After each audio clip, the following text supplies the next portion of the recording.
come back to the other speakers with the microphone.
Hi, good morning, everyone. Good morning. Can everyone hear me?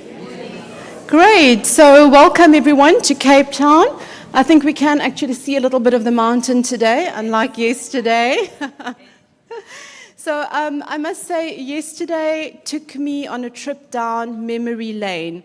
I used to head up the economic mission at the South African Embassy in Paris, and we did a number of exhibitions, Cial, the cosmetics exhibition, the La Rochelle boat show. So every year, we had South African exhibitors coming over. Never more than 60, but it was always such an exciting time. But it was many years ago, and yesterday, when 150 exhibitors descended upon the CTIC, it took me on a trip down memory lane. You came with your enthusiasm, your suitcases, your samples, your shampoos, your wine, your olive oil, your brooms, your detergents, your soaps, your cosmetics. It's innovation, it's creativity, it's financial savviness, it's hustle, it's struggle, it's blood, it's sweat, it's tears, it's enthusiasm, it's excitement. And it is amazing to see all of that. To see it and to feel it is to understand the depth and breadth of entrepreneurship in South Africa. So welcome to all of you, and well done on setting up the exhibition.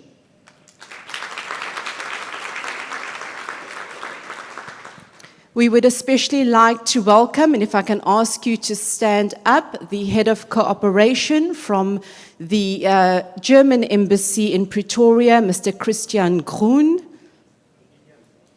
Is he going to be here later? Everyone's standing up. Okay. Okay, he's going to be here later. We'd like to welcome him. Mr. Chef, Thomas Chef, is also going to be here later from the German from GIZ as well.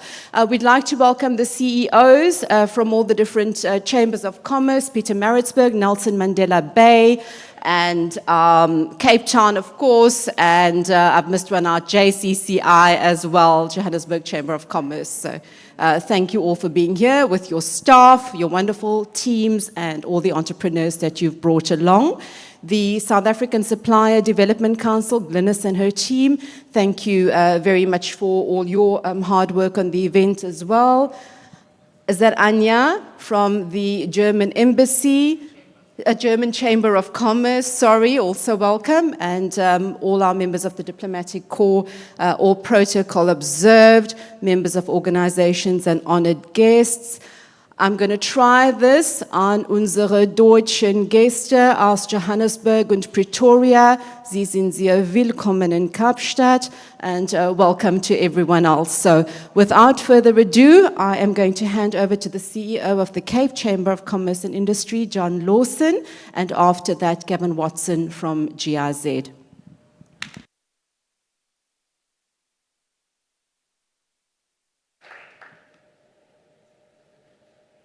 Thank you very much, Leah. Good morning, ladies and gentlemen. Welcome, GEAPers. Welcome, chamber teams. welcome GIZ, our funding partners, and the masterminds behind all of this success. Some people, many years ago, did a lot of planning, and they mobilized people, they mobilized chambers, they mobilized the entrepreneurs, and we ended up with a very successful program like that today.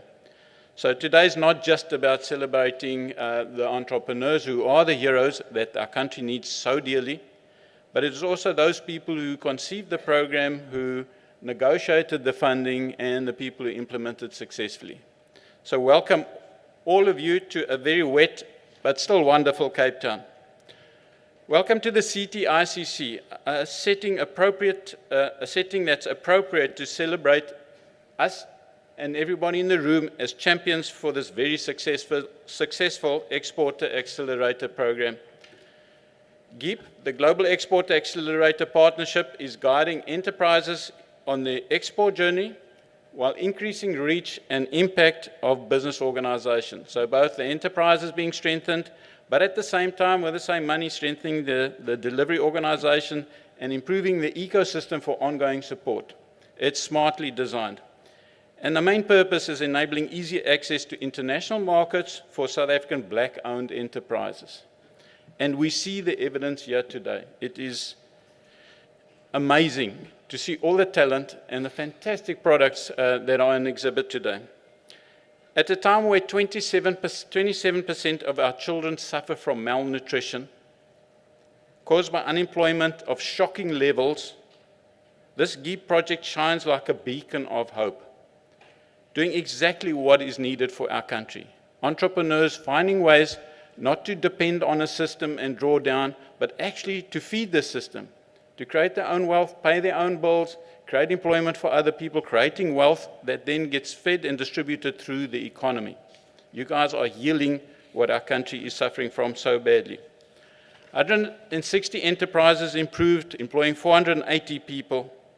So we are here to celebrate today 160 heroes, entrepreneurs who often risk their life savings to start a business. I don't think anybody who hasn't run their own business knows what that feels like. It is lonely, it is terrible, there is risk. People argue with you, what are you doing? This is our life savings. And you are in fear so often and very, very lonely. But to celebrate 160 successful people and entrepreneurs, that is something that gives me goosebumps. I also went through a numbers of businesses. Some were successful, some were not. And you learn hard lessons on this process. It's not for the faint-hearted, so well done. I'd like to say special thanks to Germany. Germany's been very kind to us as a country in many, many different ways. Yeah. It has helped the transition, everything from helping us write a new constitution to providing development expertise in a quiet way where they don't seek attention. They don't want to be in the publicity, but in the background they are this wind beneath our wings, inspiring us with technical know-how and expertise in a number of different ways. My own personal career also shifted completely, looking in many different ways. But thank you, Germany. Thank you, GIZ, for being a very competent and capable technical service delivery mechanism that works in this country, and specifically to the GEAP team, Nikos, Daniela, Gavin, for steering this GEAP program in such an enabling manner. It's an absolute pleasure to work with you guys. Also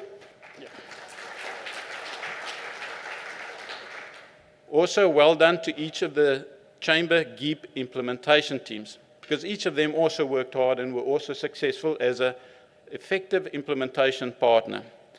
So JCCI, who led the way in the early years, Peter Marisburg, Nelson Mandela Bay, and of course our own team as well, championed by Nariman and Tim. So well done, each of you. Okay, but the real champions today are the entrepreneurs. Those of you who are here, you've worked hard to get there. And for us to have this event, and for GIZ to sponsor this event, you guys have really earned it. For every one of you sitting here, there are 10 that failed and struggled and battled and didn't make it. So well done. and I hope you really enjoy this process and today. We have a very interesting event. We've got the lovely exhibition outside showcasing samples from all the entrepreneurs. We've got a series of panel discussions with a variety of experts on topics which we think are very relevant for yourselves. We have one additional different session, which is an invitation to possible funding partners, people who may be interested in continuing this type of good work. So there will be a breakaway session at 2:30 this afternoon for organizations that may be interested in further funding or on promoting good work like this. So we'll discuss, and with the chambers, the possibilities of working forward and continuing this good work.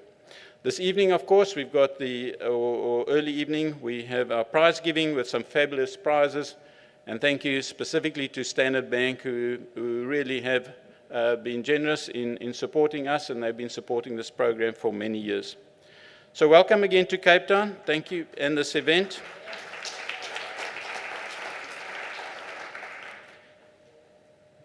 I hope that you all enjoy the day and it inspires new ideas, you build new connections, and you really find also a couple of people that can help strengthen your business. So enough from me now. I'd like to invite Mr. Gavin Watson, team leader from GIZ, to share a few words. Gavin, in his calm and calculated approach, has steered the ship through all the troubled waters to a very successful culmination today. Have fun, everybody.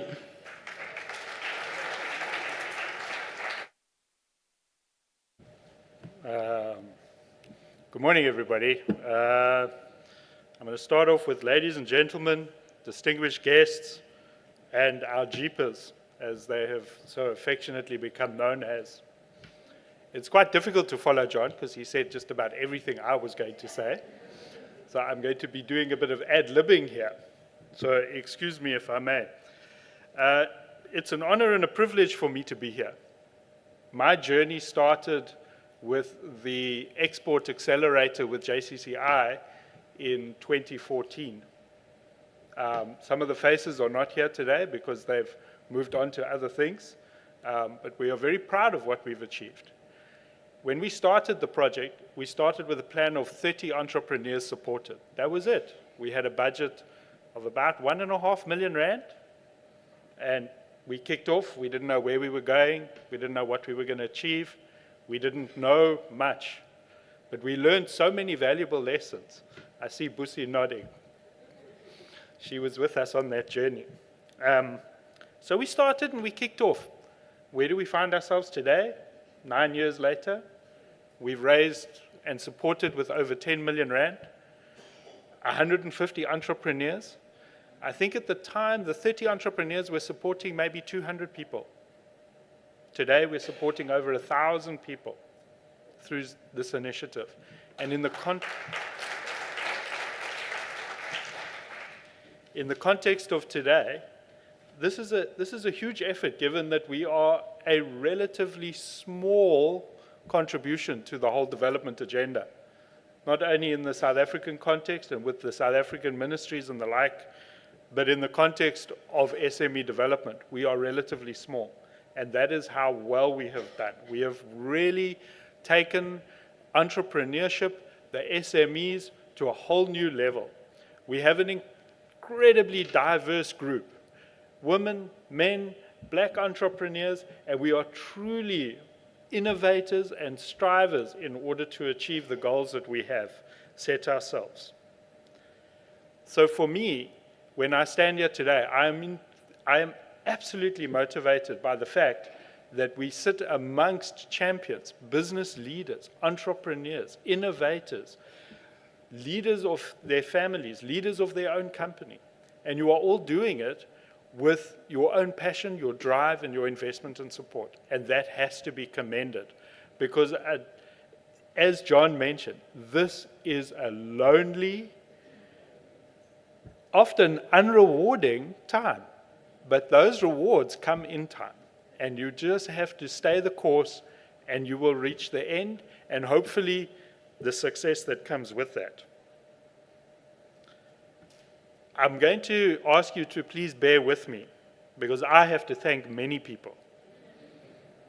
But I'm going to ask them to please stand up and find your champions within those institutions and cheer loudly.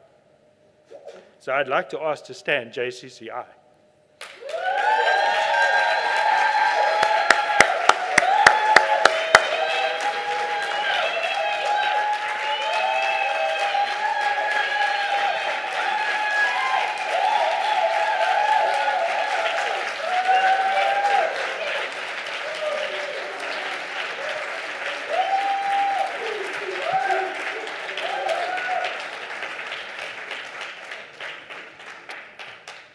Nelson Mandela Bay.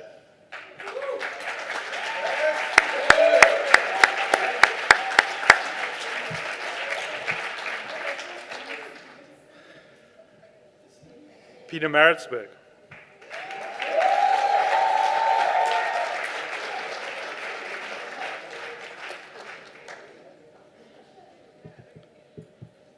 SASDC.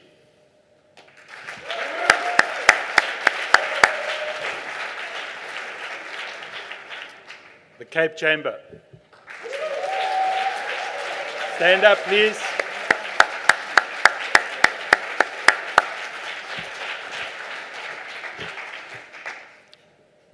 Last but not least, GIZ.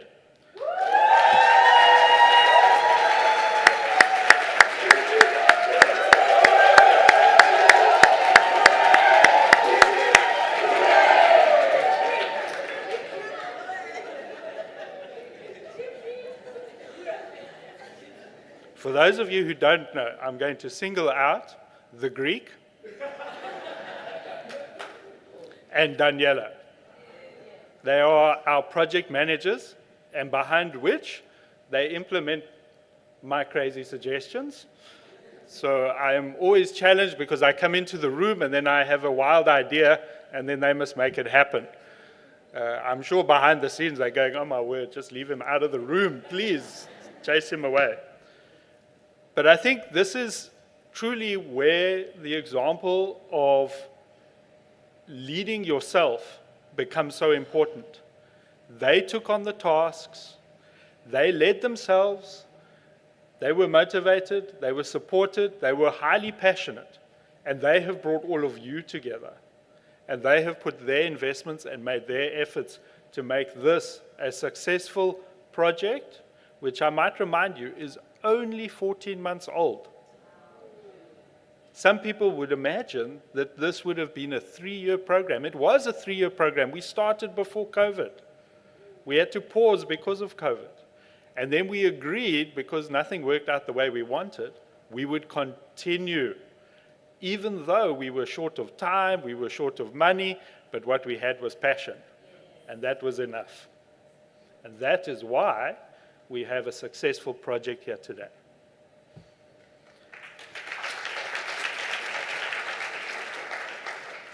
So I'm going to end now, but my last comment really and truly relates to the entrepreneurs, the people in this room.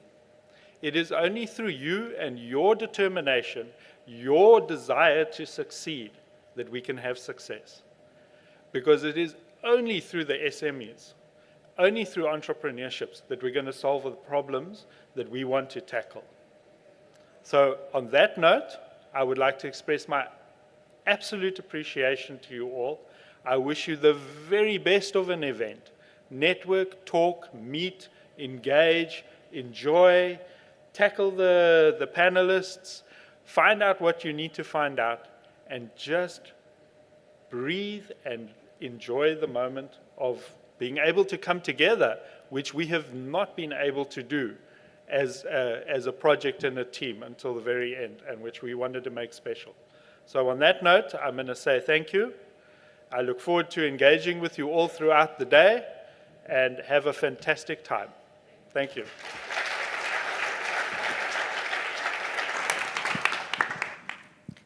So thank you very much, Gavin from GIZ and the GIZ team for making this all possible for us.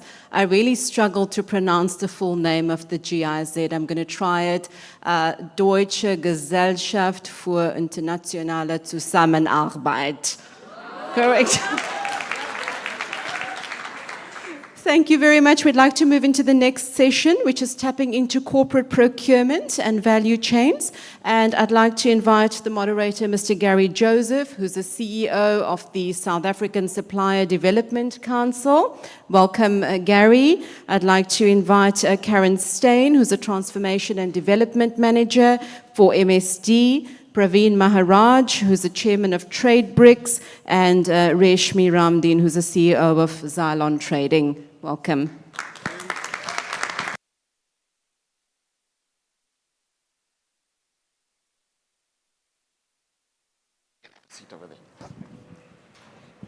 Good morning, everyone. I thought I'd need to do a sound check, but it's sounding good. My name is Gary Joseph. I'm the Chief Executive of the South African Supplier Diversity Council, Diversity Council. For those of you that don't know what we do as an organization, it's really summarized by the banner that you see over there. We help corporates better buy from black businesses like you, and we help through the process to build business leaders of the future. Many of you would have gone through our very tough due diligence process. We do it because we love you, not because we want to make things difficult for you, but that's the way of the world. And many of you have gone through that process very successfully, but I hope you've learned from it as well. So this morning, I'll be moderating the panelists that I have on my left over here. And our focus is really looking at how to tap into corporate supply chains and value chains as part of growing your business. Now you would think, how does that relate to the topic at hand, the jeepers creepers?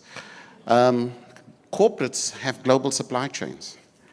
So when you start looking at the market opportunities for corporates and you look at multinationals, your ability to compete is not bound only to the buyer that you are facing in the room. Procurement requirements extend beyond the borders of South Africa, and there's opportunities within that space. So what we will be discussing today as part of this panel is how to tap into that as an opportunity, and what are the type of pitfalls and challenges and the experience of the panelists of how they went and assist other businesses to navigate that space. So I'm going to sit down now, but I'm going to start off on my left-hand side over here with Rashmi. And who best to introduce who you are and what you do and your company than yourself. And then we'll move on to the rest of the panelists before I get to the deeper questions. Rashmi? Do I have to stand? No. That was just me. Good morning to everybody. I hope you all can hear me. My name is Reshmi Ramdeen, and I have a company called Xylon Trading. So Xylon Trading is very much a family-owned business. It's basically my son and I. We rope in my husband from time to time. So we are actually, the best way to describe our business is we manufacture bulk bags. So when I say bulk bags, I think you all would have seen these bags being pulled for recycling on the roads. So those are the bags that we manufacture. We make it to customer specifications and whatever a company needs. So if it's a spout bottom or a flat bottom, those are the things that we do. We started off in our garage, and we've now grown, where we occupy about 800 square meters of factory floor space. And we're hoping to continue to grow our business. Thank you. Pardon? Thanks, Gary. Good morning, everyone. The name is Karen Steyn, as Gary introduced me. I am the transformation lead at a multinational pharmaceutical company known as Merck in the US, but outside of the US, we're known as MSD. We're based in Midrand, and my core function is transformation And added to that is this very big portfolio called supply development and enterprise development. And what does that entail? That means that it's my responsibility as a change agent in a global pharmaceutical company operating in this local economy to ensure that we do business with black businesses, small, large, and medium. And my role is obviously working very closely with the SASDC to ensure that when we get those QSEs and EME certificate affidavits, that they are actually what they say they are on paper, and they go through the certification with the SASDC in order for our procurement process to be clean, fair, and transparent. Coupled with that, I've also been afforded the opportunity to report what we do locally, which was never done before, into our regional offices as well as into our global procurement spend. I'm sure Gary will go into this a bit more, but MSD or Merck is also part of what we call the billion-dollar roundtable. And this is where we actually record all of our spend that we do around the globe. And even though South Africa's revenue in the pharmaceutical space, in the local market seems quite small, believe you me, it is relevant. Our programs are really relevant. They get noticed, they get asked about. We report on our ESG reports in terms of what we do around transformation, how we do it, and with who we do it. We have allocated budget, which in my ears is a blessing, because transformation agents like myself or transformation managers, we really battle, to make certain things work. And as Gary indicated, that it's not just procurement, there's a whole host of stuff in between that we have to be managing. And so we at MSD, I do have a budget that we do work with, and I definitely ensure that I do spend it with black businesses like yourself. Very, very difficult, because this is also an industry that's highly regulated. And I've got to ensure that whoever that I jump into bed with, not literally, but jump literally into bed with, because you do become my partner, is one that is able to compete with the big brothers out there, that is able to sustain their business, that they remain relevant, and that they deliver on what they say they're delivering on, whether it's a product or a service. So those are some of the key areas that I do look at. I also introduce them to key stakeholders within our business. We don't operate on a dormant supplier database. We don't allow for you just to register your profile and it just stays there. My responsibility, and there's people in the room that can vouch for this, is to make sure that I link you up, to make sure that you know who you're talking to within the business, and to make sure that when you do engage us, what our processes are. So that kind of is, in a nutshell, what I do. There's a lot more that goes into it, and I think we'll jump into it as we go through the panel. Thank you so much. Praveen? Thank you. Thank you very much. Allow me firstly to congratulate all 160 small businesses. I'm sure the word small won't last for long, and you're soon going to move towards becoming medium-owned businesses. And I can tell you it's amazing to be a business in South Africa today. When I sit back and I reflect as an entrepreneur myself, I get up at 4 or 5 in the morning, and not a day do I get up with a negative thought. I don't get consumed by the day-to-day noises that are loud and clear in the press. I get up and I identify how we could make a difference. So I think we are the change agent.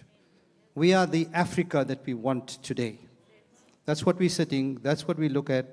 We do not get caught up with the day-to-day noise. We are the team that will solve the day-to-day noises that we hear on a daily basis.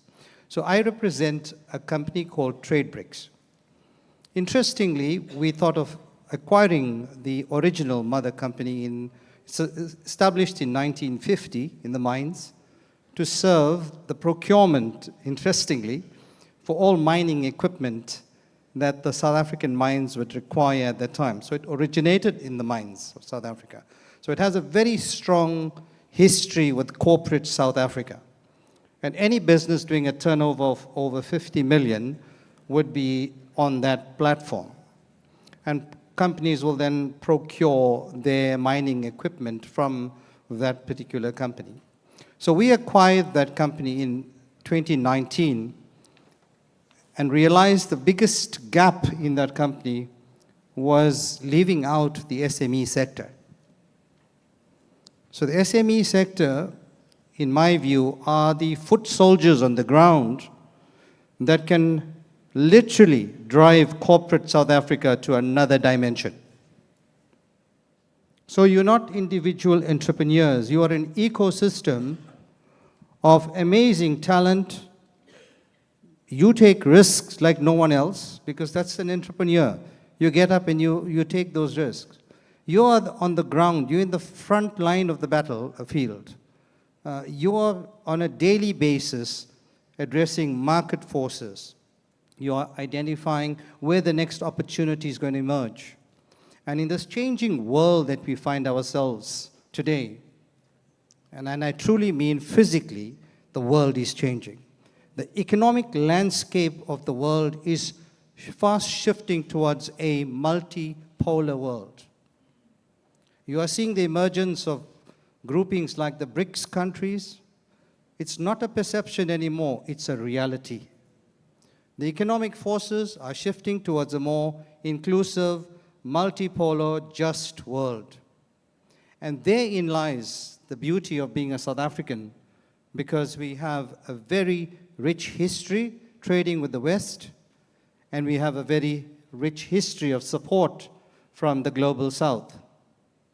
So you are sitting in pole position to actually transform your business and truly make them world-class businesses servicing 8 billion people. If you look at closer to home, we're not 60 million South Africans. In SADC, we're over 250 million. And the emergence of one unified economic Africa under the free trade, AFCFTA, opens up $3.4 trillion opportunity. It allows you the privilege to trade with more than 300 middle-class buying power, consuming power in Africa. You've got millions and millions of youth in Africa. We are, I think, the youngest population from all continents in the world. So we are a fast rising consumer base. And South Africa is blessed. Africa is blessed with such natural capital.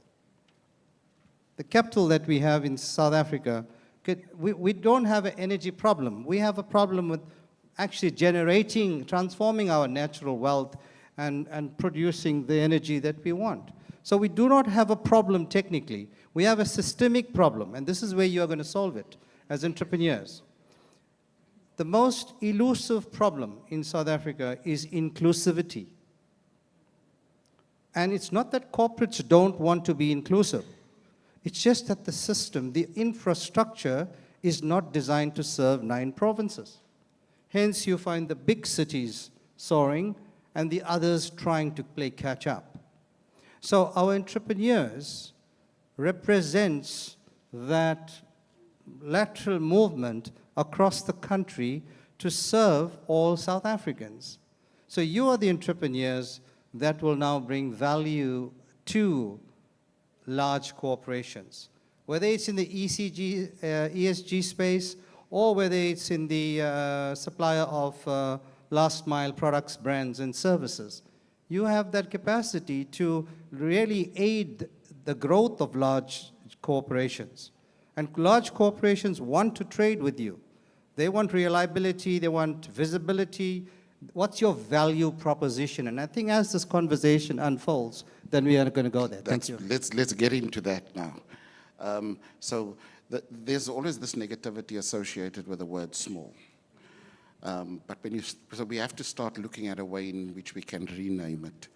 You know, when instead of saying somebody's small, you say they're petite. If it's not a small hotel, a small house, or whatever else, it's a boutique.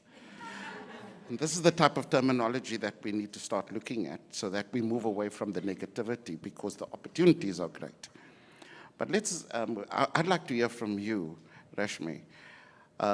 Corporate procurement markets, why is it attractive for you and for other small businesses?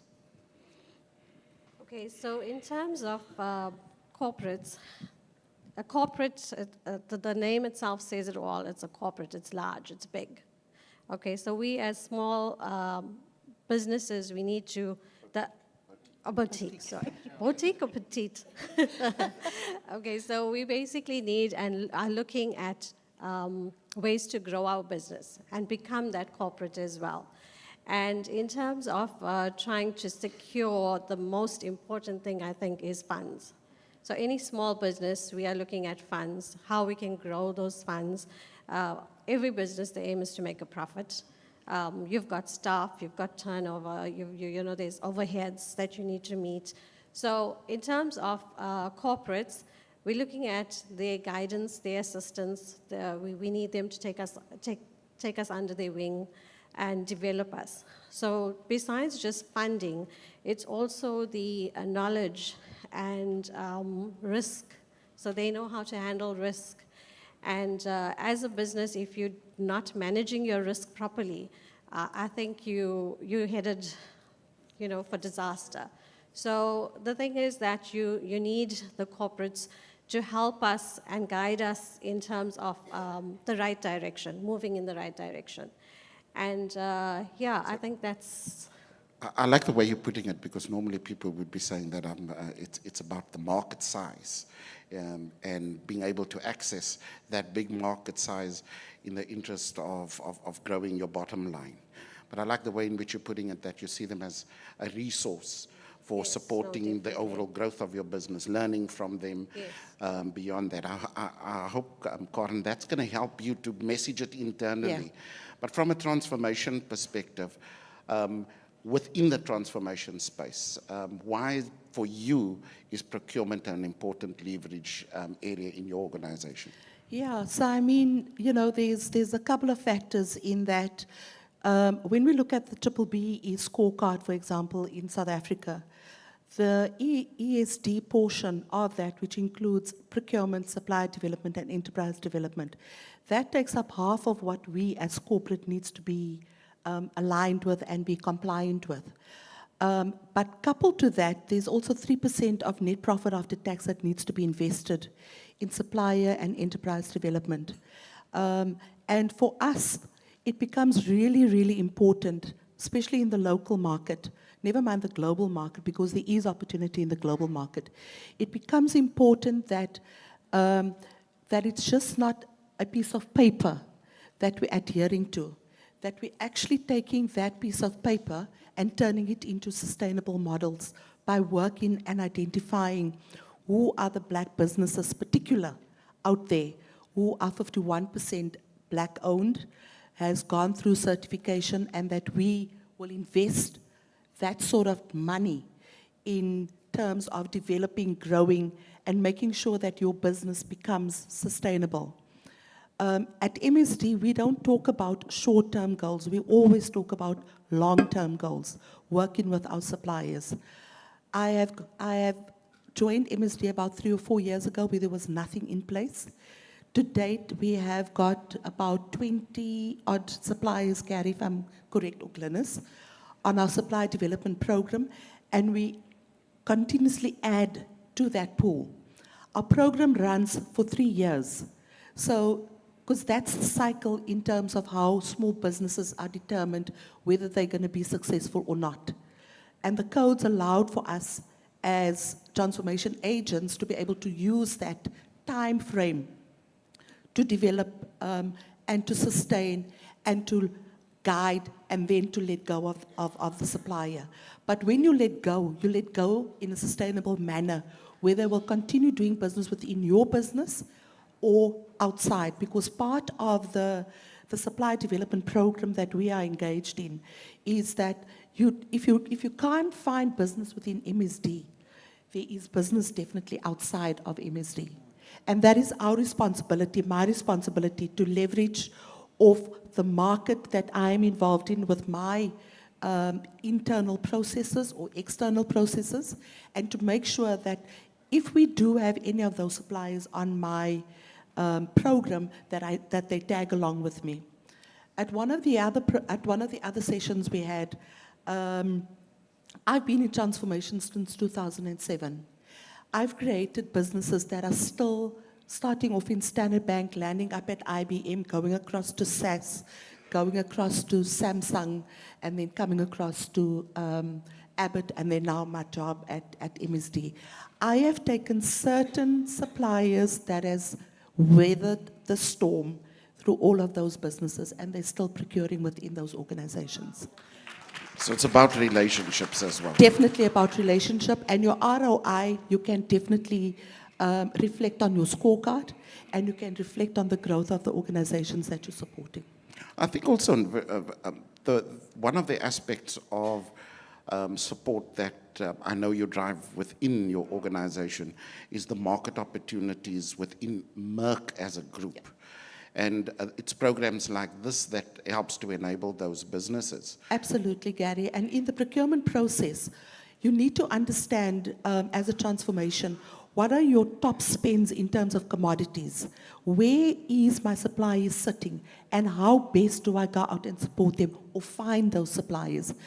Merck or MSD is also part of We Connect, who is a woman-owned organization. And I tap into that database almost on a daily or weekly basis, because the opportunity which I can openly share with you at MSD currently is the 3 top spend, because we're trying to transform our supply chain. One of them is in the logistics space.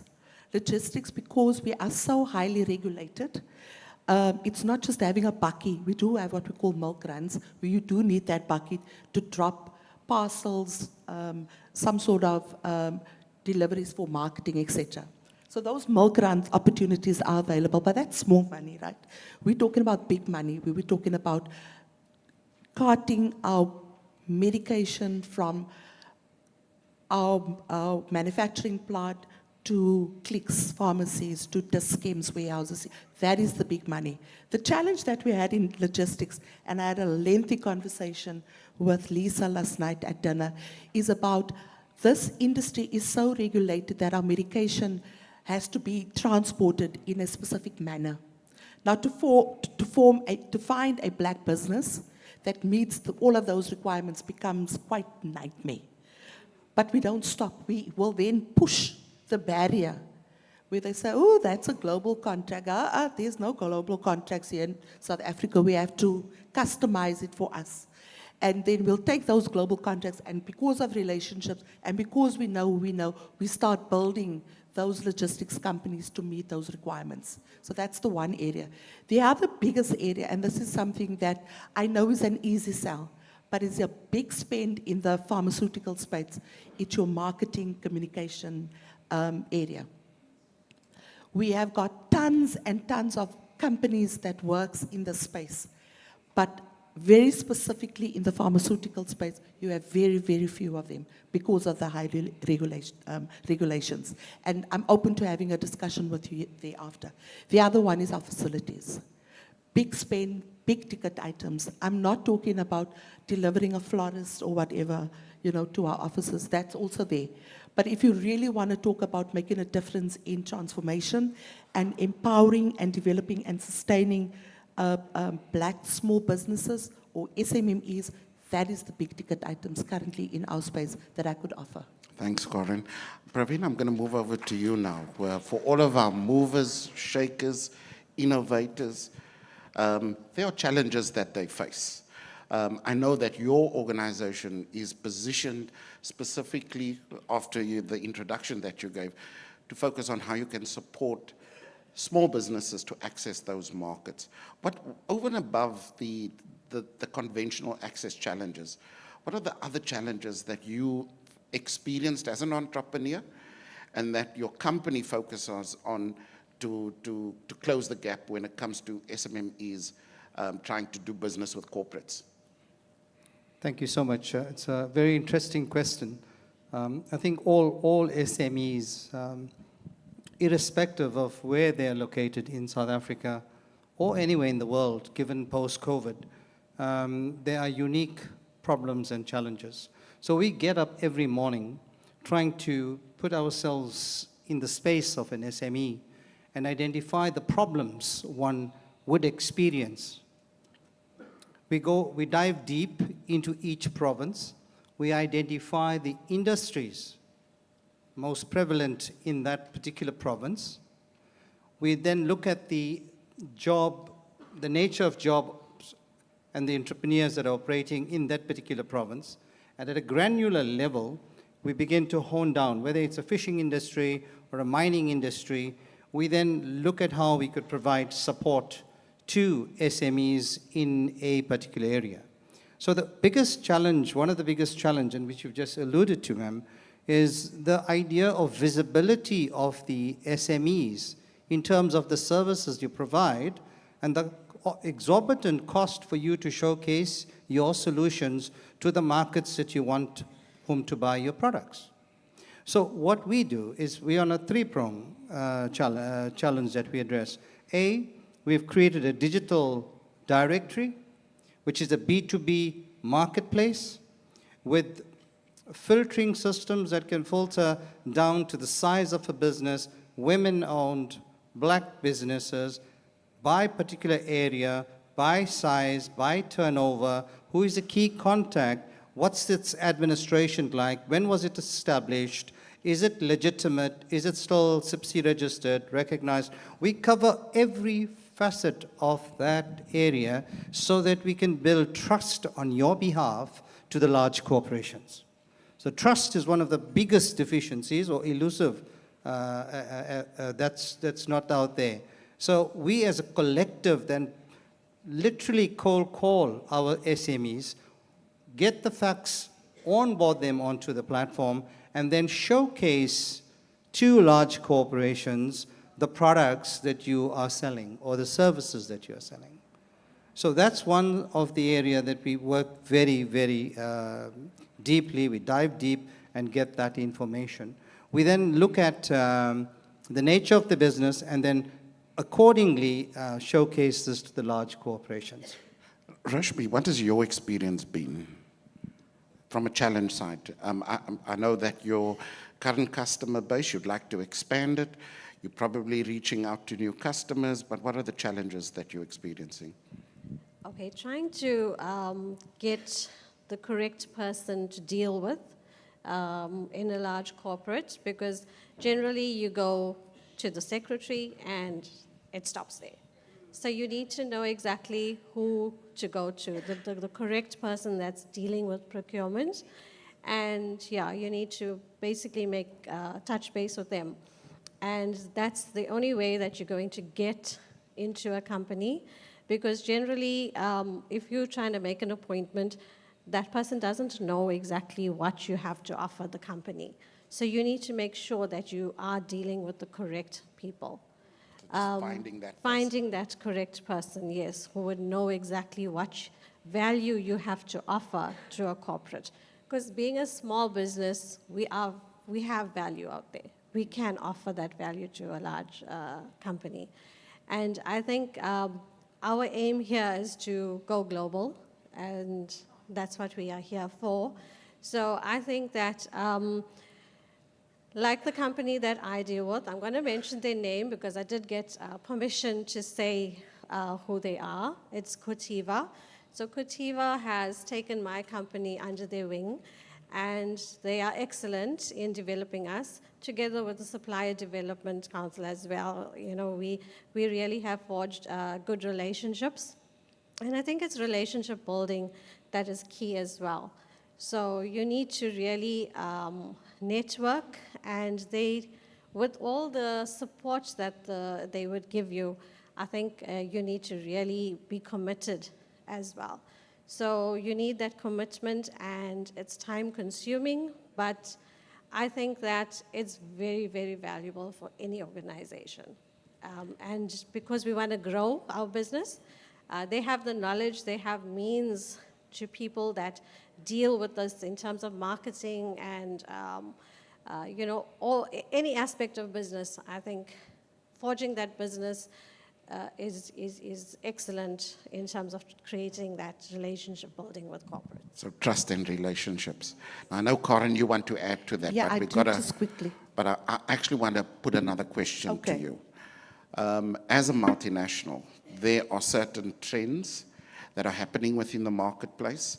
If you could give a word of advice to everyone in the room, what are those trends that can either be an opportunity or a risk, at least one or two of them that they need to be aware of?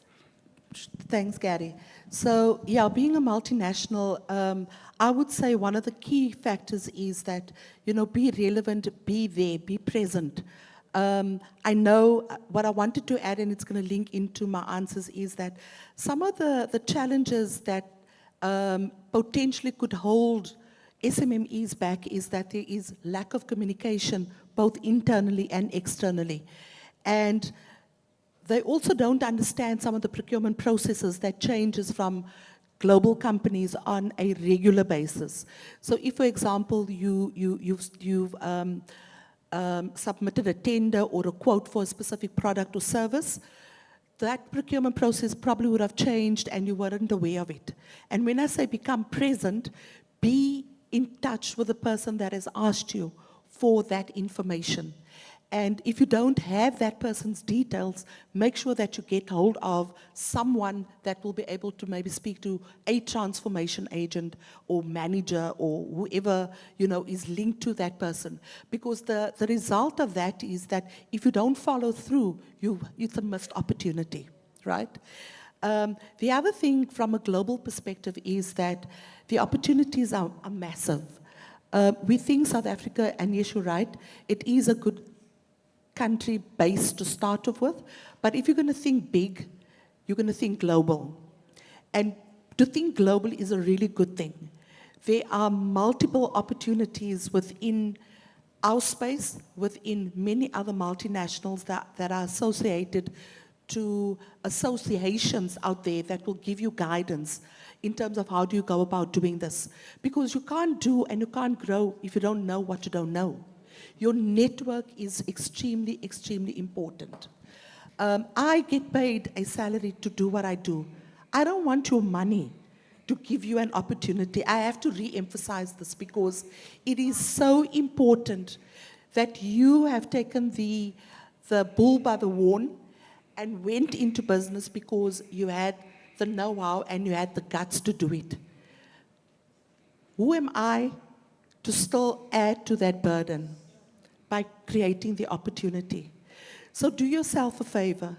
Get onto the platforms, SASDC, perfect example. There are many, the We Connect organization, beautiful example where you can connect and understand what global opportunities there are, but get your base correct in South Africa first.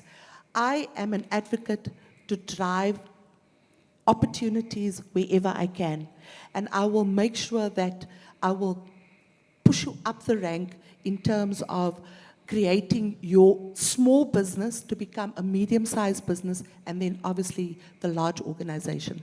So just be present, ensure that your network is worth the network and make it work for yourself. Make sure your staff that you have got with you is aligned to where you're going. If your staff is not aligned, you're going to find yourself in hot water because you might be going in one direction and they're going in another direction. Mm-hmm. And your support and your staff is the heartbeat to your organization. So don't leave your people behind. Take them along the journey with you because you will get there. And the opportunity from a global perspective is definitely, definitely there for all South African companies. I've seen it, I've witnessed it. There are people in the room specifically, that I could point to and show you how they have gone about just outside of the South African borders through their networks. So make your network work and take every opportunity that you are present and aligned in terms of where you want to go. So I hope Thanks, that Karen. answers the question. Thanks, Gary. Yes, thank you. So I'm going to open up the session to the floor for any questions that you may have for the panelist. But an important takeaway, I'm sure all of you that have been part of the respective programs, when you're looking at going global, trading with partners outside the country, your biggest challenge is managing the risk, right? Because you don't know who they are, you need to get to know them. If at a domestic level you have challenges with communication, you need to ensure that you fix that. Because communication, every step along the way as you're transacting, from the time that you're first connecting to the time that you do your first transaction to the time that you have to be paid, it's dependent upon continuous communication. And you know, we don't like telling people when something goes wrong. And that's what corporates usually complain about. They only find out that something went wrong when something's hit the fan. We all know that. Okay, so very important takeaway what Karen is giving at the domestic and an international level. Are there any questions? Anybody? Okay, what I'm going to do is I'm going to take 3 questions and then we'll do the answers to that. I'm going to start off with the lady over here. You do the honey, right? I'm the honey girl. You the honey girl. Thank you so much. My name is Drini Boertjes, and my question is actually for Karen, but I also would like an answer from you, sir. Karen, so I'm in honey, and everybody here have different businesses. So if we want, because we're all going to run to you after this, but do you just look at specific product like you in the pharmaceutical? Do you only do pharmaceutical projects, or is there other products that you will also look at into your 3-year program? That's my question for you. Sir, for you, what I want to ask on the same basis, I just want to know, if you're in the mining industry and there's land available, so all of us look for land. I look for land for the beekeepers and to put hives in there. How do we approach you, and is it possible then also that, or do you also just look at specific products? Before we do the answers on that, can I get another question over here? Ayanda? Hi, everyone. So my name is Ayanda Mzondeki, and I'm the founder and CEO of Lema Consulting, Human Capital Solutions. And I'm also a director in Afrofuture Tech, which empowers African women, youth, and people living with disabilities to empower those entrepreneurs. So my question to the panel is, from your experience and from what you've seen, what are the key traits by an entrepreneur to scale them to success? So we are emerging entrepreneurs, you're not small enterprises, Gary. Not particularly. We're emerging. Emerging. So even from the SASDC, so what are those key traits that you need to have as an entrepreneur to grow to a level, to international levels? Thanks. So I've taken 2 questions over here, and I'm going to take 1 question at the back over there. The gentleman at the back.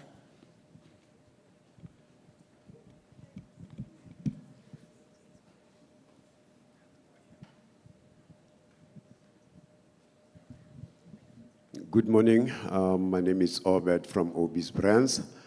My question to you, lady and gentlemen, your contact details, are they available? Can we access your contact details? Because obviously I can see many people would like to talk to you, and then I might end up not being able to talk to you. Really, I'm in the pharmaceutical supplier, not database list, let me put it that way. So I want to talk to you guys, both of you. You got LinkedIn, my brother? I beg your pardon? Have you got LinkedIn?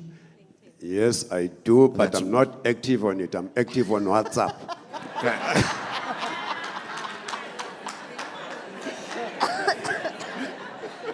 Good comeback. Okay, so I think one of the things is just you can speak to the organizers if you don't manage to get hold of anybody for contact details. So that wasn't really a question, right? That was more of a pitch session over there by my LinkedIn WhatsApp brother.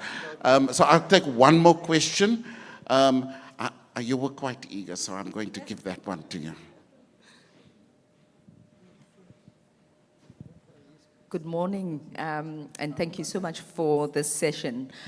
Karen, I just wanted, if you could just clarify, you spoke about the three sort of key areas that we could look at, and facilities was the last one, but it's a bit ambiguous. If you can unpack what kind of services you would require under facilities, and just a comment perhaps that can lead to a question. I loved when you said you've worked with companies and helped them build up to a point where they could meet the requirements. And I think that's what most of us need as emerging businesses, right?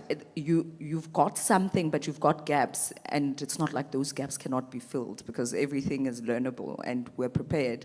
So it's almost like a question to say, what kind of process or what are some of the things that you do in terms of, you know, taking entrepreneurs through such a journey? Yeah. Thank you. You know, the one thing that I like about this room, if this was now one of the big government functions, that would have been a speech, and we would not have got to the question. So I'm going to start with you, Karen. There was three questions, and I think two of them specifically to you. Yeah. So definitely, I'm on LinkedIn. I'm very active, so you can touch me on LinkedIn. But as Gary said, we can share details a little bit later. And good to know you in that space as well, so I'll be happy to assist. I think in terms of procurement opportunities, being a pharmaceutical company, we operate in a space where our primary objective is the patient, and that is to get our product to the patient.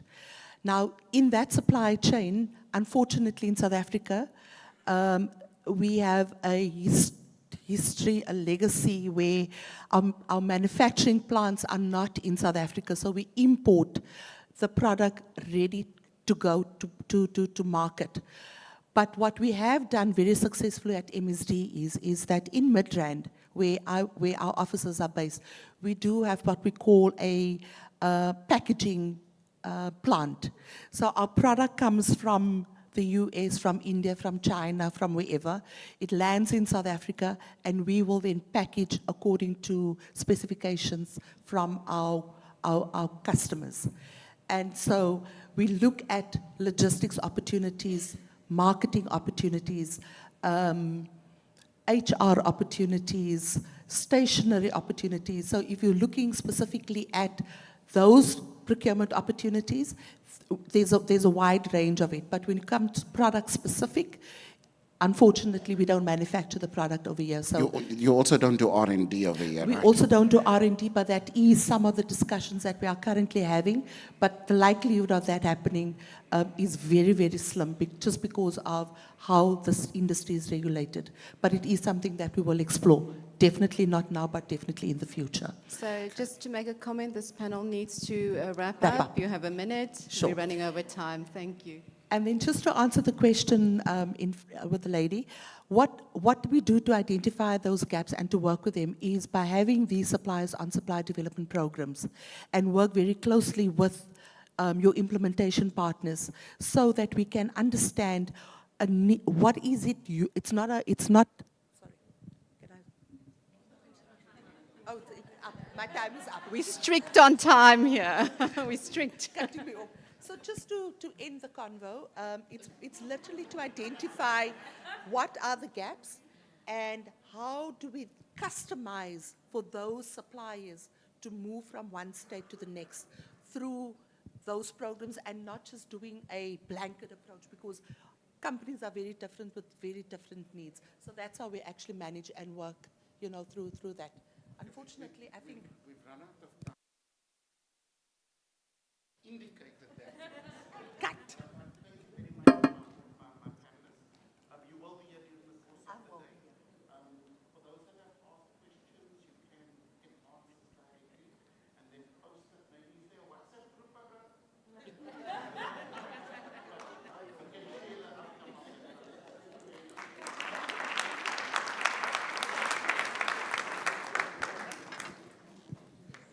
Thank you so much to all the panelists and the moderator for this very enlightening discussion. I'm sure there's a lot of questions that you want to ask. Feel free to interact. with them, and the mics cutting off was not deliberate, I swear. I don't know how that happened. The next session is on market entry strategies and tools. So I would like to invite the moderator, Bernadette Zeiler, who is the CEO of the Johannesburg Chamber of Commerce and Industry. Bernadette, welcome. Welcome to Cape Town.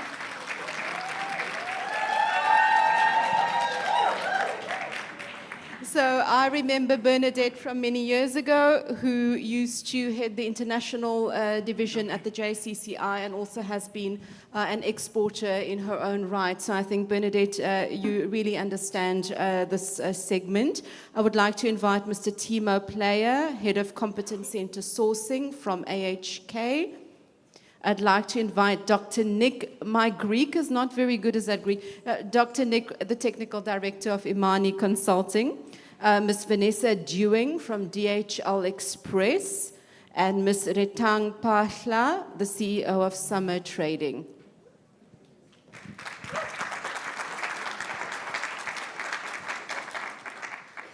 Thank you so much. And before we start this discussion, we'd just like to thank the German government and GIZ for all your valuable input. And today we have the product of all the investment. Thank you.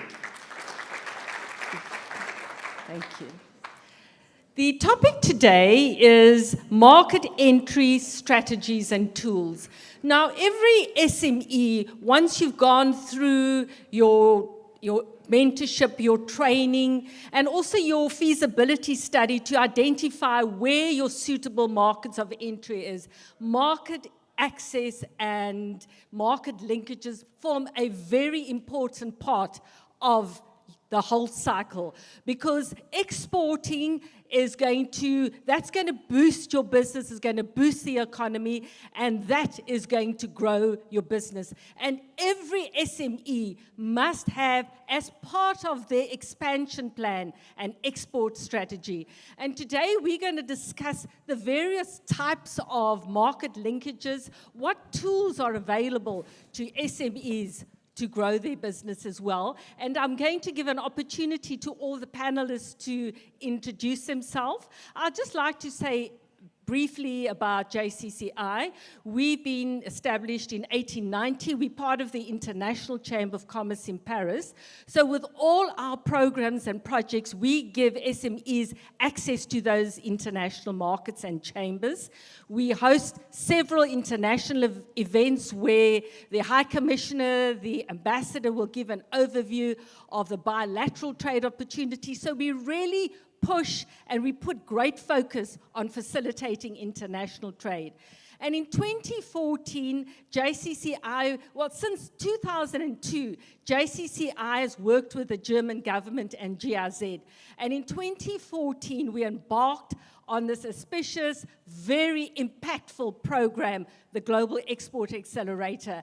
And the mandate was to have 30 SMEs and 100 jobs created. From that program, we had over 76 SMEs and over 200 jobs created. And we have one of the success stories here today, which I'm always so proud when Retang gives a story. And one of the companies is actually not only dealing in the continent, he's now expanded into Europe as well. And on that success, GIZ and the German government partnered with JCCI on 4 other projects in specialized services, Women in Business Desk, and also with this the project with the ASAC chambers as well. And I just briefly, before we go into the next step, I just want to talk very briefly on ASAC. The Association of South African Chambers is all the large chambers, Cape Town, Durban, Johannesburg, Pietermaritzburg, Border Cup, Nelson Mandela, and about 10 other chambers where we work collectively. We give access to our members' global markets, and we also look locally at electricity, water, infrastructure, where we can play a very important role lobbying on behalf of businesses with government as well. And so on that, I would just like to introduce our panelists and just say, market linkages are very important, and what can you your companies offer, and what advice can you give to SMEs, and what criteria and what tools are available? I'd like to ask Timo Player, Head of Competence Center Sourcing HAK, what different services and tools are available?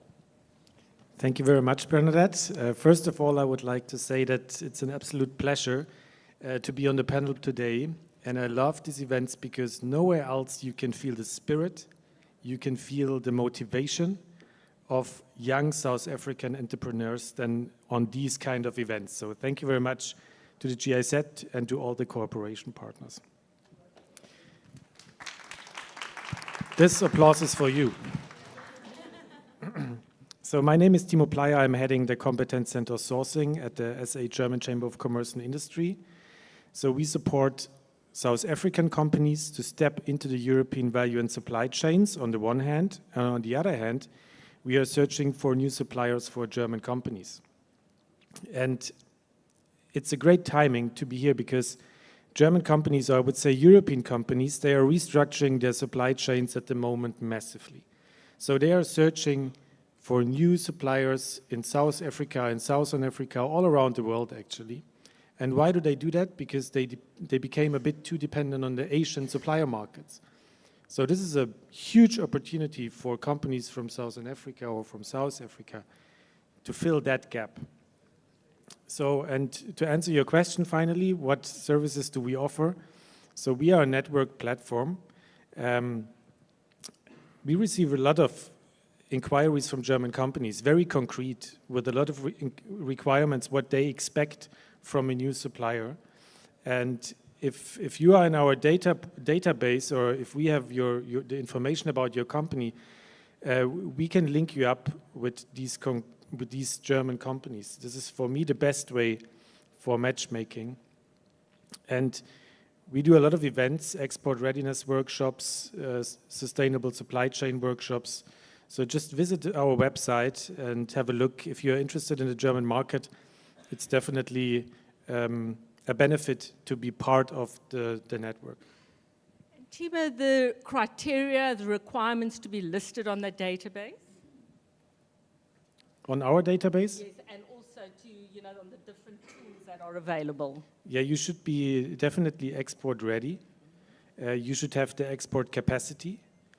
You should have your marketing material in place. So you need a website, and you need WhatsApp is not a website, I'm sorry to say. So you need to be prepared to enter the market, because when we have an inquiry, then the German company, they expect fast reaction. And maybe we can talk later about that, but have an honest calculation about your products. Sometimes when I speak to South African companies and I say, hey, a German manufacturer is looking for a new supplier, I can see the dollar signs in their eyes. And the quotation is just not honest, and that's not a good start for a business relation. And multi-sectoral or certain specialized sectors?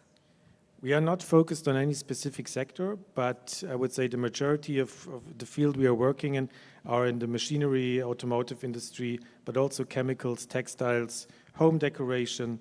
Actually, we are busy in a lot of different kind of sectors. Thank you, Timo. So now we go on to Vanessa Dewing, DHL Express. If you can just tell the audience the services, the tools available, and also criteria to be listed. Thanks, Bernadette. So a very good morning, everyone. Before I jump into a sales pitch, I'm going to answer your first question, if you don't mind. So I'm very, very fortunate to represent DHL Express. We're part of the bigger DP DHL group, which is a German headquartered company, but very blessed to be able to serve every country in the world. The one thing that I have to say, very, very fortunate to be here today, and absolute respect to every single one of you. I do not have the courage to do what you do. I don't have the discipline to do what you do. And I think although it's amazing to see everyone here, what I'm really delighted by is the number of women entrepreneurs. And the fact that you're sitting at the front of the room rather than hiding yourselves at the back. So that's very close to my heart. So the elephant in the room is why DHL? Because we're actually the opposite of a petite or boutique enterprise. What we are is we're global, and we have the ability to serve businesses of all sizes. Our history is serving large enterprises across all industries. But what we know is, as an international carrier of everything from a document to a 40-foot shipping container, is that the most connected economies in the world are the most successful ones. And that speaks very firmly to the importance of international trade. It was about 5 years ago that the retired CEO of Alibaba, Jack Ma, predicted that by 2030, international trade would be dominated by online trade. And what was very interesting about his statements is that he prophesied that around 80% of participants would be small and medium-sized businesses. That's good for your business, and it's good for Africa. Because the cool thing about e-commerce is that in many ways it levels the playing field. So I know a lot of the speculation when it comes to exporting, it might be around whether you can fill an order for a 20-foot or a 40-foot shipping container. But there is huge opportunity by embracing the e-commerce opportunity. Just making those single sales online, sometimes on WhatsApp, Timo, sometimes through a website and sometimes through a marketplace. And that's really what excites us about the ability to work with yourselves, basically, in every country and particularly on this continent.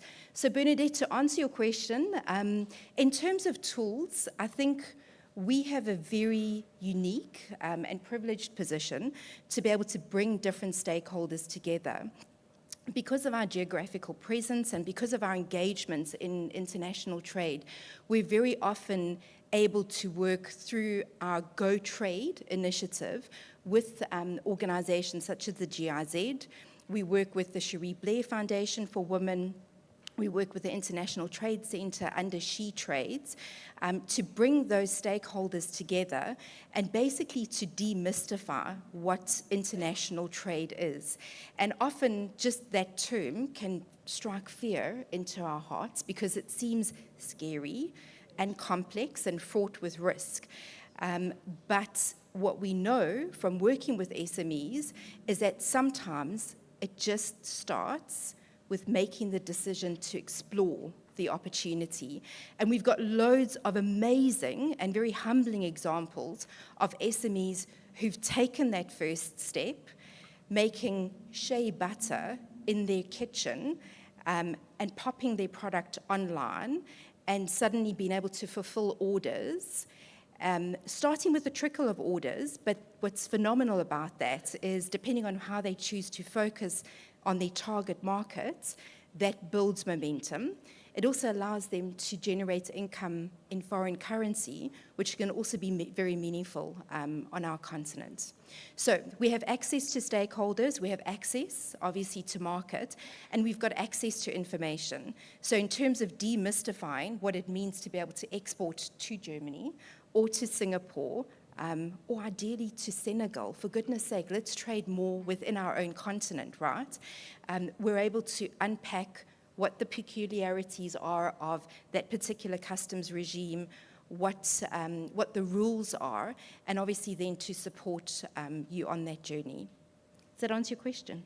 Thanks, Vanessa. And then also companies wanting to be listed on your database to get updates or what programs, do they contact you or you make your information available? Yeah, it definitely all begins with a conversation. So no need to register per se. There's many different ways to engage with us as a service provider, but also really as a partner. So you'll see online, there is a ton of information that we regularly share through a portal that's been created globally. And you will see a very active contribution from every region in the world. So, for example, there are articles, literally they say 3-minute read on what it takes to access Singapore as an export market, for instance. And we've worked really hard to cover pretty much every country in the world.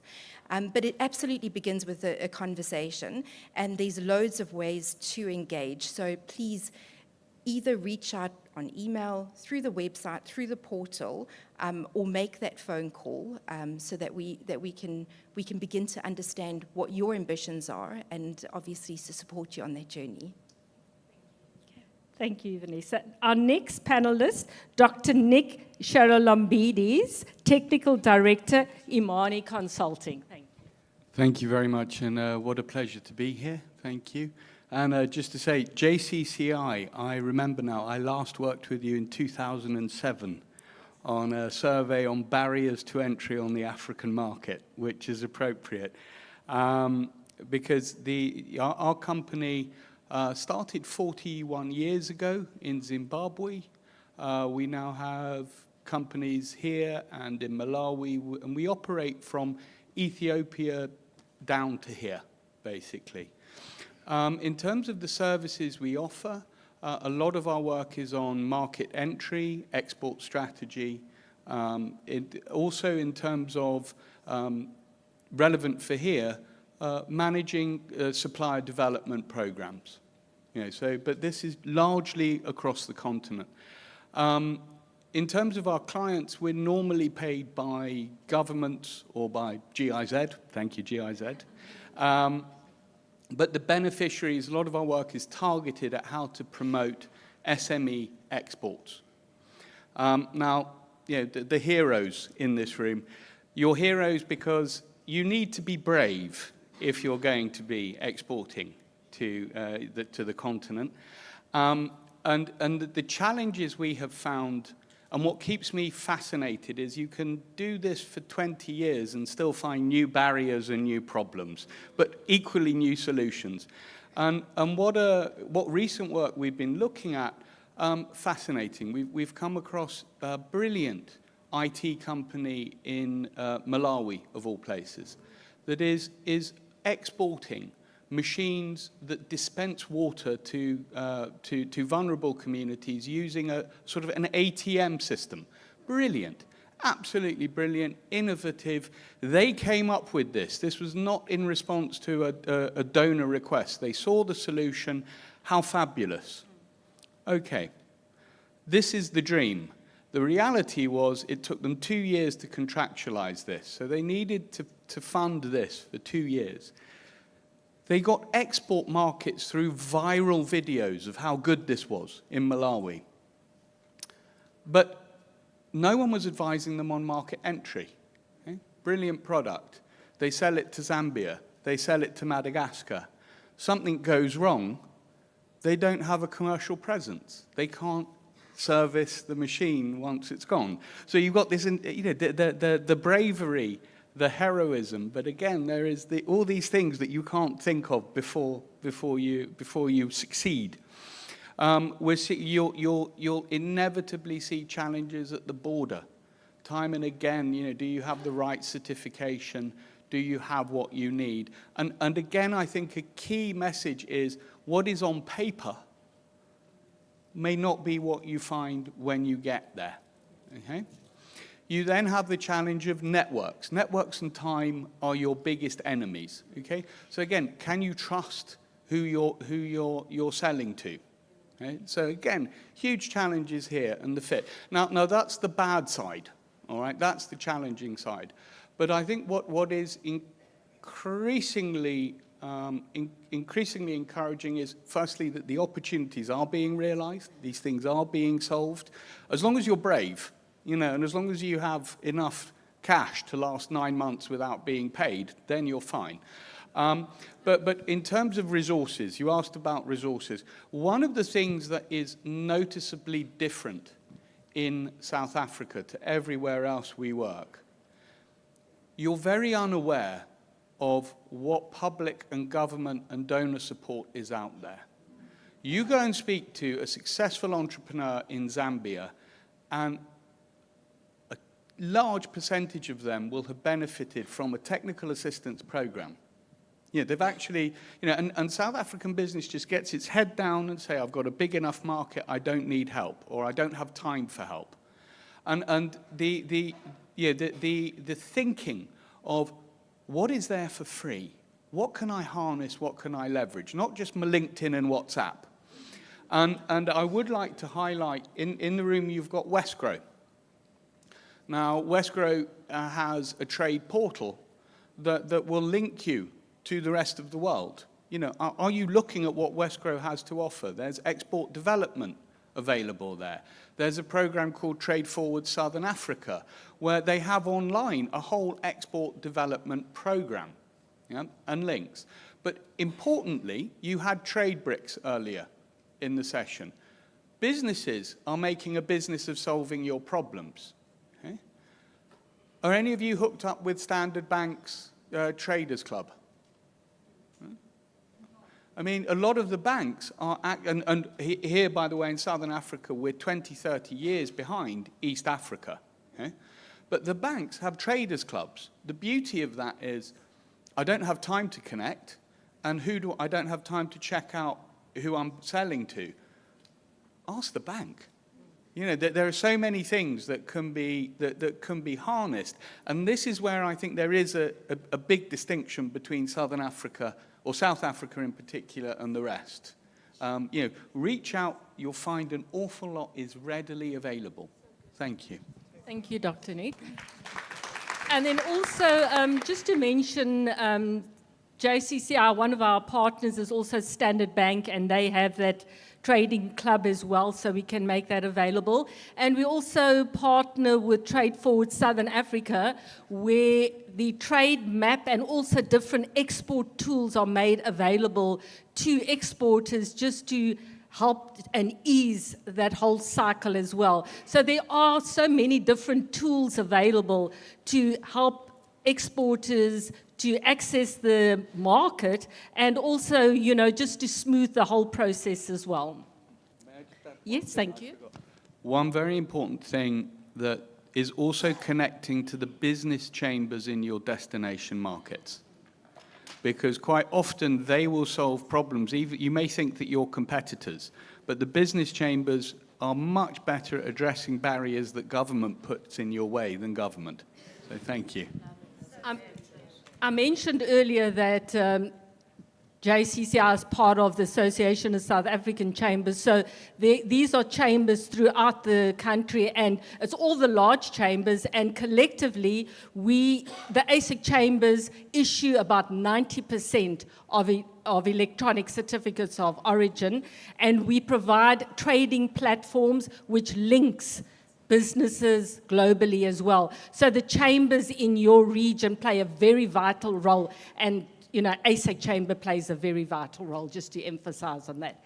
And then our next panelist, someone that I'm very proud of, I'd say it's the highlight of this panel. Whenever I have to introduce Ritang, I do it with such great pride. Ritang is a product of our first phase of a global export accelerator. Ritang is going to share her journey. It's going to inspire many, and it's going to really cause SMEs to see what is possible with hard work and working with the right connections. And I'd like to hand over to Ritang. Please give us your journey. Thank you. Thank you. Good morning, everyone. Thank you, Bernadette, for that introduction. I'm so humbled to be here today, and so grateful to the Johannesburg Chamber of Commerce for creating such an incredible platform for all of us. And I'm also excited to see so many young faces in the room as well. So it's really great to see a lot of young people looking to solve a lot of the country's issues, especially in terms of unemployment. So as Bernadette mentioned, my name is Ritang Phahla. I'm the CEO of Summer Trading, which is trading as Sejong Tea Crafters. We run an indigenous tea processing company in rural Limpopo. we utilize our community assets. So I'm originally from Limpopo myself, and we utilize our indigenous knowledge, knowledge that has been passed down from generation to generation in the aspect of plants, indigenous plants that have traditionally been used as teas. So we process these herbs and plants into herbal tea infusions using different flavors and fruits and all of that. And we are, at the moment, we're selling these teas on retail platforms, you know, some of the mainstream national retailers, online, and also to the hospitality sector. And we are exporting a little bit here and there through the likes of DHL, which has made it quite easy to send our products to different parts of the world. We joined the Johannesburg Chamber of Commerce Global Business Accelerator in 2017, not really knowing what to do next. We had a product that we're working on, also started, you know, blending these teas in the kitchen at home. And actually, I was at a point where I felt a little bit stuck. I didn't really know how to take my product forward, which doors to knock on. I had knocked on a few doors of government departments, waiting for your applications to go through and all of that, you know, so it was quite of a frustrating process until I just one day, honestly, it was a miracle. I just got a call from the Johannesburg Chamber of Commerce, actually by mistake. They were looking for another SMME, and she called a second time again, looking for the same person, and I was like, okay, no, let me just tell you what I do, because you keep calling. And then they told us about this program. We got interviewed there, and were accepted into the Business Accelerator. And one of the key things that helped us really to take the next step for our market, well, it wasn't about money, actually. They didn't say they're going to fund us millions of rands, which is what most SMMEs are hoping to hear. They think money is going to be the solution to all the problems. But one of the most important things that we learned is how to understand our market. We needed to understand our market. Who are we selling to? Who's our target market? A very important thing is your market positioning. You know, we as SMMEs, we come in to challenge big industries. You know, we were coming in with a tea. There's big role players in the tea markets, you know, not only locally but internationally. And we're just a small little brand hoping to gain a share of this big market. Now, how do we do that? It's important to understand who your consumer is, and that will lead you to know how to position your product, how to tell your unique story, that you're not this big commercial brand, but you have a unique story. Your product has a unique offering. So it was very important for us through the workshops at the JCCI to help. They assisted us to map that way, to understand our value proposition, to understand who our competitors are as well. Many people, many SMEs might come up with a unique product and say they don't have a competitor. It's not true. Directly or indirectly, there's definitely a competitor to your product. So understanding your product and your market is very key. You can't talk about market entry if you don't understand your market and how you're going to position your product. Another key thing when we're looking at the export market is your capacity. A lot of SMMEs are one-man shows because, you know, you start, you come up with an idea on your own, you do everything. You run the finance, you do the packaging, you do the admin, you know, you're the driver. So you play so many different roles, but when you're looking at broadening your market, you really have to think critically about your capacity and how your business can keep going without you even. You know, your business shouldn't live or die with you. So even before you think of the export market, you really need to look at the capacity of your business. And it's really important to have systems in place in your business. Don't run your business from your pocket, like your business bank account is not your personal bank account, those type of things. It's really important for you to have policies and systems in place. And yeah, the program at the JCCI, the Global Business Accelerator, really assisted us in putting those things together, understanding costing even for different markets, how to factor in different aspects, especially now when you're talking shipping and different tariffs and things like that. Through the export program there, we gained an understanding that it's not just about packaging your product nicely and sending it through DHL. There's so many other aspects, looking at the marketing. How are you going to market your product to different territories? Does your social media really reflect your business well? It does, your story, your website, is it appealing to a global audience? So those are things that are very important to think about if you're looking to the export market. So all of that really assisted us in terms of our capacity. We've got a team of 27 people employed at Sejong, from harvesting up to marketing the product. So, and when we got to the JCCI, it was just me and my mom, in 2017, and we were just partnering with suppliers. People, in Limpopo were just supplying the product to us, and we would just infuse and package ourselves and go to markets, and but we've worked hard to build that capacity. And like he mentioned, that you have to look at the resources around you that are available. Knock on all the doors. We benefited from through JCCI connecting us to the GIZ. We benefited from a capacity building fund. Through the GIZ. We've knocked on doors of the IDC, DTI, and all of that. Look at the small things that you can get from those departments. The funding is there, but the SMMEs are not coming forth. And it's a long process. I'm not going to lie and say it's an easy one. You can spend 2 or 3 years trying to access some of the funds, but don't give up. When they say to you, you need to fix your business plan and have it in this certain way, go back and do the work.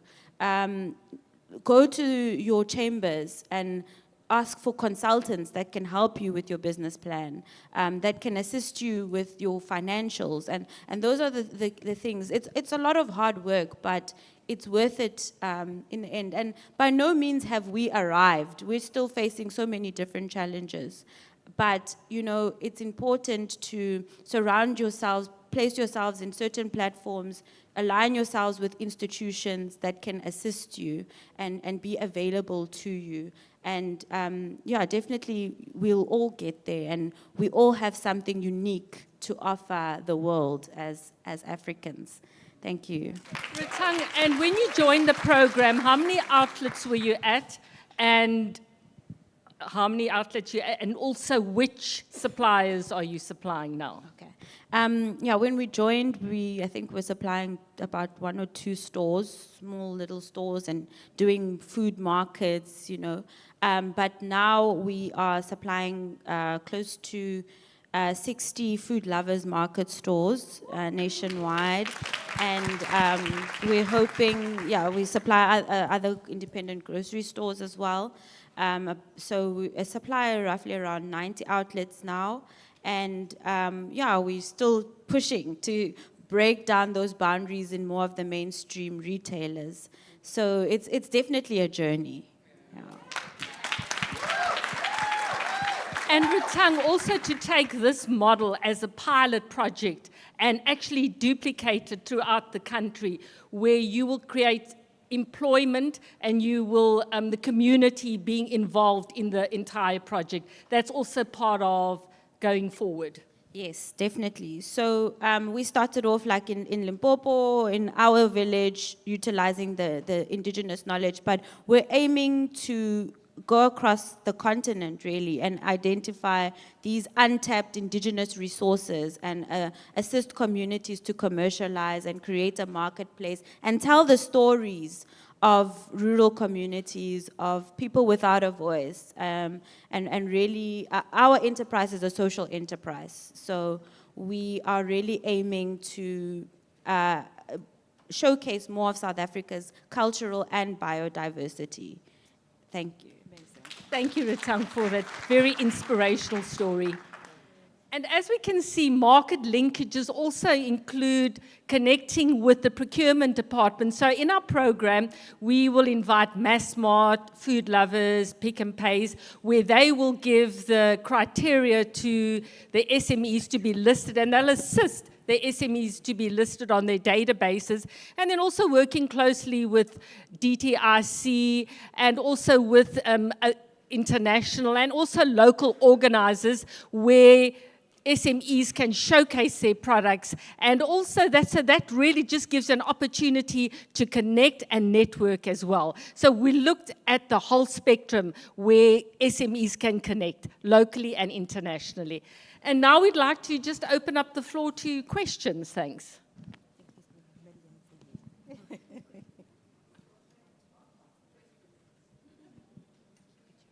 Can I ask people to please keep your questions very brief? We've got about 5 minutes left in this panel. Okay, hi. My name is Tulani. I am from Real Spaces. I'm also an executive life coach. I work under JCCI, they're my clients, and I'm part of the Global Export Accelerator Program. This question is for Ratang. So one of the things that I've realized is that we don't talk about the person behind the business, right? And as a life coach, I've met so many people who are given opportunities by, let's say, the JCCI and other chambers of commerce, but the uptake is very low because of the negative self-talk and things like the imposter syndrome, where you don't believe in yourself, especially when you're dealing with a Black African female who's an entrepreneur. So even with that, there's so many mental barriers that one comes across. So I wanted to ask you, how did you overcome that one?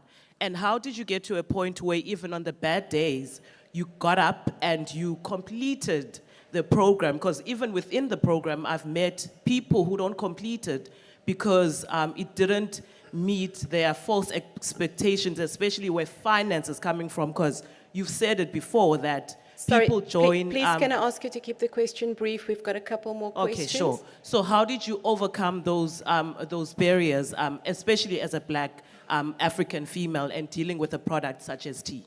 I think let's take the next two questions that were here, one or two, there are two over here, and we don't have time for 5 questions, unfortunately. We'll take the two first hands that were raised on this side. Hello. Okay. Hi, I'm Zubair from Lavender's Water, and my question is to Vanessa from DHL.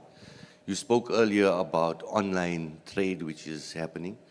In our company, it's a major factor, and I'd like to put a request on behalf of all the SMEs here in terms of one very important thing, which is regarding the logistics of importation of raw materials. Load shedding is a very big reality for us.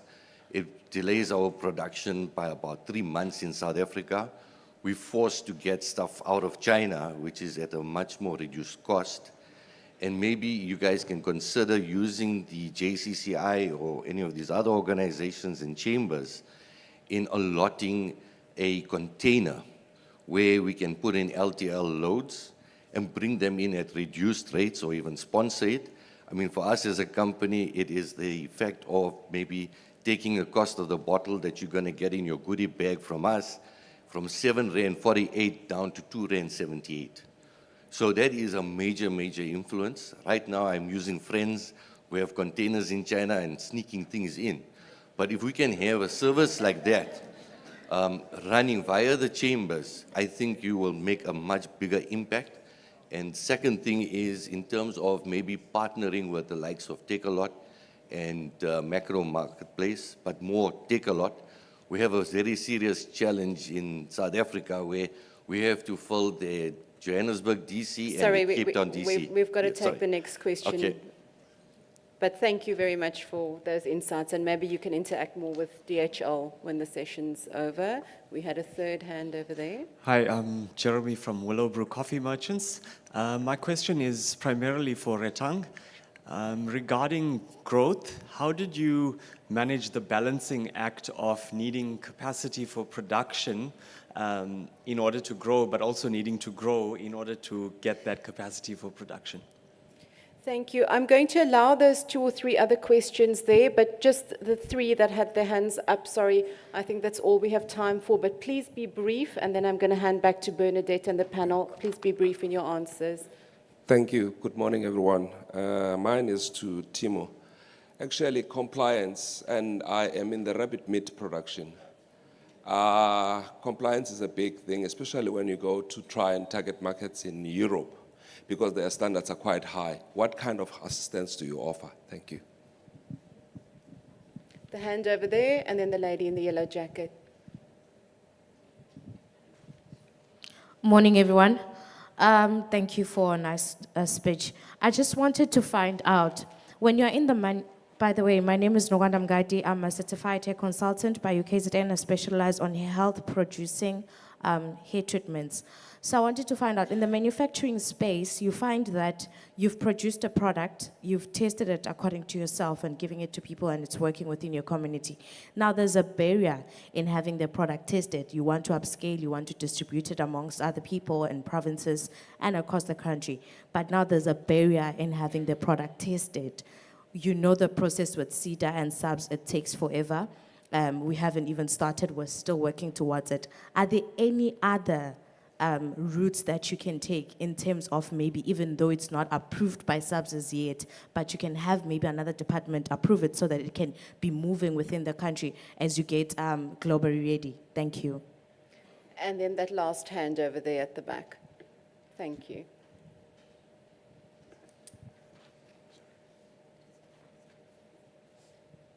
Thank you so much, Dr. Samuel. My question is to the lady with the T. You spoke about indigenous knowledge and stuff. How do you go about converting your indigenous knowledge into something that is now acceptable because of, let me say, acceptability? How did you conquer acceptability? Because, of course, maybe you patented your tea bags or something.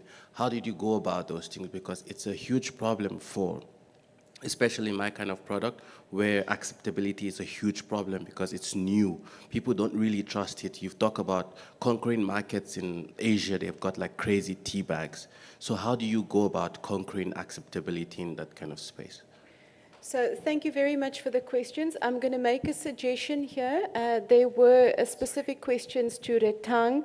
I think, you are an inspiration for many people here, and I'm going to ask for those questions, if I may, Retang, for them to approach you directly, because there are specific questions to you. There are some common questions to trade in general.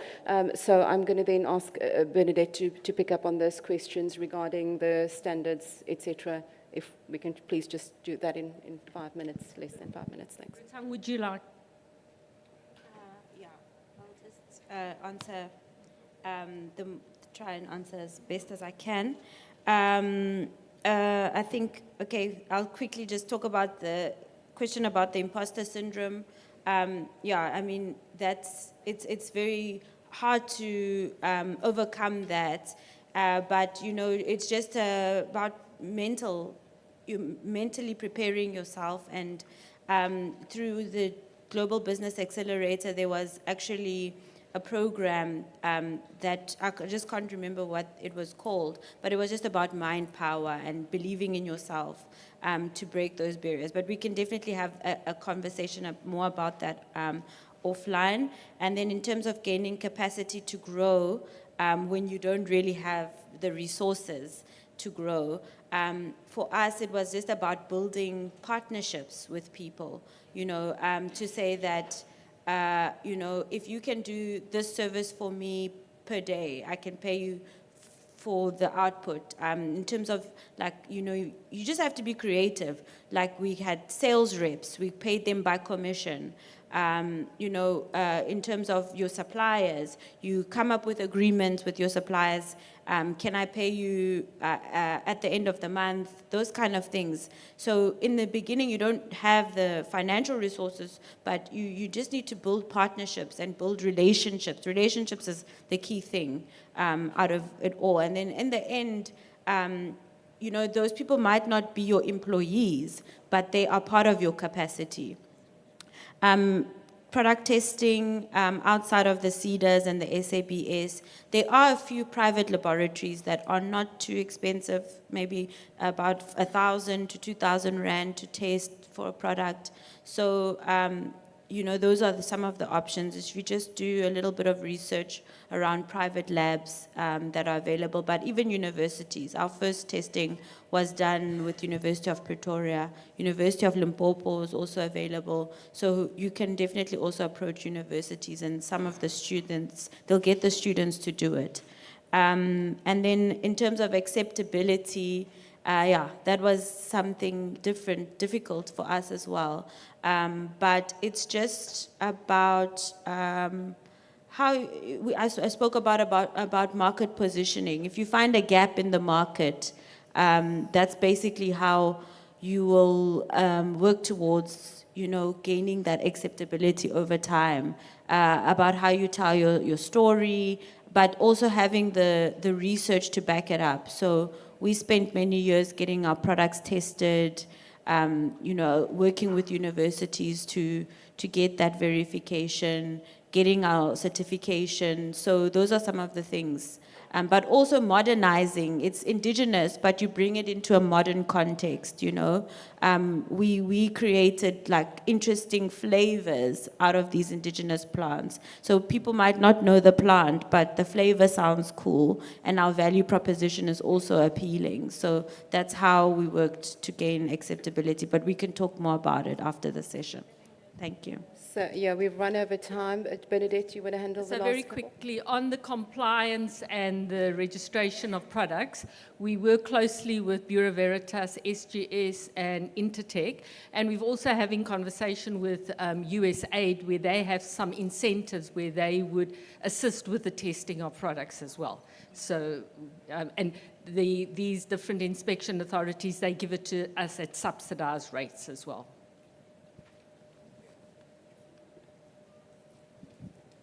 I had one comment, if you don't mind, and I know we're over, but I've got to say this. I find it bizarre that you speak about imposter syndrome, because I would advocate that being a black woman entrepreneur is your superpower. We carry shipments all across the world from this continent, from basket weavers to seaweed harvesters to cosmetic manufacturers, and their customers are prepared to pay a premium because of their story, because they employ other women, because they allow those women to be able to send their children to school. So I think to Retang's point, tell your story, leverage your social media presence. If you're not particularly good at it, find a young person to help you with that. They will do that for you.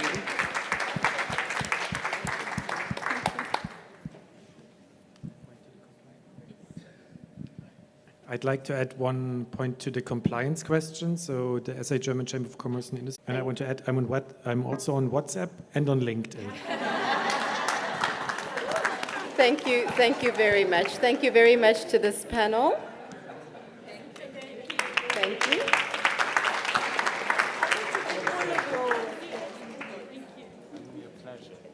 So I think what I really also wanted to pick up on, thank you to this panel for all these amazing insights that you've given us.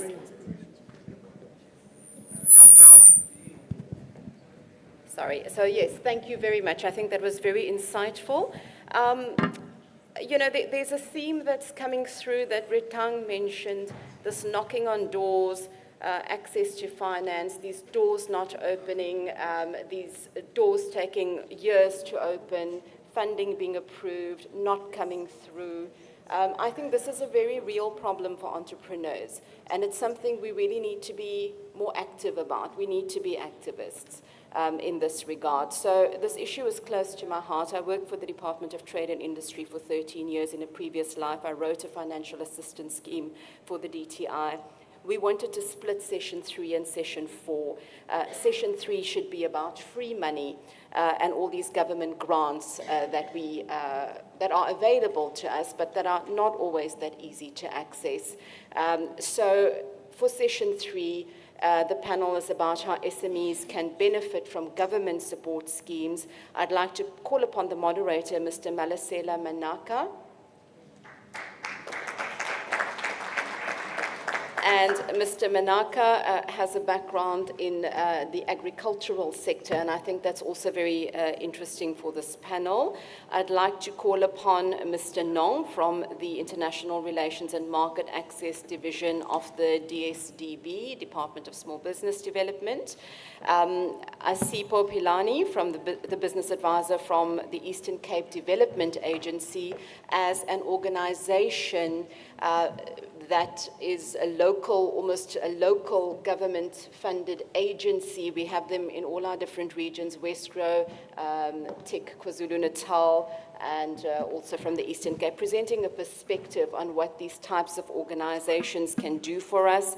I'd like to call upon Mr. Tumelo Chipfupa from Ernst & Young.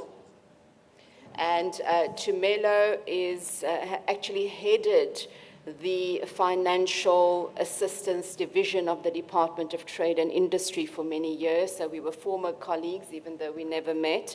And Tumelo is also heading the Ernst & Young division that assists in the application of grants. So what I would like to say for this panel is to have your session, but please allow enough time to open up to questions, because I think there's going to be a lot of questions from the audience. Thank you.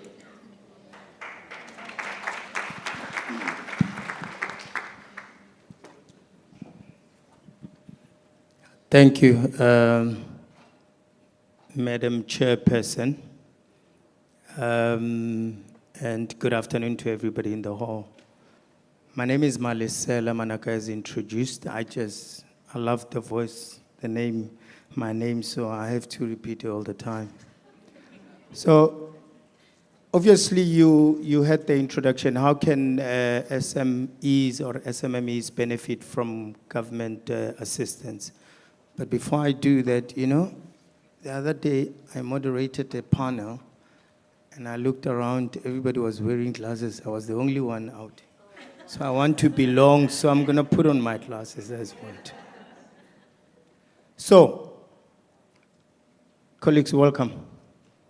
In front of me, I am next to, immediate left, is Ntate Klo Nong. As said, he's the Deputy Director, International Relations and Market Access at the Department of Small Business Development. He's just not Ntate Klo. He's got a master's in global studies from a university in Kyoto. He's a very big man. He's got 15 years in SMME development. He's got that experience. So he knows what he's talking about when, whatever that is going to say. He knows the problems that SMMEs are going through. He has experience in a sense that he worked at the EPWP Public Works, as well as the LEDIT is a department in Limpopo that has to do with economic development. So welcome, Tatetlo. Welcome, sir. Next to him, Asisipo Fihlani. I'm not going to say what it means, the surname in my language. But she's a business advisor, export relations, Eastern Cape Development Corporation. She studied at Fort Hare Financial Markets, and she's got masters in development finance. So the reason I say this is because I just want you to get a sense that you're going to be getting experience and input from formidable souls.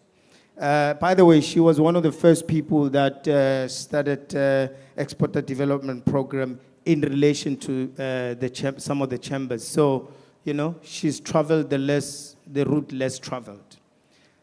At the extreme end, Ntate Tumelo. Chifupa, we welcome you. He's a gentleman who started his own company. It was a boutique company that was bought over by Ernst & Young. He's now a partner, South African partner. He told me not to say a whole lot of things because, But of importance to this is that he was the DDG, Deputy Director General at the DTI, especially dealing with incentives, something that we hear about.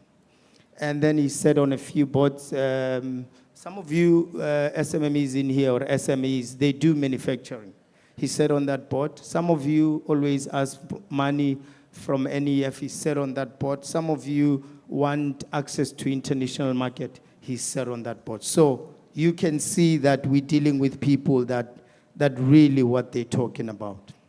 But this is where we're going to test them because we need value for money, right? Now, we're here because we want to find out, it's an obvious case that South Africa is going through unemployment issues. I mean, we're sitting at 32.5, about 32% of unemployment. It's undeniable that SMMEs or SMEs are very important. They are the important fiber and fabric of our economy. And it's a known fact and it's a given fact that government cannot absorb all the unemployed people. That much we know. And we equally know that everybody or most of us in here are trying to start businesses for one or two reasons. One, because we have no any other way out. But number two, because we believe in the development of the country. Now, the question is, we're sitting here, we know that government has an obligation. With all the problems that we have as business owner, remember that we have black legacy. If you were to say to me, I must go to a private bank, there's a whole lot of things that they're looking for in order to fund me.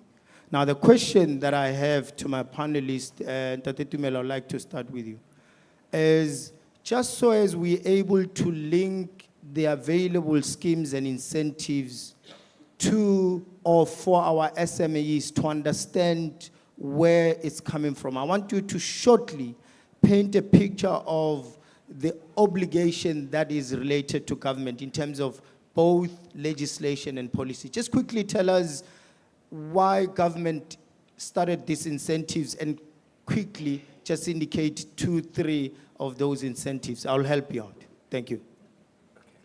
Oh, you got yours. Thank you. Thank you, Ndata Manaka.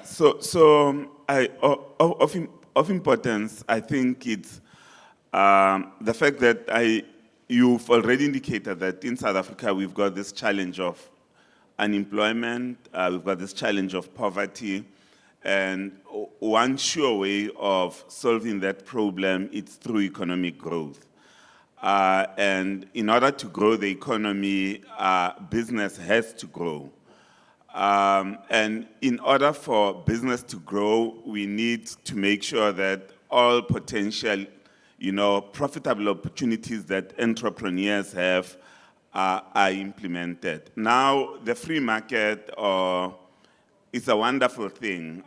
If at all it's allowed to work, if at all it has an environment in which it is working. But the market does not always work as it's supposed to be working.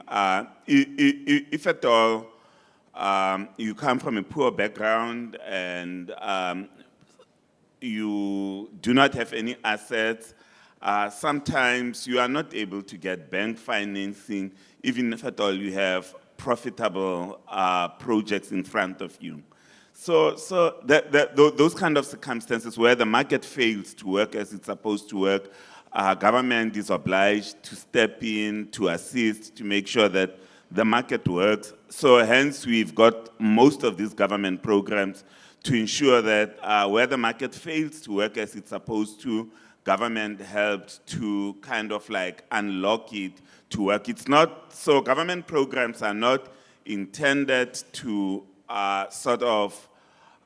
especially finance programs are not intended to displace what the private sector is doing, what the banking sector is doing, but it just takes into account the fact that sometimes the banks do not work that well, they do not finance everybody who deserves to be financed, and hence you've got these government programs. And sometimes you've got things that happen in the environment. You've got load shedding, we've just come out of a pandemic. People in those kind of circumstances, insurance, sometimes it's not enough, people are underinsured. Government needs to step in to make sure that it protects the assets of communities. And hence, most of the time, we've got these government programs. I just think as a background, that's it. I'll stop here. Thank you. Just in terms of some of the schemes that are available, just please, just 2, 3. And the reason is, just so as colleagues are able to have an idea, and we know they know, but there's a reason we do this. Oh, okay. Yeah, no, thanks. I almost skipped that. So given the fact that we've got exporters in the room, there are 2 or 3 programs that I think would be quite relevant from the DTIC, at least, that I know about that would be relevant. One would be the EMEA scheme, Export Marketing and Investment Assistance Scheme. It is a program that allows individuals to go visit export markets, to go and exhibit at international events, especially outside of the country. And what EMEA does, it's a grant program that pays for close to between 50 to 80% of your travel costs to go to an export market, of taking samples with you also. And then in addition to that, there's the sector-specific assistance scheme. I think Leila spoke about it. They've got a separate one for emerging enterprises now. It used to be just focused on working with Export Council, but now there's one that allows groups of emerging firms to go and visit different markets. Again, it works along the same lines where group of 5 or 10 can apply to the DTI, and the DTI will pay for a portion of, including sometimes I think it's also 100% of the costs of going to visit a particular market. That would include your flight costs, it would be your per diem, and it would be also the cost of transporting samples. Then in addition to that, there's a very popular program at the DTIC that I'm aware of called the Black Industrialist Scheme. It is a program that provides also a grant of between 15 to 50 million rands for your much more medium-sized to larger enterprises who are either acquiring machinery, are expanding, and who are in the manufacturing sector. It offers a grant of between, I think, a maximum of 50 million rands, and the percentage is between 30 to 50% of the cost of whatever project that you are undertaking. So those are some of the programs. In terms of talking about government programs, I would like to add this to say that most of the time, what I would advise entrepreneurs to do is that you need to be quite careful. There are quite a lot of government programs. There are also a lot of, I've seen, during when I was at the DTI. Let's not give them solutions as yet. Okay, let me stop there. All right. Included in that, there is a program called Agro-Processing Support Scheme, right? And I mentioned it just so as we're able to go Google them. I don't want to go into details. There's equally Agri-Industrial Fund, which is a partnership between the Department of Agriculture, Land Reform and Rural Development. So those are some of the packages available. But we have issues with those, and that's where we're going to go. Ms. Fitlani, that was at a national level. I'm interested in saying, for people that are here in Cape Town and they're coming from the Eastern Cape, what are we talking in terms of support packages? Just 1 or 2. Thank you, Mr. Manaka. Good afternoon. Taking from the national perspective of what the national government agencies provide, we at the Eastern Cape Development Corporation have looked at the demographics of the Eastern Cape province. We looked into the sectors and what our companies within the province face. And as the Economic Development Agency for the Eastern Cape, we've then set out to develop programs as well as support to small, medium businesses as well as large businesses that are tailor-made to the Eastern Cape. One of those you could talk about the Risk Capital Fund. That is a fund that is set up that for new ventures. Let's say you're going into the market, you've not tested this innovative idea. We've provided a fund for our businesses to be able to leverage on that.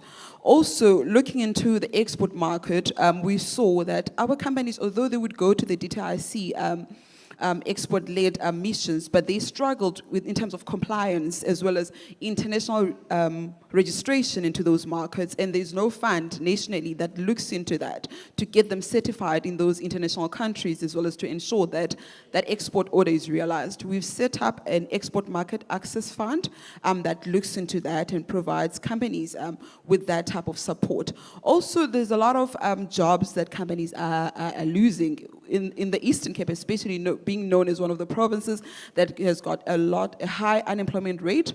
We've got a jobs fund that is run by the ECDC, whereby we incentivize companies that are struggling with their payroll for certain jobs. There's different criteria for you to get to access that. But those are the three that I'll talk about that we've set up amongst the others that looks into the provincial landscape and provide assistance to companies. Thank you very much. Now, Tatetlo, if you think of it, we were hypothetical and we were academic in terms of talking about what is available, but there's a real issue on the ground. People in this hall, they will tell you that it's fine, we know about government programs, but it's difficult getting them. Now, the question is, what are the known issues where we're talking to them, where SMEs are failing? Probably government has got issues in terms of not making grants available on time. But what are their contributory issues and factors that they have a role to play in? How difficult is it to get this grant on the basis of SMEs? What are the issues that they have to put right in their houses so that they come right with the finances? Thank you.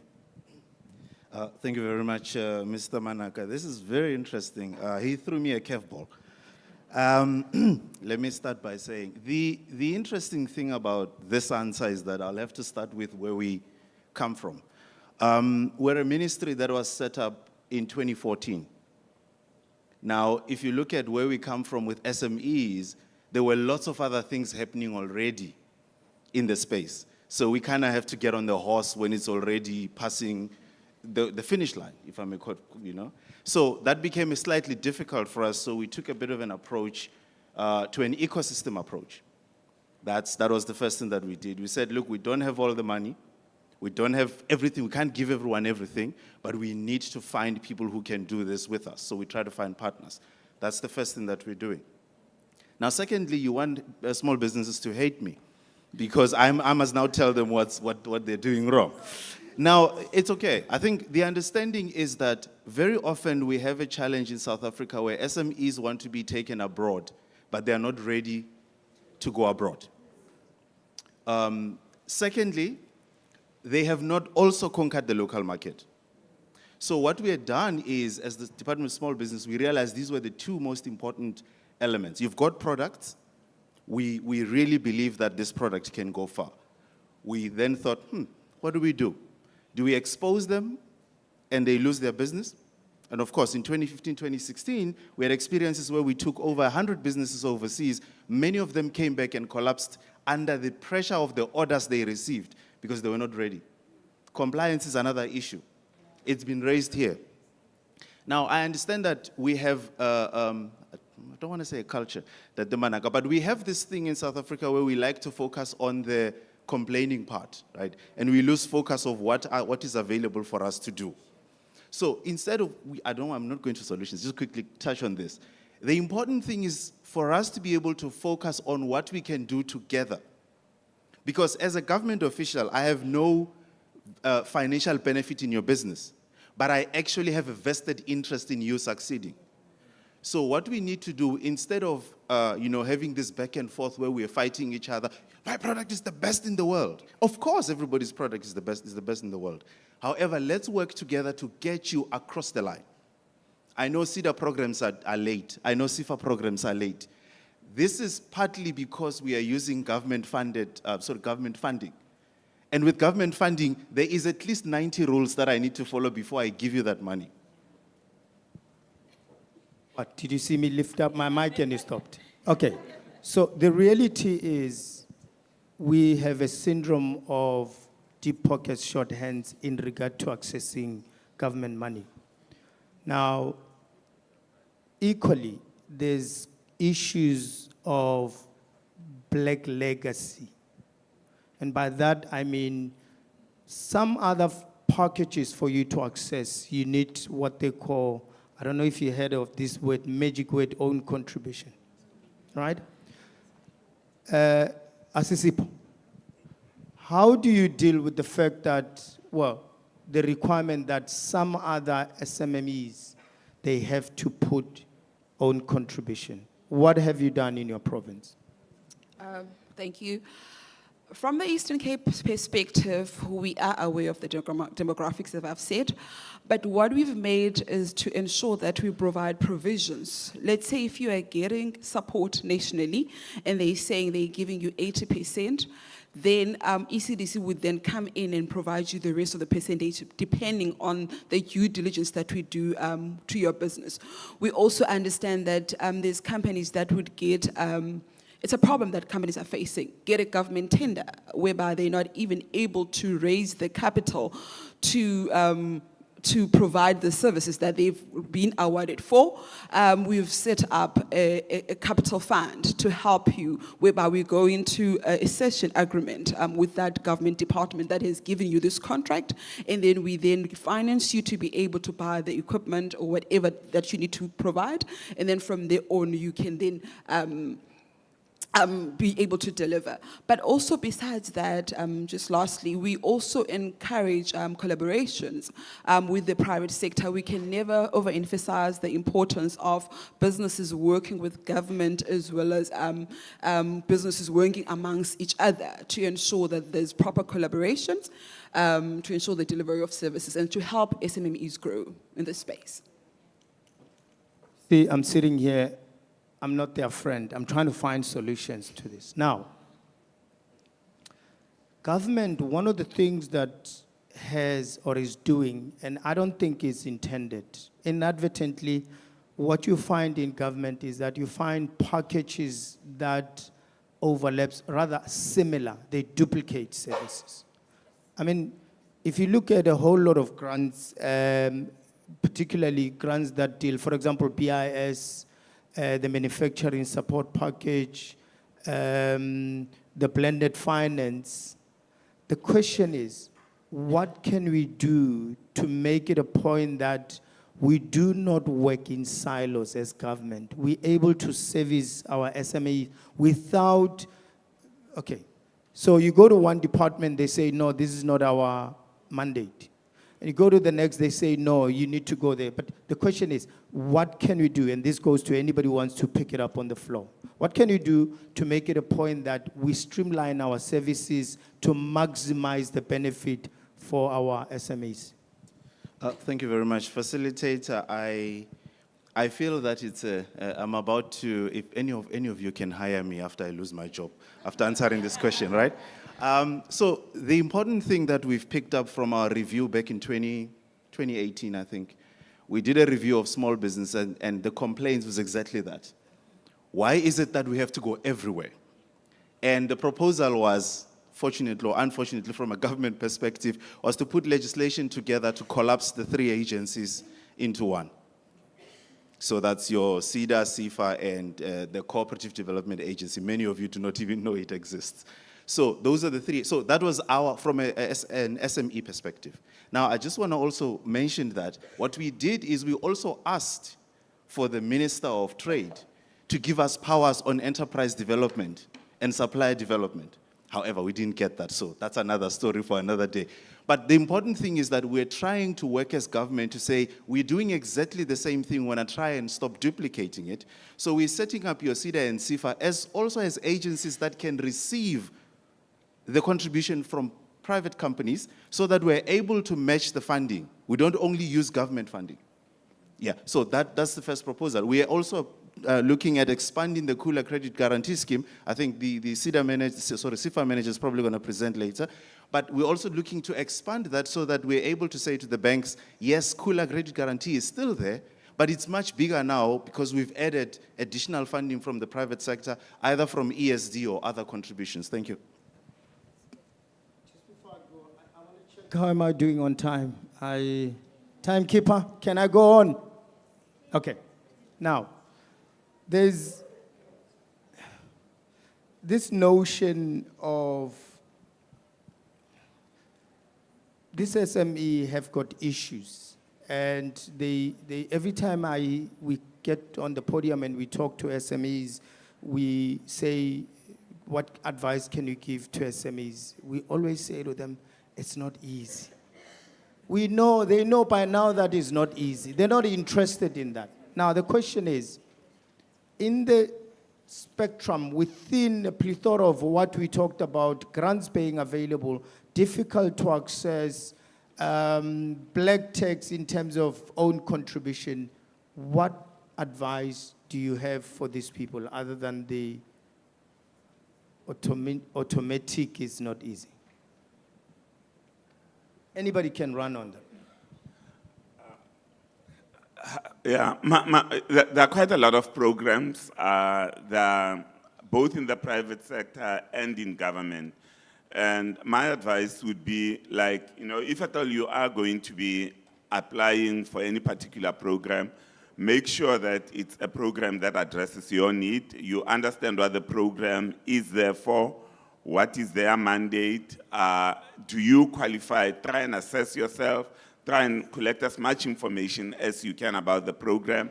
And if at all you feel like, your assessment is that it doesn't meet your needs, just walk away from it. Don't ever think that you'll be able to convince them to look at you as special, because government programs have got rules, and it's very difficult for them to change their rules to accommodate one particular entrepreneur. So if at all you don't fit the rules, just walk away. You'll save yourself a lot of tears, a lot of time. If at all it fits you, you can apply. Make sure that you apply in good time. You provide as comprehensive an application as possible, and from there, it's up to your luck. But the thing about it is preparation. It's the best thing that you can do for yourself. Thanks.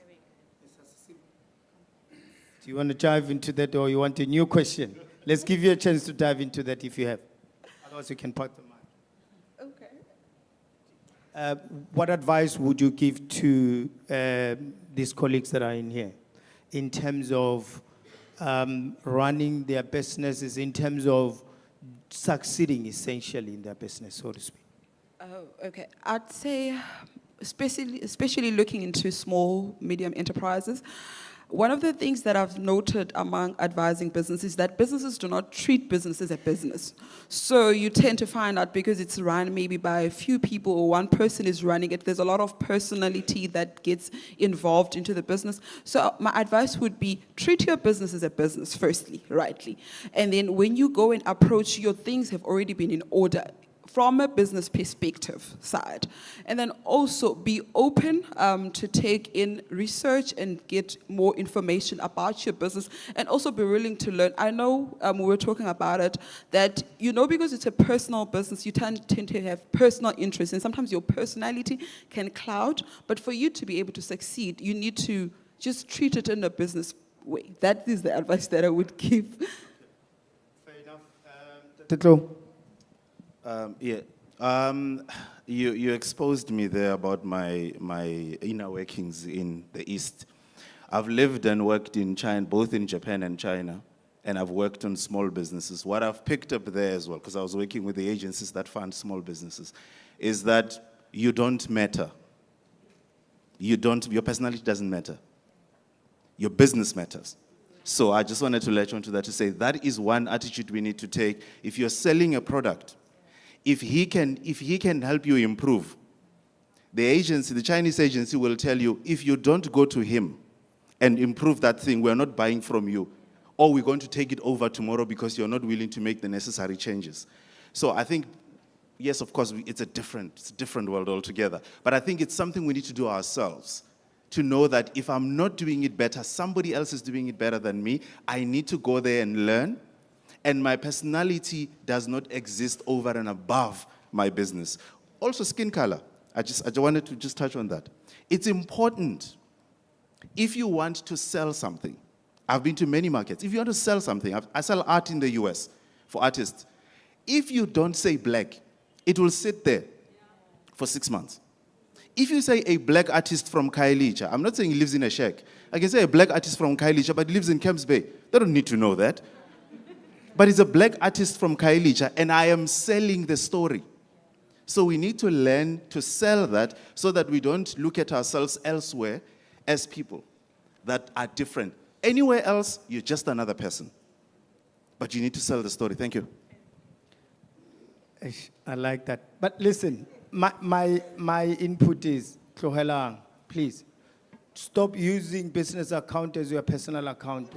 Please. That's the first thing, because it is so important, but it's taken for granted. Some of us, we just swipe. You go and you business card, you swipe, and then you don't. No, stop. Can we stop? Thank you. Now, it's funny that Tetlo mentions that you don't matter. Because I wanted to... Mr. Timekeeper, am I okay? Yes, so, okay, I figured. So this is, for me, I'm going to give it to my panelist. Because it's funny that he mentions that if you say black anywhere else in the world, your product will move off the shelf, right?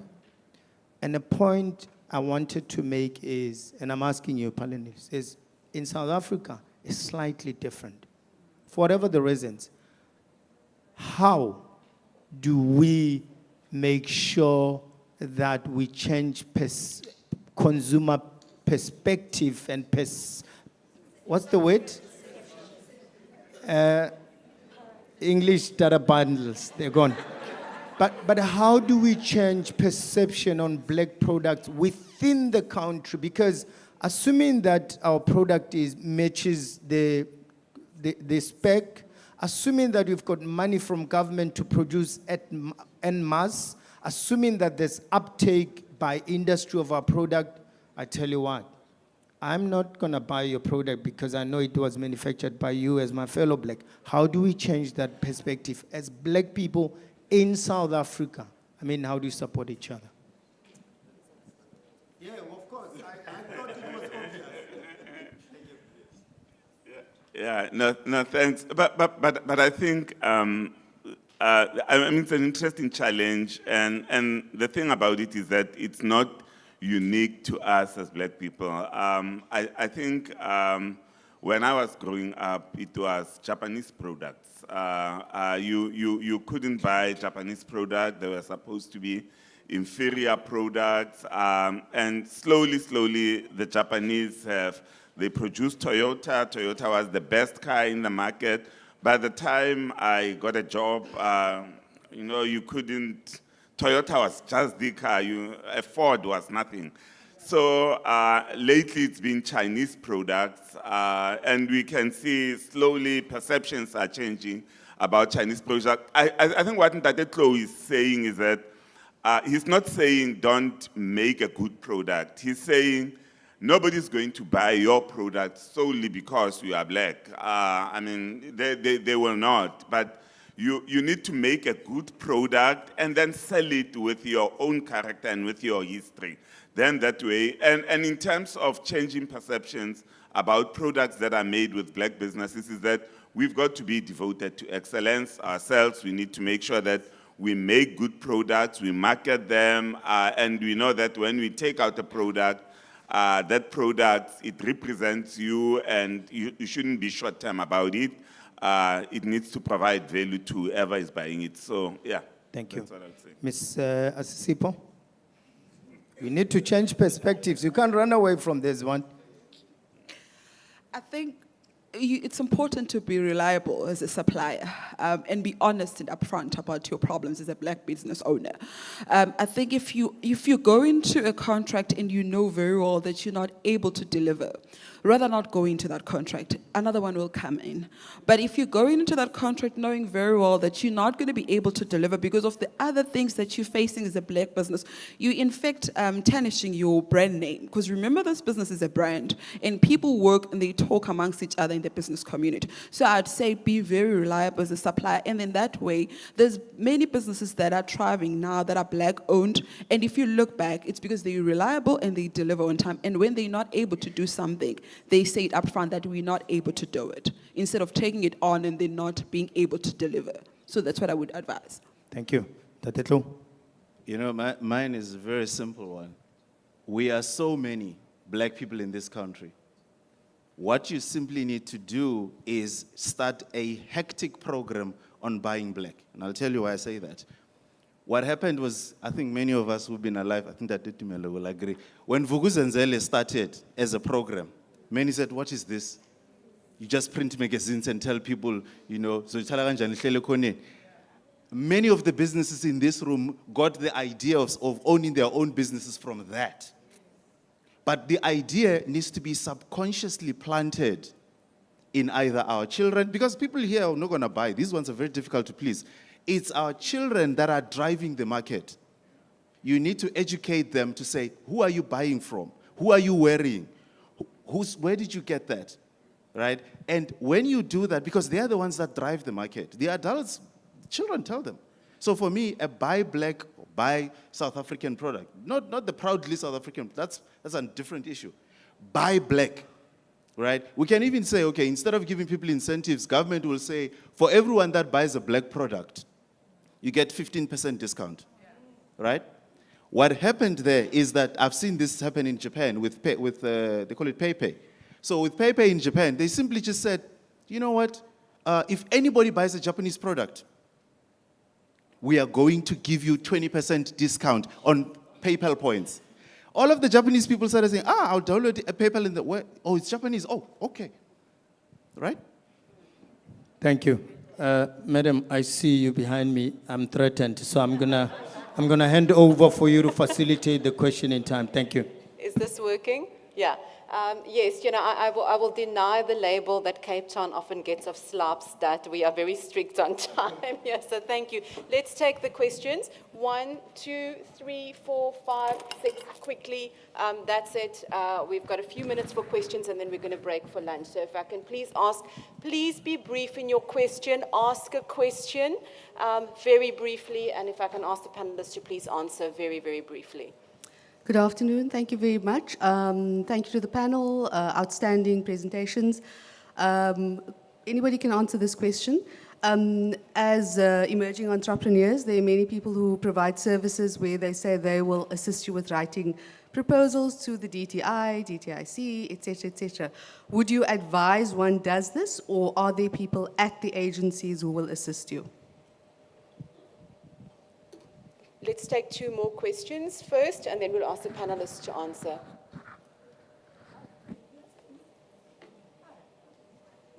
You'll be next. Hi, I'm Elizabeth, and we manufacture household items. I just want to find out, government, what are they doing? Because we've got so many China stores, and the quality that we're producing is way better than China. So you guys need to seriously intervene, because seriously, you can't just say 5% on buying South African products, but you still give China the authority to bring in as many products as possible. So that's totally wrong. The lady in the front here.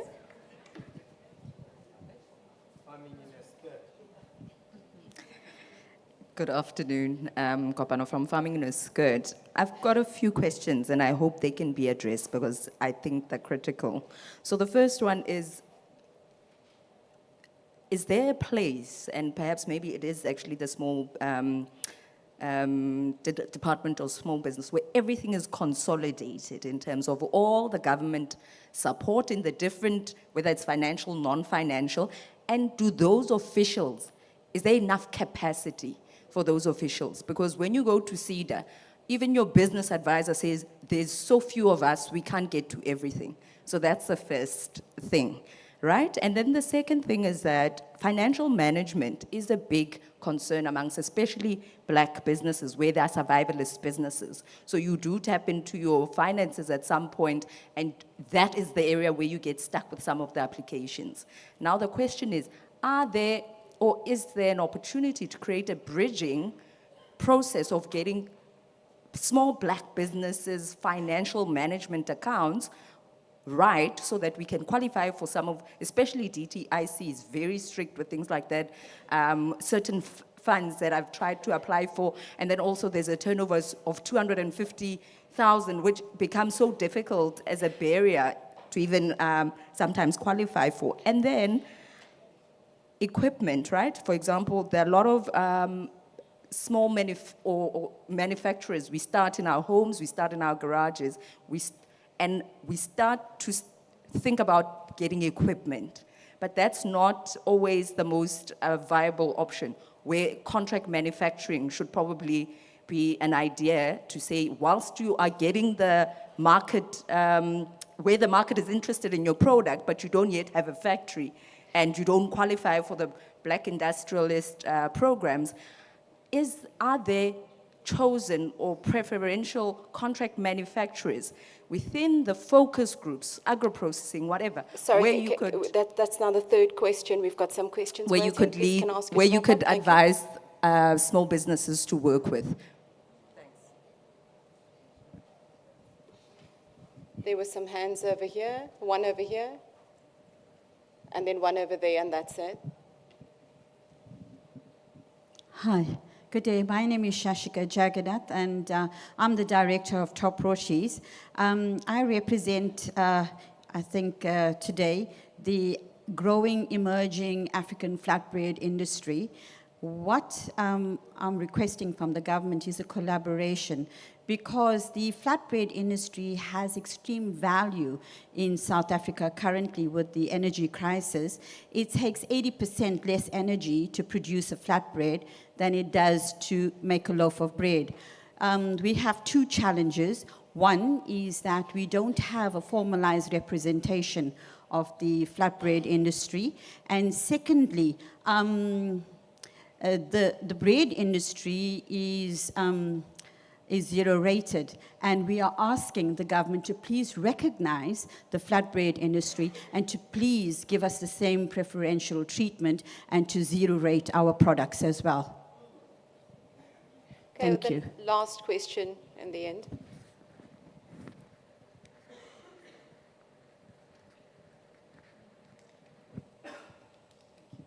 Good morning. Thank you so much for the presentation. My name is Nokhanya Mncwebe. I'm a co-founder and the CEO of Metawi, which is an alcoholic business. And the reason I say that is because we're basically excluded from a lot of government funding, which has been a blessing in disguise, because it's meant that we've had to start to become investor ready from the onset.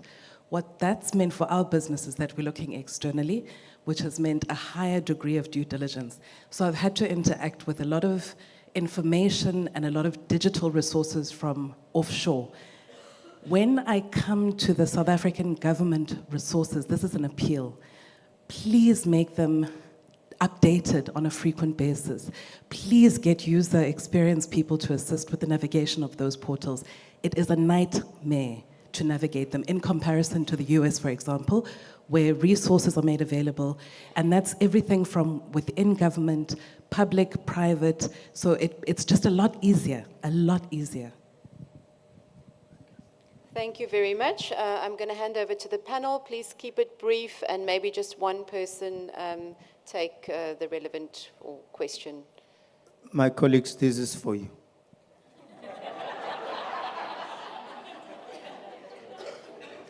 There's a reason they're panelists, right? Thank you. Okay. I think let me take the first question that the lady posed, but excuse me, I'm speaking from an Eastern Cape cap, so maybe he might add.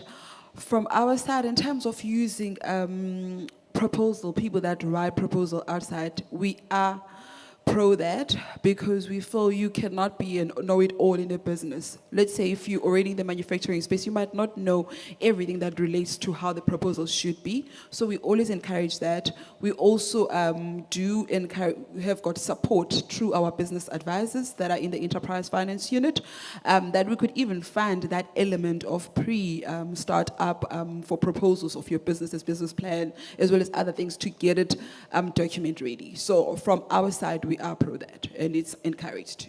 Thank you. Thank you very much, Sisipo. Before Ndadidumelo advertises his business, let me answer a few questions. Yes, even nationally, so the Department of Small Business has an agency called the Small Enterprise Development Agency. I think Farming in Skirt also mentioned it, that sometimes they are strained and so forth. So that system uses external service providers. Now, we are not saying send us to go find somebody and we must make that person account. It's your business. You need to make sure that the service provider writes what you need. I think there's still that responsibility. So we do encourage that. Of course, there are issues that are very SARS related. We're talking about issues of trade agreements in terms of Chinese products entering the market. We're talking about, how do we control that? Now, that's a different element.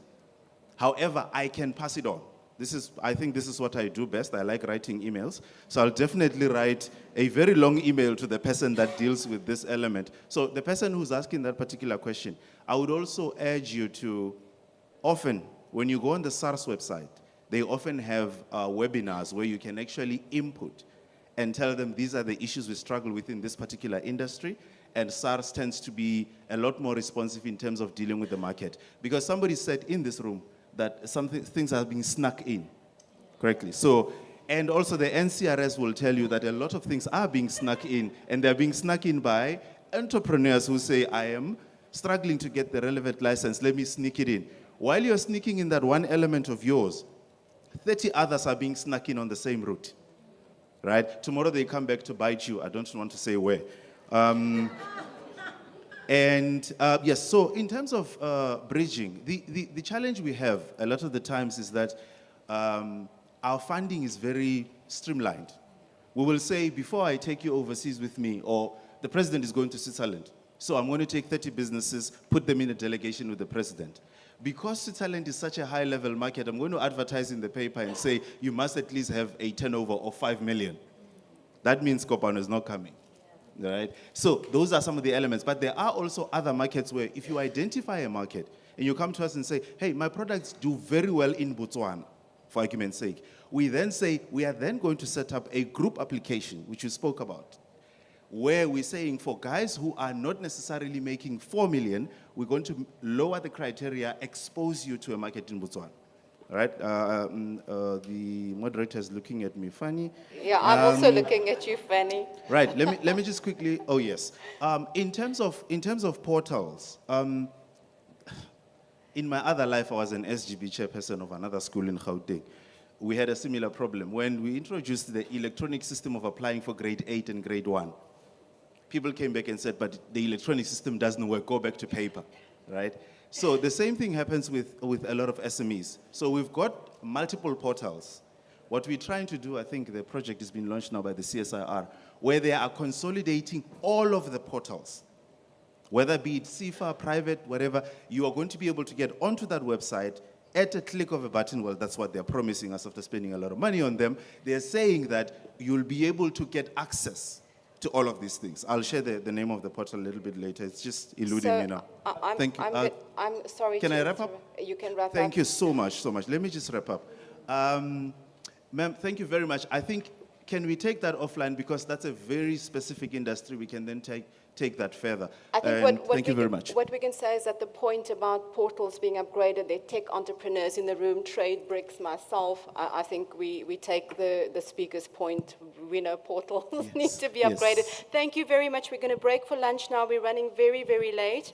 I would like to thank all the panelists for your wonderful insights. I think the audience here has really learned a lot from the things you've had to say. I think, myself included, very interesting with the Eastern Cape as well, seeing a funding gap and plugging it. Great stuff. Thank you so much. Lunch is served upstairs in the Bluebell room. You can access through the escalator over there or through the stairs over here, also the elevator, but they'll probably be tight. Lunch is served with the speakers. Please make your way whenever you want, before or afterwards, to get your goodie bag, which are some samples of all the wonderful products that the entrepreneurs are producing. I'm thanking the moderator for sure. Thank you.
Hi, everyone.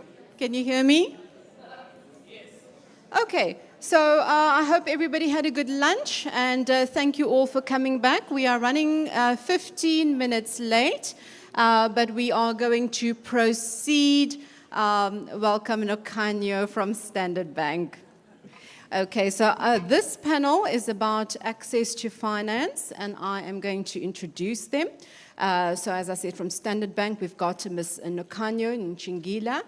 And Nokanyo sat at the Cape Chamber the other day and unpacked a very exciting way for a financial, traditional banking institution to work in South Africa, unpacking very interesting financial assistance schemes and really looking at the gaps in the market that you are trying to plug. And we were quite blown away by what you've had to offer as a financial institution. So I will give over to you at the end to talk about that. Sean Charlie, the regional manager of SIFA Western Cape, couldn't make it. We have got Mbulelo Shabane, who is the replacement. Welcome, Mbulelo, from SIFA. And of course, SIFA is part of the Department of Small Business Development. Am I correct? All right, so welcome.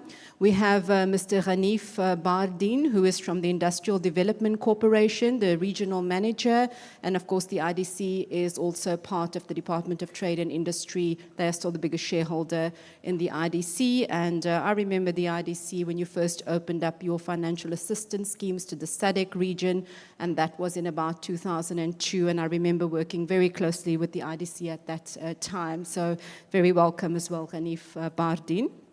We have Bongamusa Biela, who is the regional manager of the National Empowerment Fund of the Western Cape. And of course, the National Empowerment Fund, I also remember when the organization started and played a very instrumental and pivotal role in the South African political economy. So very welcome to Bongamusa Biela. I have knocked on all of your doors as an entrepreneur as well, and those doors don't always open. So we're really looking forward to hearing how you are now catering to SMEs in the landscape that we find ourselves as a country post-COVID.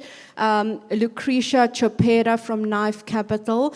Knife Capital is a venture capital fund of about 1.5 billion rand. You had your roots in the Afronaut Mark Shuttleworth's capital, and of course you've generated your own successive rounds, and you also have a lot of investment from different funding partners, and I think private capital as well.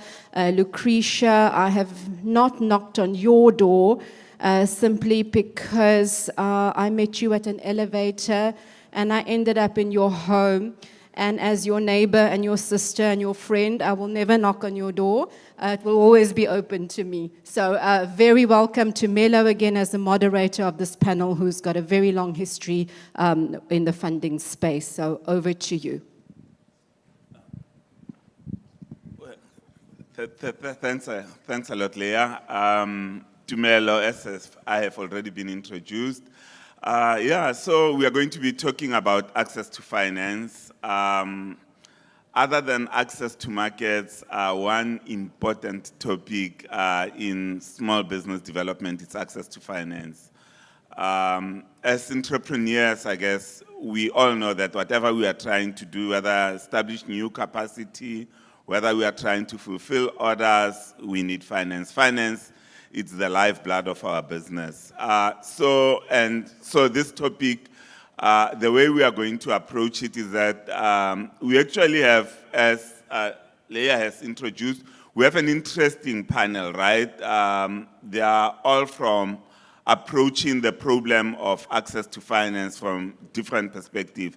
We've got a bank, we've got somebody from the venture capital space, we've got 3 different development finance institutions, one looking at small business, one looking at empowerment, and the one looking at industrial development. So what we are going to do is to give them a chance, each one, to talk about their different institution and talk about, what do they have for a client such as us. small black exporters who are eager to get into the export market. And from there, we will open it for questions because we are running behind time. So I'm going to just start with Lucretia and then move over to the rest of the colleagues. Yeah, Lucretia. Thank you, Tumelo, and afternoon, everyone. I'm Lucretia Chopera from Knife Capital, but Knife also owns Grindstone Accelerator, I think, which will speak more to earlier businesses and startups that I've heard speaking and asking questions in the audience. So Knife Capital has a mandate to invest in innovative businesses that are looking for funding for Series A and Series B. This is just terminology for VC, which means the minimum for Series A is 15 million rand, and the minimum for Series B, we mostly deal in dollars. At Series B, it's from 3 million in funding. Knife is also huge in collaboration, so we like to co-invest just to spread the risk. We like to also focus on our KNF values, which is our knowledge, network, and funding. So when you work with Knife, even from our Grindstone Accelerator perspective, the greater value that we bring is more than funding.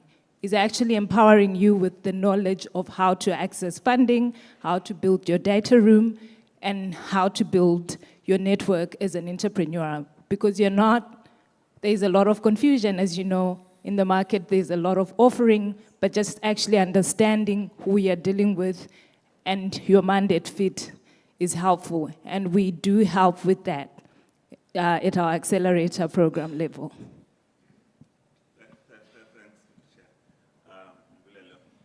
Hi, everyone. As introduced, I'm Mbulelo Shabane. I'm working with SIFA. Some of you might know SIFA. We have a very good reputation in the market.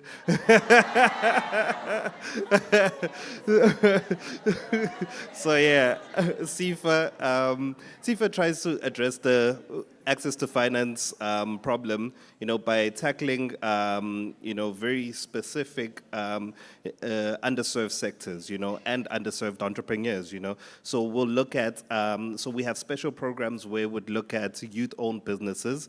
We have special programs where we look at manufacturing businesses, and we look at businesses owned by people living with disabilities, and we'll have a different program for township and rural businesses, we are a developmental finance institution, meaning our mandate, really comes in at that trying to get you the small business access to finance, through bridging that information gap and really getting you into the finance that you really couldn't probably get from a traditional financier, but we do look at, we don't try to outshine a traditional financier. We look at upgrading you to a traditional financier. Thank you. Maybe before you go, can you just talk about your blended finance project? Okay. Yeah, so we have, since SIFA is implementing agent of the Department of Small Business Development, SIFA's funds were originally for business loans, right? But then Department of Small Business Development, along with other departments, started giving SIFA funds that could be used as grants, right? So now what we do is that primarily, I need to emphasize this, primarily SIFA does business loans, but based on the developmental impact of the business, SIFA then blends the loan and puts in a grant component into the loan. So then that grant component is not dependent on me, it's dependent on a scorecard. The scorecard is issued by the department that actually issues the grant funding. Then they say, cool, if you're giving a business loan to this business, then here's a scorecard and input on the scorecard, how many jobs do they have, what's the ownership structure like, and then it'll kick out a number and say, cool, here's a grant component out of that. Thank you.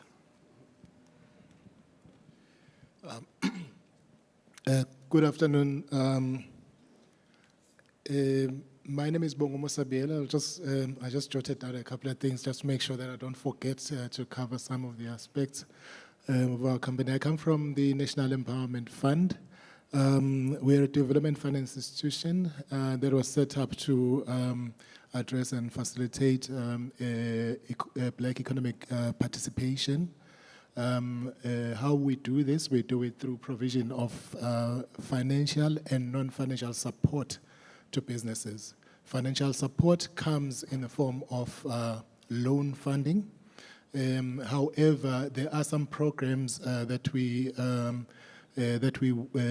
have established together with some of our partners, where there is some level of concessionary funding that can be structured into those transactions.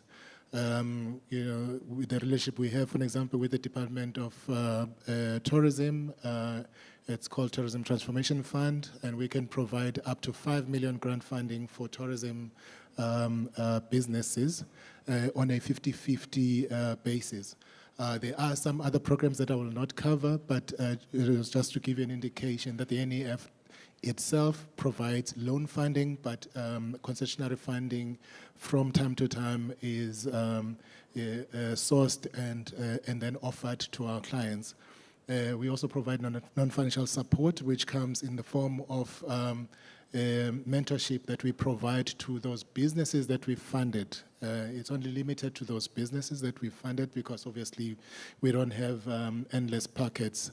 So we have to make sure that those businesses that we fund are able to get the necessary mentorship to help them, implement those business proposals in the way that they had actually proposed them to us.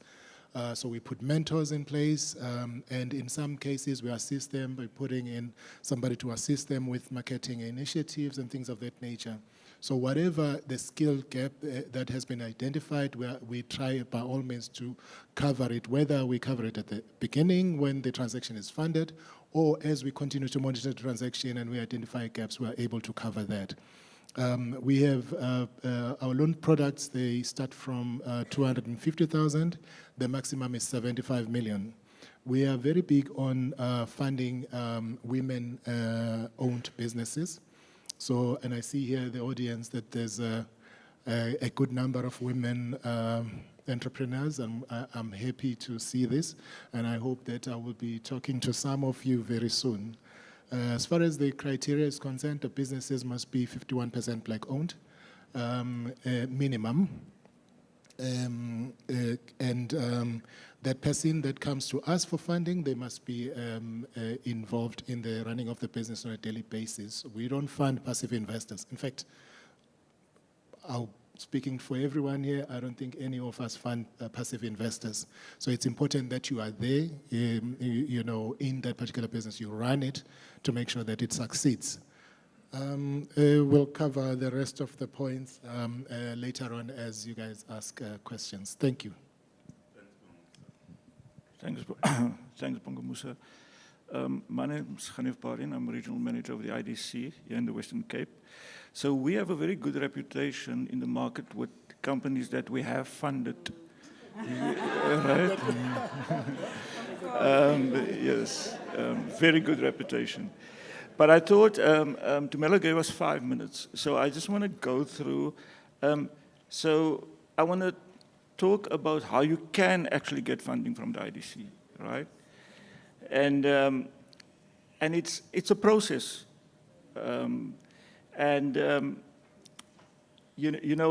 I have a 7-step process, so I'll run through them quite quickly. So the first one is preparation. When you come to the IDC, so this is before you engage with the IDC, have a very good understanding of your business, right? Do a deep dive of your business in the sense that, like, if you had to explain your business in layman's terms, maybe to your wife or your girlfriend or your boyfriend, that you, in your mind, you are clear and have a very logical way to explain your business. And what we're looking for is insight.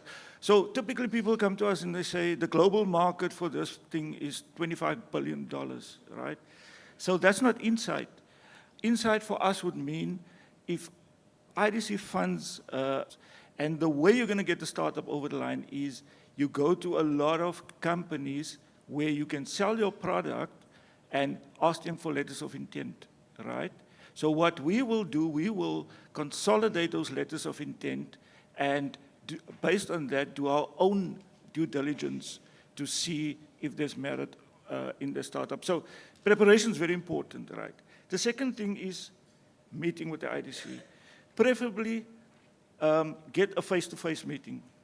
So you come in there, you want to talk either to the regional manager or deal maker and ask them, what do you guys look at when you want somebody, when somebody applies for funding, right?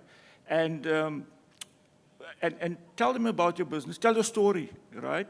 And ask them, is there gaps in the story or does it sound logical, right? And I think face-to-face meetings are always very important because it also gives us a perspective of the entrepreneur, what you've gone through to get to where you are. Because obviously, what we're looking for is, can we back this jockey, right? The third thing is providing information. Now, here is where a lot of people fall flat. So nowadays, there's a lot of statutory information requirements. There's FICA, there's anti-terrorist information, believe it or not, anti-money laundering, all. Besides that, but that is just what you must have. That's not the information that's going to get the deal over the line. The information that you need to get the deal over the line is your market information, your technical information, if you are setting up, for example, a manufacturing facility, and your financial information. If you are an existing facility, we require about 2 years of your annual financial statements, your latest management accounts, and a forecast, right? And be sort of optimistically conservative with your forecast, because it's you know, alarm bells go off with us when somebody comes to us and they're starting off the business, and in year one they already have 100 million rand in sales. So that doesn't. So then you've provided all the necessary information, and then you get to due diligence, and then we even go more deeply. You know, we lift the bonnet, we go into the engine, and we take everything apart, and then we get granular, right? And here we're testing all your assumptions about your market, your technical equipment that you require, and your financial forecast, right? Because the deal maker is almost like your salesperson. So you have to get them on your side, right? So that when they go and pitch your deal to a credit committee, they are your best friend on that particular day, right?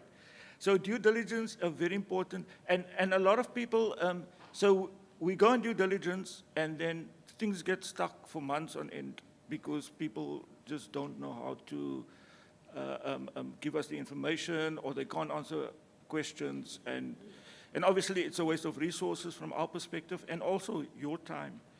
Then, now you haven't, the next step is to get to the approval. Yeah, 2 more minutes, 2 more minutes. The next step is to get to approval committee, right? So before the deal maker goes to approval committee, have a meeting with him and ask him, what are you going to pitch at that approval committee? So you have an understanding, he has an understanding, actually what's going to happen, right? So now the committee approves your funding. That doesn't mean you have money, right? You've got to sign agreements with lawyers, and that's another story, right? We've got our own internal legal department, right? But preferably, if you have a lawyer on your side, let them vet your agreements, right? If you don't understand, you have to read, I advise you to read everything in that agreement. If you don't understand something, our lawyers are always available to explain it to you, right? Then, once you've signed your agreements, right, an important point of agreements, there are conditions for disbursement. Before you can draw money down, you have to meet all those conditions. And those conditions can be as easy as meeting all the FICA requirements to a specific condition that says, for you to draw money down, you must have an agreement in place, as an example, with Pick n Pay. If Pick n Pay doesn't give you that agreement, that means you won't be able to draw down. I'm just making an example there. And lastly, disbursements. on disbursements, how we typically disburse working capital funding, we'll disburse directly to the entrepreneur. For machinery and equipment, we prefer to fund the suppliers directly. So I've said a lot, but I just thought I'll give you a bit of a sense of how it happens. Thanks. No, thanks, Tony. Maybe just before we get to you, I guess the same process for Absolutely. NEF and for, and for STIFA, No, no, I was just saying that I think the process that Hanif is describing is the same process for other DFIs, for NEF and for, would you say it fits into your process also? It's the same, okay, yeah. Thanks, so it's kind of a good description. Okay, Nokanya, maybe you want to talk about the program that Leila was talking about. Yeah, thanks. Thank you, and a good afternoon to everyone. We have the graveyard shift, but a very important one, right? So my name is Nokanyo, representing Standard Bank, and specifically enterprise development within Standard Bank. So while I'm talking, please do the differentiation. The Standard Bank traditional banking, I am going to be talking about enterprise development within Standard Bank. So enterprise development is a division within the bank that has a specific mandate from a BBBE policy perspective to support Black-owned businesses, 51% Black-owned businesses.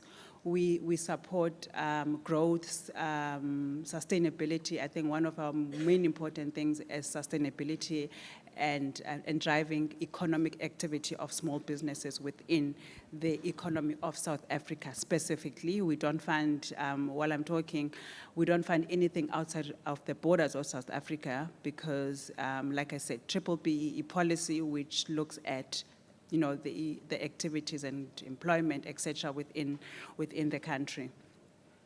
So we do the support through financial and non-financial solutions. We've got, when I talk about non-financial solutions, I'm referring to development programs. I'm also referring to mentorship, et cetera. Financial solutions that we have. So we really focus on, someone spoke about earlier this morning about boutique businesses. So we focus on your boutique small businesses. Our funding is very limited. We don't have the millions that my colleagues here have. We fund typically, if a business banks with Standard Bank, we fund up to R1 million.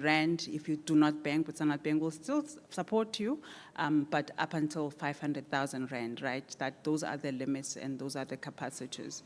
So, and we call these solutions beyond banking because really they are not your traditional way of banking. We look at businesses that do not meet the criteria of traditional business banking. So you could be a small business, you meet the criteria, I will not be able to fund you. You will have to go through the normal banking rails to do that. And we call it soft lending, we call it soft credit, we call it preferential sort of solutions. Our solutions, we've got a range. I'm not going to go into detail around all of them. I guess maybe when the questions come, we can then detail. We've got, as an example, short-term solutions around purchase order funding. It's a short-term solution, short-term type of finance. You've got a purchase order from a private or a government institution, you need to supply goods, you don't know where to go, we can fund you, very soft credit terms. We've got soft loans and grant solutions as well. Soft loans, if we lend you 500,000 Rand, you pay us back 500,000 Rand. Very flexible terms. So if you say, if you've got a term facility of 24 months, and then in month 3, your business is not doing well, you contact us, we are very flexible to understand what is happening in your business. We defer payments, such things. Grant solution, grant, you don't have to pay back. our main thing that we really drive, like I said earlier, is sustainability through our beyond banking solutions. Yeah, I think most of the things really that you said apply to Standard Bank enterprise development as well around how to get the financing. Because really, colleagues, we want to find a business that is viable, commercially viable, where you've identified a market. So you typically come to us and say, I've got a market and I need to scale. Right? Not, I think I have a market. Please help me launch my product. Please help me prototype my product. Unfortunately, we won't fund that unless you're saying, I've been supplying 5 chairs. Now I need to grow and supply 10 chairs. And I don't have the equipment or the funding to do that. We don't pay for your rent. We don't pay for your salaries. We will buy the items for you. We won't even give you cash. We'll buy the items. We work on the background. We've got business development service providers that work with us to monitor the growth of the business, to monitor everything that we do around the business. Yeah, I'm not really going to go into the development programs that we do, but we really support a lot of businesses, women-owned businesses. We've got programs galore around the development, and I know most businesses, small businesses specifically, will say we have had development programs from year to year. What's the difference? What are you bringing on board? We really try and make it as impactful as possible with funding possibilities at the end of the program. We also support emerging farmers. Very difficult to get funding, from a traditional bank because most black businesses, they don't own the land. As long as you've got the capacity, we will fund you from an enterprise development perspective. Yeah, I think I'll talk about the rest. I don't want to take a lot of time, but yeah. 5 minutes now, yeah. I've only been in 2 minutes. No, but yeah, we'll talk about other solutions as we go along. Yeah, thanks. Thanks, Nokhanyo. I think, yeah, that's the story you've all heard. I will open it now to questions if we've got for the panel. I'll take 3, maybe. I see a hand here, a hand there, and a hand here, and one over there. 4 hands. Ma'am, can we start with you? Maybe just short introduction of who you are, question, and if at all you can indicate who is it for. Hi, good day. I'm Shashika Jagannath. I'm the director of Top Rotis. We're a flatbread manufacturer, and we've been in business for 13 years. For the 13 years, I've been self-funding myself to a point where I've subdivided my property, sold it off to build a facility on my property. I've sold my vehicle that was gifted to me during COVID so that I could sustain my business. So I've put in all the fail-safe that I could on my side as an entrepreneur. I've taken the risks. My question is posed to SIFA, and please, it's not an attack on you. I'm currently having a problem trying to understand your processes. 3.5 years ago, I applied for a loan, and 3.5 years later, we are currently on disbursements, but it's taken 5 months later and still nothing.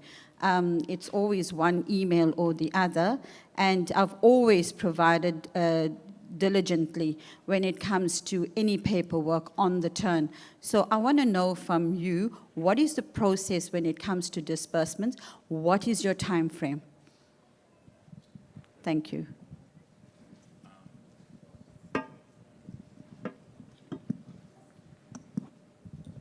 Good afternoon. My name is Drini Boetes. Mr. Sifa, I'm also on you. And I think I speak for most of the people sitting here. Your process and not answering emails, not come back on phone calls.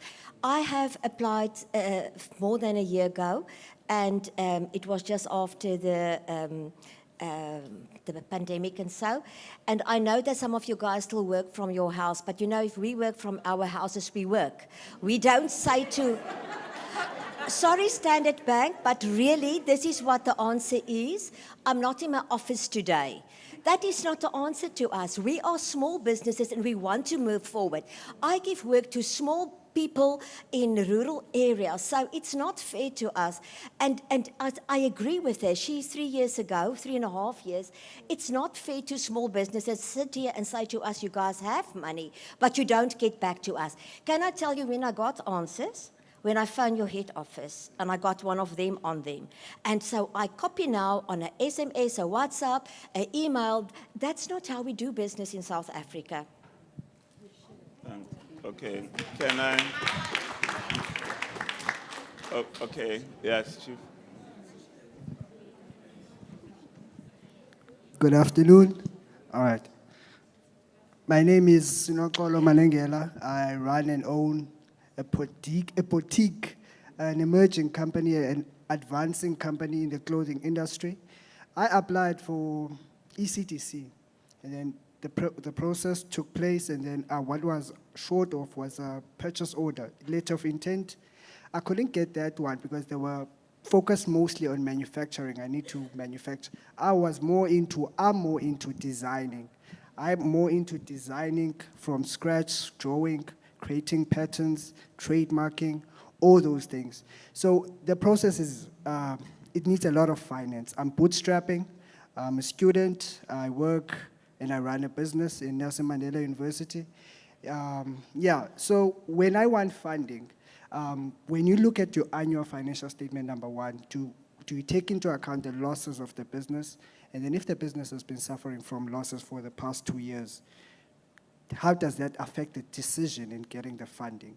And then number two, if you don't have a purchase order, because for me, I want to create ranges of designs and have distribution outlets out there, and it needs a lot of marketing as well. So it needs funding straight.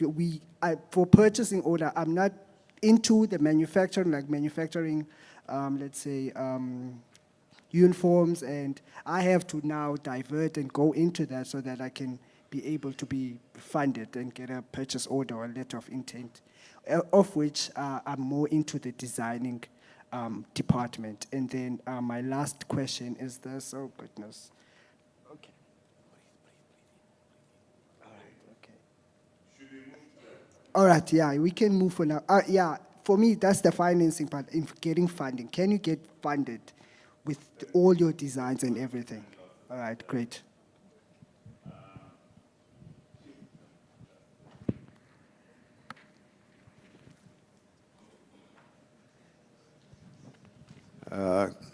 Good afternoon, everybody. For the second time, it's a WhatsApp man.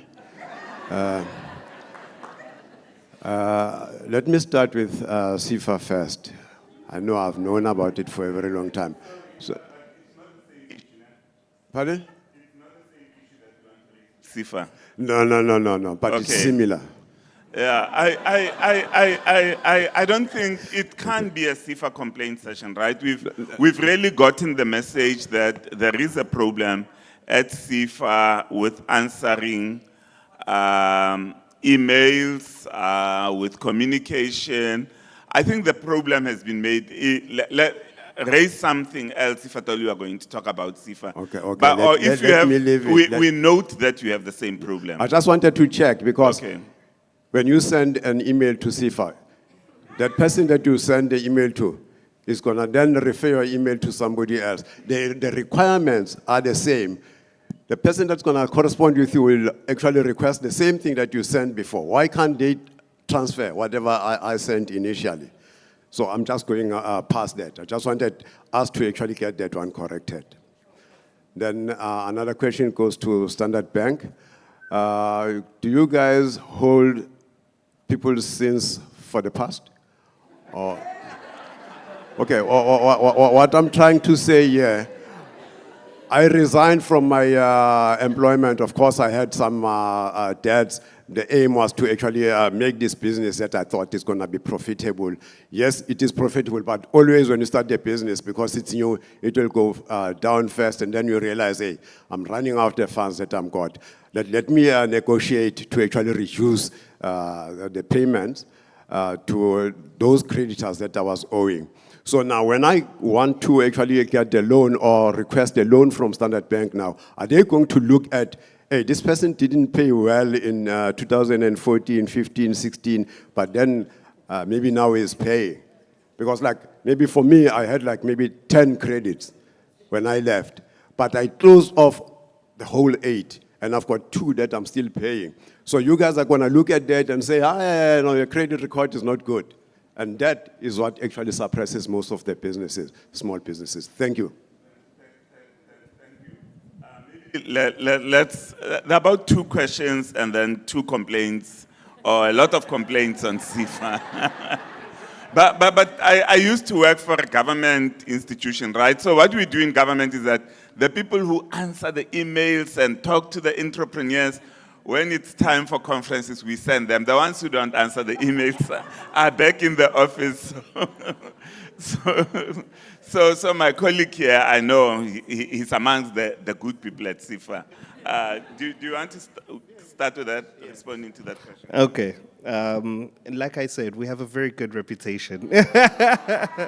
No, but at the same time, it is a serious matter that at CIFA we're very well aware of our capacity issues. So look, we even research, in Africa as a whole shows that the biggest problem that we have as Africa in development finance and distributing development finance is the capacity. There was I was actually reading a paper from someone from University of Stellenbosch about this, and really it is a big thing. And here at CIFA, we really face this issue. So just to give you an example, so each regional office at CIFA will have a maximum of 5 investment officers, right? Your deal that comes through to CIFA will be dealt with by an investment officer, right? So this is a person who will write your deal, like Hanifa said, that you sit down with this person, you give them your financials, your projections, and all of that, and you try to walk through the process. When I presented CIFA at the very beginning, I said our role is trying to bridge the information gap. And in bridging the information gap at CIFA, what are we doing? We get hundreds of applications per week, I'll say per week, We have a central loan origination system, all the applications come through that. And usually, in administrative fairness, because we are an implementing agent of government, in administrative fairness, we really need to make sure that each and every entrepreneur that applies at CIFA gets the funding, not because your parents work at Parliament, not because, no nepotism, we really try to look at every single person.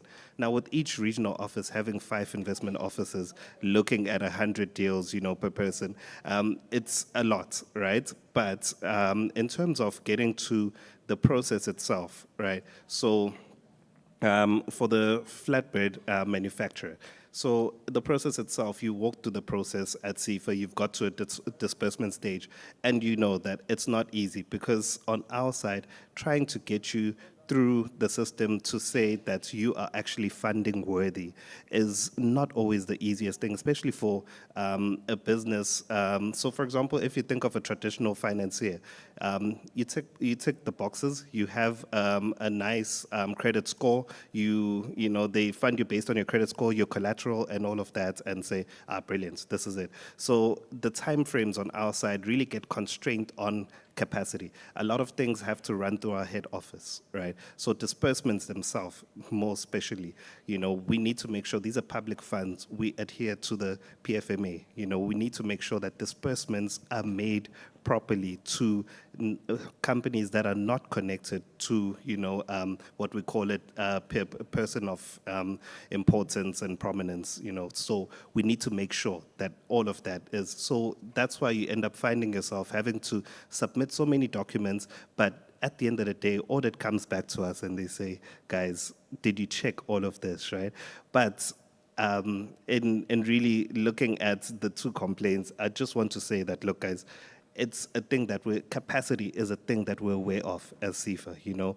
It's not because we don't want to or we're sitting at home and we're not, you know, answering emails and all of that.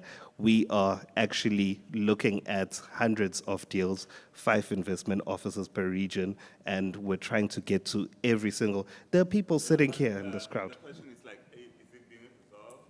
Okay. So in resolving it now, we have such a brilliant thing that has happened. So recently there was a merger that happened. Keep it short, no? Yeah. Yeah. Recently there was a merger that happened. This merger is also contributing towards our capacity building too. So that the merger's been gazetted now. You might know CEDA and CIFA are merging. It's public news now, and this is something that is resolving those capacity issues that we're trying to, you know, to make sure that everyone gets the funding, you know. There were 2 questions. One about,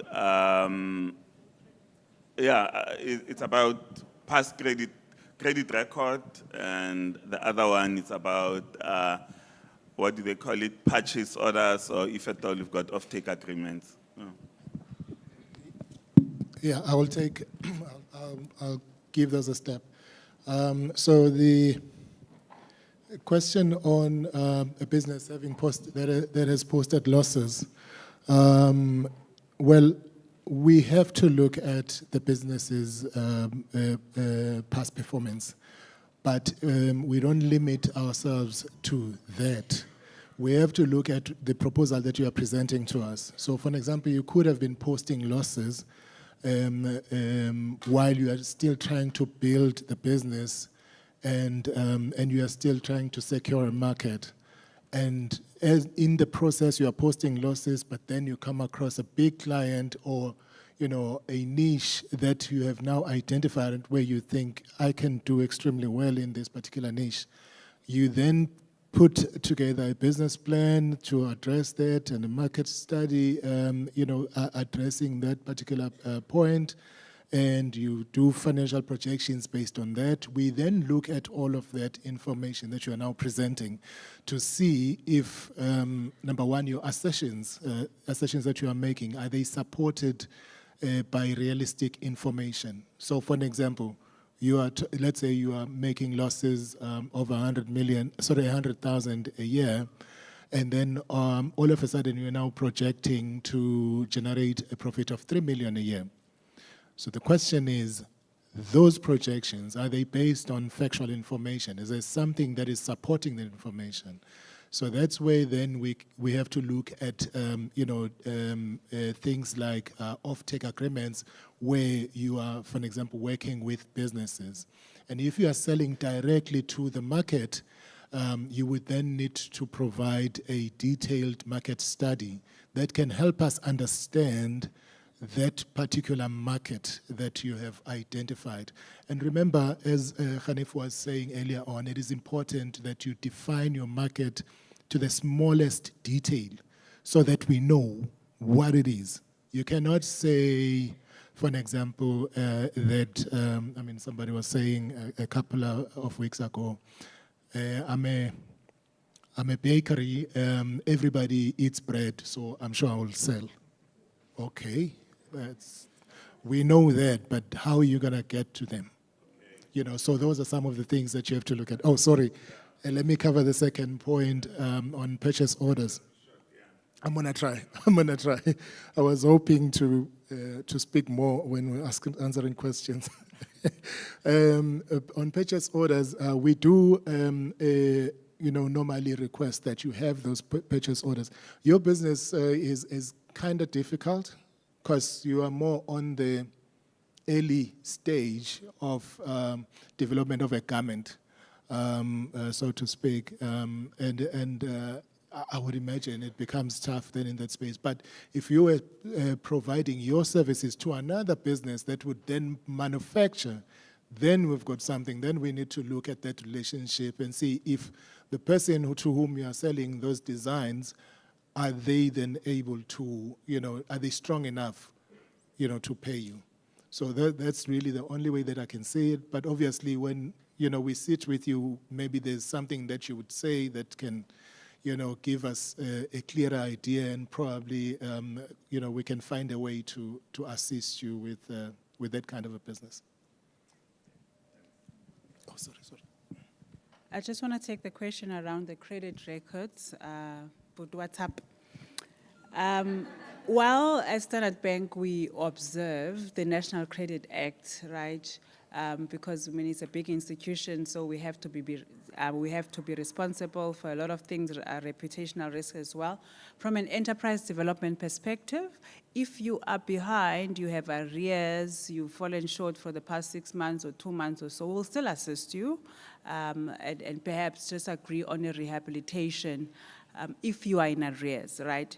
If you have a judgment because of the legal process, unfortunately, we will not be able to assist you. But arrears, behind or something, we will definitely, from enterprise development, not the traditional bank, right? Thanks. Can we take just the last round? Oh, okay. Yeah, I've seen, we've got lots of hands, and all this side. Okay, we'll take that one hand, that side, and then 1, 2, 3, 4, 5 hands. Okay, can we start with you, ma'am? You are lucky you are sitting on the side that doesn't have many hands. Hi, good afternoon. My question is actually for everyone, all the funding platforms.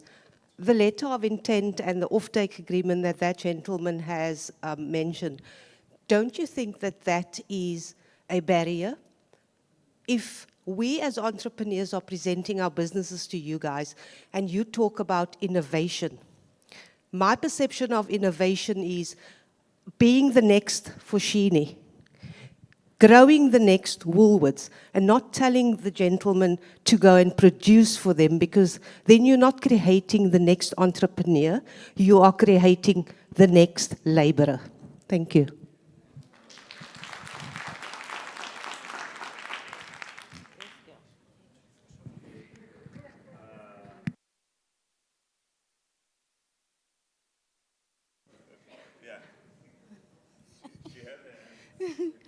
Good afternoon, everybody. My name is Sibongile from Sibokali Foods. My question is connecting to what the sister has said. We desire to open a retail store. We manufacture, but we would like to open a retail store. We don't want to do Woolworths, we don't want to do one. We want to do Sibokali Foods. Will they consider that? Okay, maybe I will do research, according to what we have manufactured, people are buying it and all that, maybe we pay for that. Will they find it?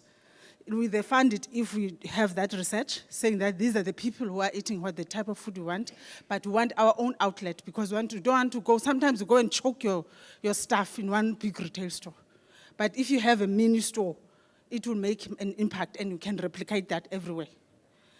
Or, another question that from CIFA, for CIFA, is a person who had money allocated, maybe there was an issue with the supplier, and that money was not paid to the supplier immediately, and maybe the books closed or the year ended, and now when you are following up, the money is no more there. How did it go?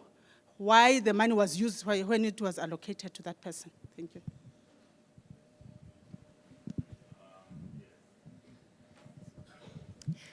Good afternoon. I'm Nicolette Kitzman from Biofoods Pty Limited. My question is for Nkanyo Ketso from the Enterprise Development. I'd just like to know, I'm not a Standard Bank client. I'd just like to know if I walk into any Standard Bank branch, is there someone who would be fluent on the program you've spoken about, and would they be able to assist me, or is there a specific department that I need to email? Also, I'm in the Eastern Cape, so our branches are normally not as efficient as maybe Cape Town or Joburg. So if you could please also address that. Thank you so much.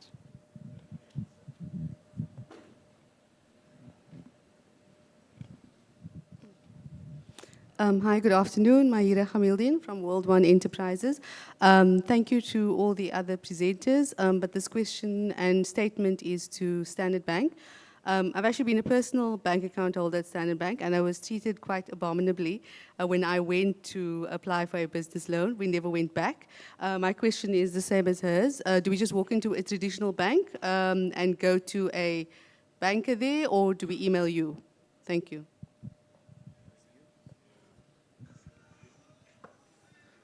Hi, can I please not stand? But my name is Oyama. I represent two companies. Sorry? A question? Yes. Okay. My question is more on time, because what you'll find, you'll go to all these financial institutes and you ask for funding and they'll tell you it will take us a month, where you need to deliver within 2 weeks. So are you taking that into consideration? I'll make you a quick example. The fuel company that I have, because of it's more on operations, you need to have funding within a certain time. So if you tell me that it's going to take you a month first for considering to fund me because of I'm asking for 8 million, because one other thing we saw that is the higher the value, the longer the time it takes for you to get approval. So are you considering that? Because you can help, but not within time, then it's all useless. Thank you.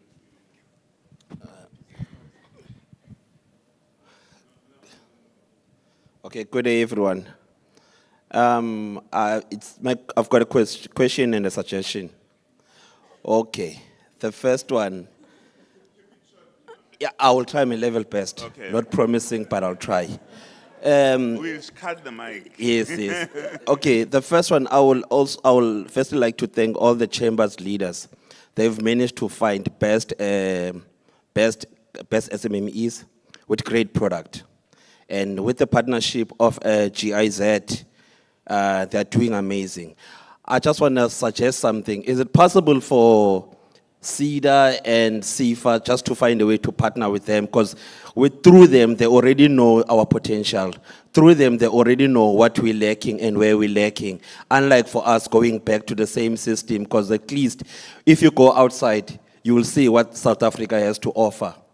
Is it possible to do that? And Good I question. forgot, Yeah. I Thanks. forgot the other one. No, that's all right.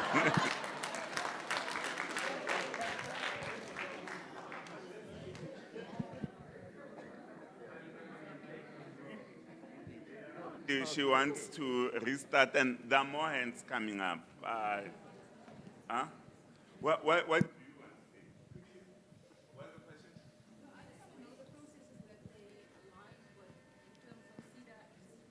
Oh, okay. How is it going to help? Because they're really struggling. They're really struggling, and I just want to know how did government come to the conclusion that they will give us better services? I don't think it's going to work at all. I'm sorry.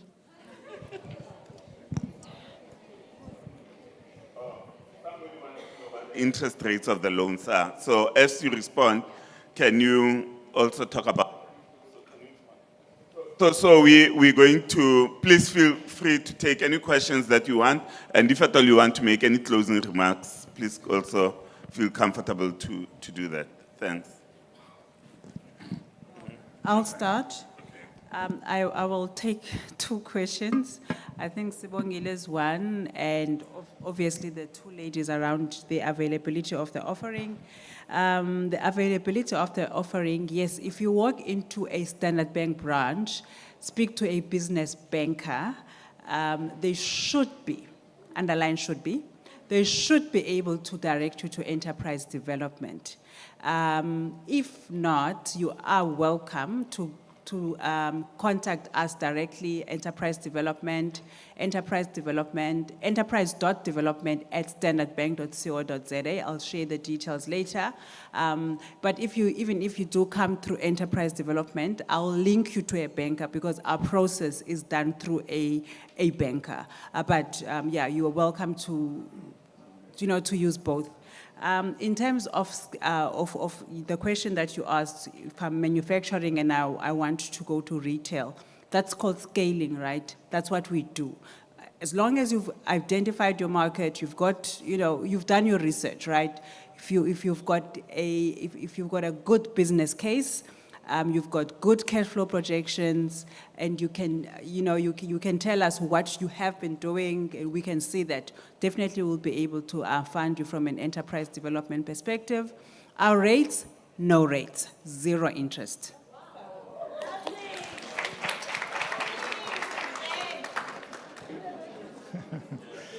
Yeah.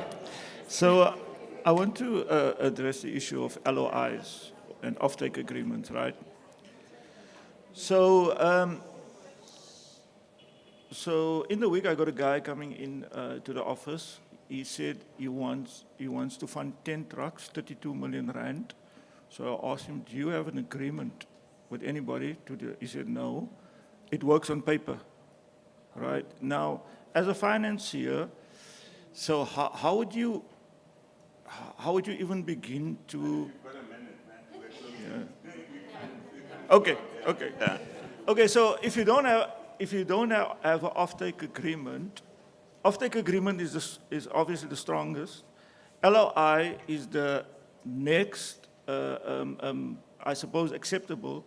And the last one, if you don't have any of those, we need some kind of track record, right?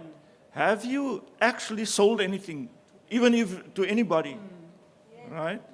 And if you have, show us your track record.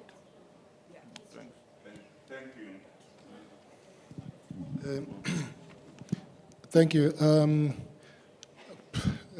I guess I'm not going to cover letters of intent anymore because I think, I'm aligned with what Khanif was saying. I think the most important thing, though, people, as entrepreneurs, can I just take a minute on this point? As entrepreneurs, we need to really, understand that from our perspective as funders, we have to do our jobs responsibly. We have to make sure that when we lend to you, we actually empower you. We give you an opportunity to succeed. We cannot fund an enterprise that is not likely to succeed. So whenever we give you funding, as much as some of the businesses that we fund end up failing, at the time when we funded them, everything seemed to be going the right way. They had all of the information that we are asking for right now. So if we were to relax such things as letters of intent, offtake agreements, and things of that, or even market studies, because you get some people actually, pushing back against those as well. What would you then rely on as a funder? There is nothing else that you can rely on. So basically, by pushing back on those, that means that we will run out of these funds and we will only fund failing businesses because there's nothing that's really backing these figures that are being presented. Financial projections on their own, they really don't tell the story. You need to give us information as to what it is that you have identified or that you have put together with your market or with a target market, that gives you confidence that that projected revenue of 10 million rand per annum is in fact achievable. You understand? So again, all of us here as funders, you can approach us. We can give you our details. You can approach us. We will give you the necessary guidance. But what we cannot do is relax the very same things, the very same measures that are meant to protect you. We don't want to fund you today, come back 6 months down the line, we take that away. But remember now we're taking something away that's worth less than what it was funded for. Guess who's sitting with a loan that has not been that will not be covered, and for how long is this thing sitting in your name? I think you've covered. So those are the things that we have to worry about. Thank you. Yeah, I'll be quick with it. So with regards to the supply issue where the funds are reallocated, at CIFA we have a 6 months drawdown date. If your funds are not drawn down within the 6 months after you've signed your legal agreements, then they're going to be lapsed and reallocated. So you need to do that within the 6 months. And then with regards to the timing issue that someone raised, look, due diligence takes different time on different institutions. That's how you choose which institution to go to. If you go to Standard Bank Enterprise Development, you'll know that they'll do it quicker. If you come to CIFA, you know that the due diligence is probably going to take longer because you probably don't have everything that is needed on that side. Timing becomes a selection issue there. And then with regards to partnering with the Deutsche company, GIZ, IDC and our wholesale department as CIFA, we would be able to do that sort of program. So it's a matter of speaking to the right representatives, and then, you know, we get into partnership over there, the specific programs for that. And then with regards to aligning our processes and, you know, as CIFA and CEDA, look, the decision to merge was made at Parliament. It was made with the core of building capacity, because we understand that there's a lack of capacity, and we're trying to address this issue, as I've mentioned before. Thank you. I have absolutely nothing to say. But no, but I think my last word will be, if you're looking for funding, remember, you're building a relationship. It's in your best interest to actually pick who you build that relationship, and think of it more long-term, not like, I need money today. Obviously, you need money today, you're an early stage business, but make sure that you're building your relationship long-term, because you're going to need that same contact that you just wrote off today. I'm speaking to you specifically, don't write him off. Go and have an aside discussion with him and understand what the challenges are, and build a real relationship with everyone in funding, whether it's your banker. It's in your best interest to do that, because it's from those relationships and that network that you're going to grow and scale your business.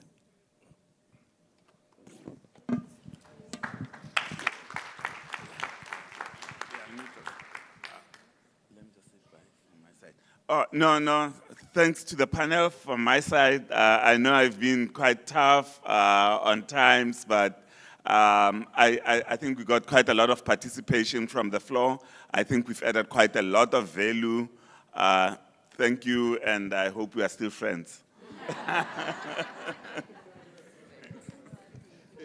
So from my side, thank you so much to this amazing panel. And I really think thank you to the audience, because what we really did want here is a bottom-up approach. We wanted to hear from these panelists, but we really wanted them to hear from you, what these issues on the ground are. And what we would really like to see as chambers is that there's more conversation to actually understand the issues that entrepreneurs are facing. And I want to pick up on one of them, the gentleman from the Eastern Cape who's the designer. So I've also worn several entrepreneurial hats in my time. And as a designer, you are creating jobs. I personally worked with, I drove to Hanover Park and Factoryton, and I wanted to work with women-owned businesses where they're actually running their own businesses from their communities and not going through factories and letting those clothing and textile workers do the work, to rather let those workers leave the business and do the work directly with me, so we cut out the middle person. But you can't get funding for that because you're not creating a manufacturing enterprise and you are not supplying a big retailer. So I think these kinds of funding gaps are something that the panelists must consider. So I want to thank the speaker for that valuable point. Sifa, I see why Sean Charlie sent you here. But I think, you know, people are very emotionally connected to you because you have a very valuable role to play. And I think that's why all of the, and they're adding value and they're trying to transform our institutions to cater more for the businesses that we say we're going to cater for. If you need capacity, there's a whole lot of funders sitting here that can support you in that. Standard Bank, you have put your money where your mouth is, because a lot of entrepreneurs who apply for loans cannot afford to start. You need to be revenue generating and you need to be able to pay these loans back from day one. And a lot of entrepreneurs cannot afford that. So for you to have the payment holiday that you have, which I believe is, correct me if I'm wrong, Nokanyo, 6-month payment holiday. NEF, you've also introduced a payment holiday now with 0 interest. Nokanyo, I think that's quite revolutionary. And so let's give a round of applause for that. Standard Bank, you have further put your money where your mouth is, and you have offered 600,000 Rand to entrepreneurs in this room that you will award them with tonight for their businesses. So thank you for that. And finally, I want to say how wonderfully, marvelously South Africa has transformed. For the men behind me to say they're feeling marginalized with all the financial assistance offered to the women. No, I'm kidding. No, but I mean, I'm just saying that there's a lot of funding available to women, and it's great to see this many women and that we have evolved as a country to this extent, which is wonderful. And we applaud the male entrepreneurs as well for the roles that they are playing in this as well. So for the next session, I just want to say that for those who want to continue the conversations with the chambers, who want to continue building on the success of the entrepreneurs here, who want to continue funding, who want to take some of these entrepreneurs through, there's a parallel breakaway session for you and the chambers and GIZ that will be taking place now. And then for the GEAPers and the other guests, we're going to ask you to stay here. But for those of you with ESD programs who want to take these conversations forward, please follow Bernadette Zeiler, who's the head of JCCI. So please also visit the exhibitors, have a look at their products, and see if there's anything you would like to fund. Thank you so much for your time. So the next session is our last session, and really the graveyard session, which is moving trade into the future. So we will ask our moderator, Dr. Renee Horn, who is the chair from the SASDC, to come forward. We will ask Tim Scholes, who is a member of the Cape Chamber of Commerce Industry, to come forward. Sean Cage from the Pietermaritzburg Chamber of Commerce. Mr. Alvin Pitt from GMLS. And Lisa Adolf, who's a technical advisor from GIZ. Can you all please come forward?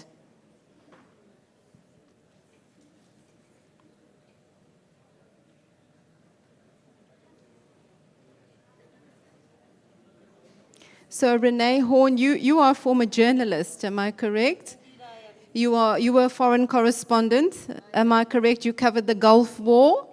I remember watching you very intently many years ago. It's very, very happy to welcome you here. Thank you very much, ladies and gentlemen. I hope that you can hear me at the back.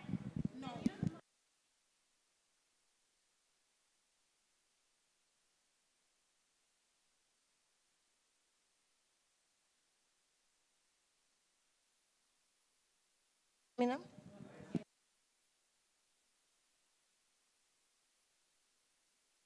Maybe that one is. Okay, fine. Right. So, ladies and gentlemen, the chair said it's a graveyard shift, but we'll try to make this as interesting as possible. I know there's a lot of money flying around. I was actually at a conference once, the US conference, as being the SASDC chair. Lots of money flying around as well. And everybody's going to be getting money from banks, ESD, and wow, it's all great initiatives here, ladies and gentlemen, really. But the thing is, I want to ask a question. If you probably look at the clothes that you're wearing, the nice, beautiful, pink, nice jacket there, where does it come from? The shop, but of course, maybe China, right? And of course, ladies and gentlemen, you create the market. You can't really blame China in terms of it as well. So by way of this, while we actually are going to be talking about the elements of trade, I'd like you to take into account that it's census actually kind of taking the elements of actually I have funding and it's okay. Where do you go to with that funding? Where is the strategy with reference to that particular funding at the end of the day? China certainly has a strategy. The United States, in terms of their entrepreneurs, have a strategy. What is our strategy? Do we buy locally? What is it that we do ultimately here, ladies and gentlemen? Right? So having all the bags of money, and they can take it away as well, right, is great. But where to next at the end of it all? So ladies and gentlemen, in terms of who's going to actually be speaking to us today, I'm first going to say esteemed GEAPers, It's really great to be here. I've been dealing with international business and consulting for more than 20 years and advising actually various SMEs, etc. And I'm not going to be calling them SMEs. So Mr. Joseph this morning actually very much stole the element, because I always say, don't think small. If you think small, that means you're going to be small. You've got to think actually global. So I'm going to be calling you emerging entrepreneurs, right? The ones that are born global, so to speak. So my panel of experts, esteemed panel, ladies and gentlemen, to take this discussion forward is Miss Lisa Adolf. She's the technical advisor in terms of GIZ, right? And we have Mr. Alan Pitt, GMLS. We have Ms. Shane Cade, GAP mentor, GEAP mentor, PMCB. And then, of course, we have Mr. Tim Schultz, which is a GEAP mentor from CCCI. So perhaps maybe, because we're going to actually kind of keep this very short, we'd love to actually hear more from you and, of course, give you some learnings and some actually kind of strategy behind actually our thinking as well, in order for you to actually take your business forward and think. I'd like you to leave with this global.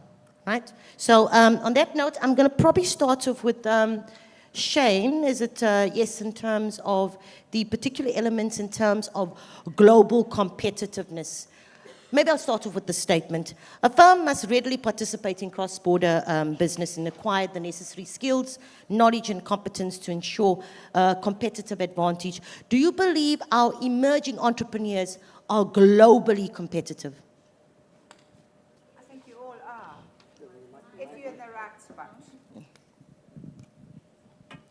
Hello? I think you all are if you're in the right spot, definitely. There's no doubt about that. We're resilient in South Africa and we can do it without a shadow of a doubt.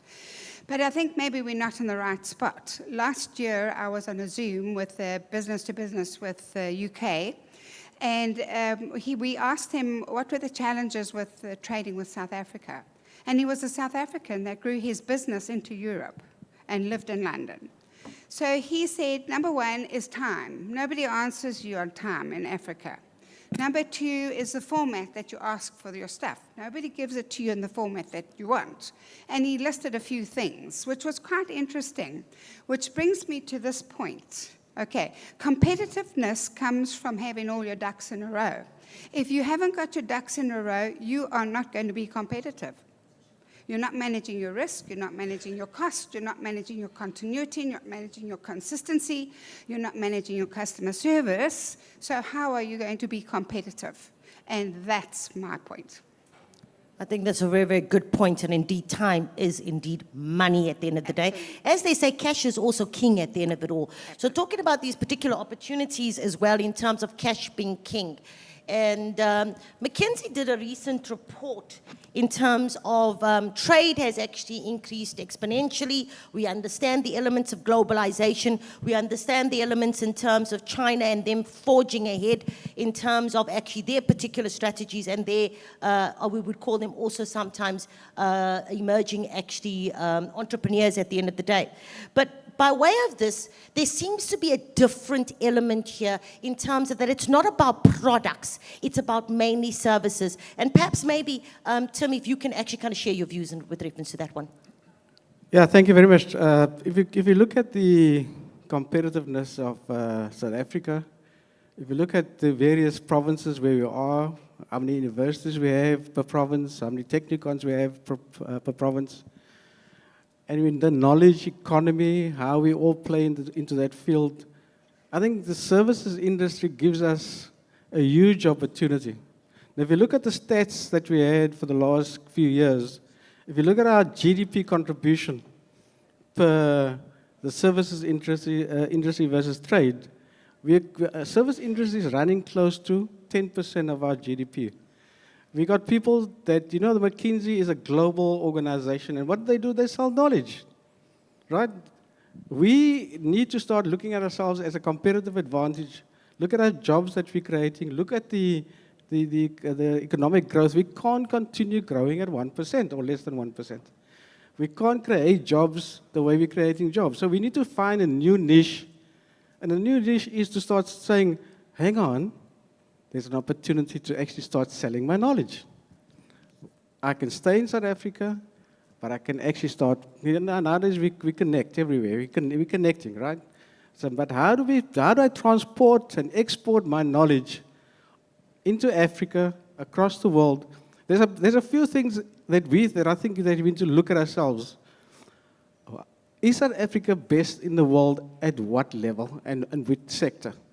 If you look at the last 10 years, the financial services sector plays, when you talk about Premier League, you talk about the top 10, the top 4, we are sitting right there when it comes to the financial services sector. Do you know that? Yep. Agreed on that one. And the technology behind financial services gives us an edge.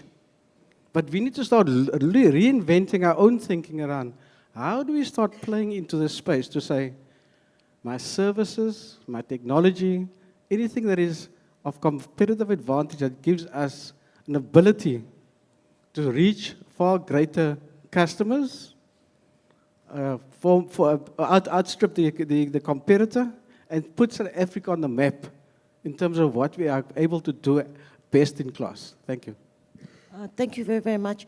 And I mean, this just brings me to a case example of, somebody just spoke about retail. And it is actually in a part of Africa where they are actually making recyclable shoes. And that's females that are making recyclable shoes, ladies and gentlemen. It is now on the Amazon platform, right? Owns their own business, everything else. So in other words, thinking completely, not out of the box, but there's no box. Right? And that's something that we need to actually look at. We should be driving those particular elements at the end of the day. And I think that actually brings us to perhaps Lisa. I mean, you can share some really kind of lessons with reference to kind of opportunities and what kind of elements that we need to look at in terms of expansion.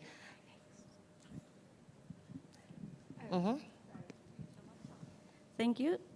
I think just speaking from a GIZ background and linking back to the answer that Tim gave here, when one looking at either services versus products, for instance.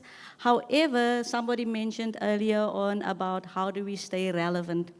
And being within the international trade and having the future, having our focus on the future, we need to be staying relevant, but also then to the demands of the global demands. And then we were looking, for instance, at the SDGs. For instance, if we're looking at international cooperation, you're looking at the SDGs. And that specifically within GIZ, we're looking at gender transformative change, we're looking at green transformation. So when you are either in the service industry or in the manufacturing industry, how relevant are you towards those green transformation? Are you contributing to the emissions, or are you support in reducing that carbon emissions?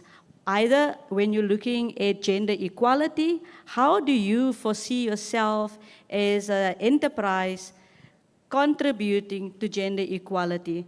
And you will see from the participation that GIZ with the different chambers took a deliberate move in increasing or have a 50-50 representation of both males and females at this conference. And it's not by chance, it's by being deliberate about the inclusion of female within international trade.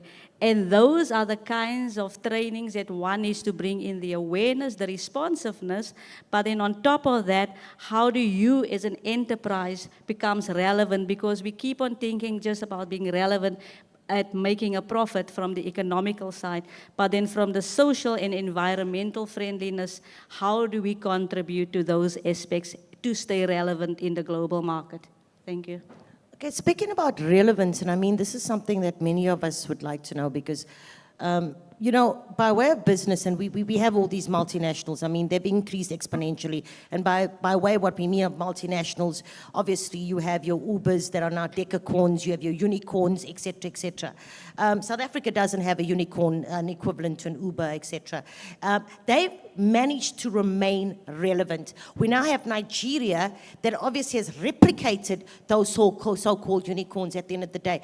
When we speak about relevance, what is your message to actually the entrepreneurs out there? I'm going to still actually keep Lisa here on the line. I think for me, in terms of relevance, like I said earlier on, looking at, and especially keep on talking about regulations. So we keep on looking just from the business perspective of the regulations that you need to be compliant, etc., from a economical point of view. Gender transformation, green transformation is definitely a huge intervention for us within international development, within the international development arena. So that becomes really for us critical in how do we support organizations like the chambers or other NGOs or ministries, etc. So, and then when we're looking at gender transformative change, it needs to start with you as the change maker. Somebody earlier on said, earlier in the day, we are change makers.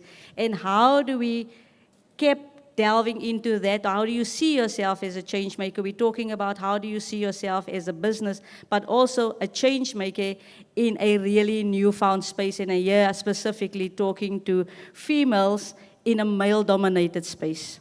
And that is what we're talking about, the relevance. Transformation starts within. However, when you're looking at how are you going to break down social stereotypes, and this is exactly what you are doing right here, exactly. You are changing mindsets. You are changing the stereotypes of how business was done 5 or 10 years ago. I don't want to say that women is the future, but I would like to say that women are changing the landscape of how business will be done, especially looking also at the service industry, because when we're looking at manufacturing, we always think we as an association with male. However, there's females now in the manufacturing industry, and that's still, you are still delving through or trying to break through those barriers. And somebody else was talking about imposter syndrome, but it's about changing mindsets. And the mindsets starts with us. And that is how we create and stay trying to be relevant, to be also not only topical, but to be those change agents that we want to see. Thank you very much, and really kind of great from that particular perspective. Perhaps maybe, as an addition to that, we look at Eskom se push. Right? I don't know how to spell it, right? That's one of the things that I never got. And we see an element in terms of problem, solution, opportunity. And if you look at the born global firms that are out there right now, they've actually created the problem, solution, and opportunity. So in other words, there is load shedding. We all are aware of it in South Africa. They decided, let's create an app that would actually schedule it for us and allow us and help us to do certain things and go about our lives. And of course, I've heard it's won many awards. It now has advertising and in terms of this. So the element of problem, solution, opportunity applies. And this is something that perhaps maybe if I can actually very much actually ask Alwyn, in terms of if you're looking at how your, Eskom se push has uses the resources, which may have been negative resources, to actually its advantage at the end of the day. Perhaps maybe if you can actually highlight a few of those in terms of that. Thanks for that. Good afternoon, ladies and gentlemen. I'm sitting here and I'm looking across the room and I see everybody, including myself early on our cell phones. This has taken over our lives. And we are so dependent on the cell phone to provide us with the necessary information. And like you say, somebody took advantage of a problem and created an opportunity out of that. Eskom se push.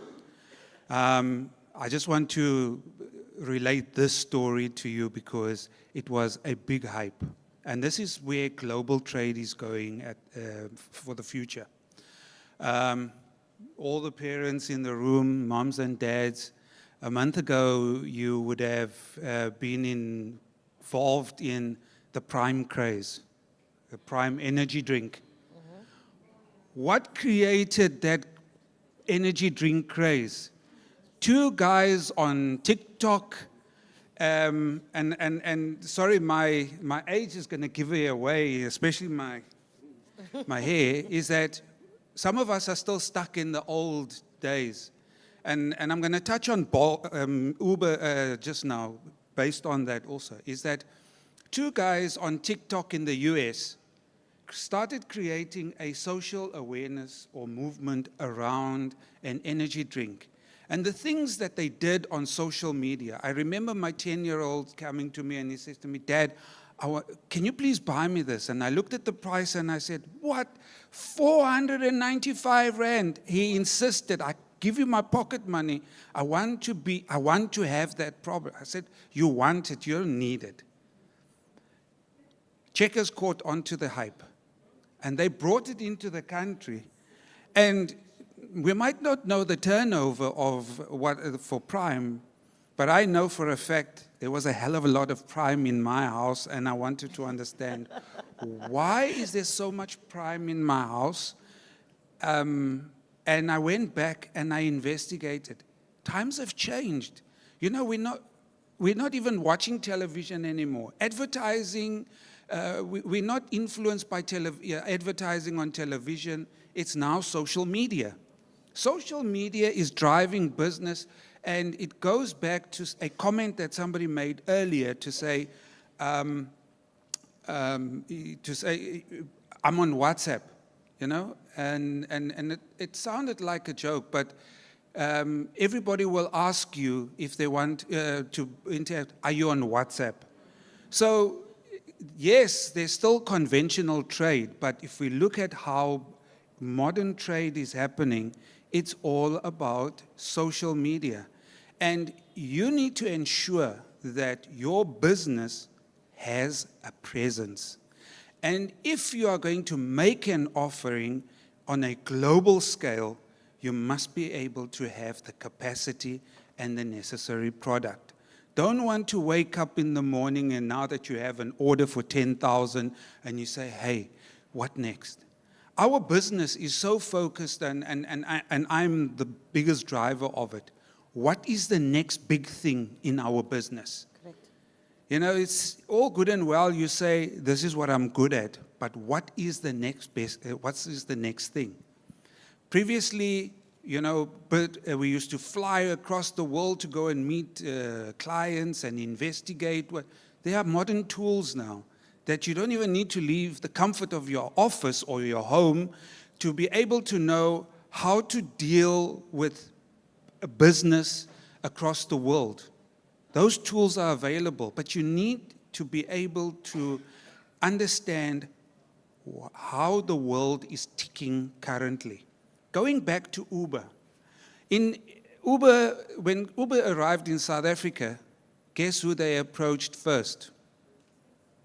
The taxi industry. And the taxi industry was not interested because the technology behind the Uber platform, they were not there yet.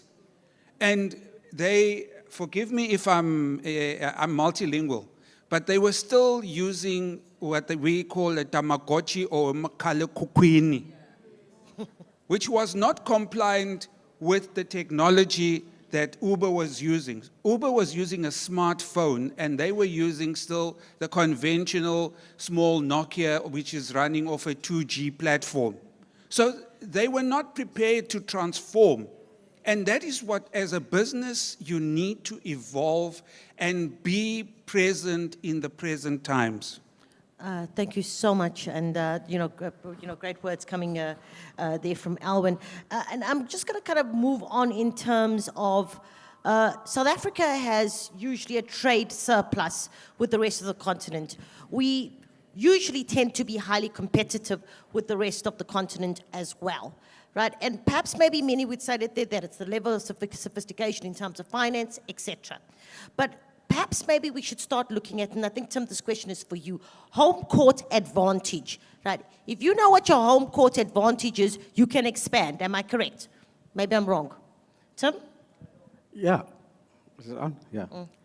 Yeah, I think, once again, coming from how do you actually look at your business and start saying, I can actually expand and grow at the sector level?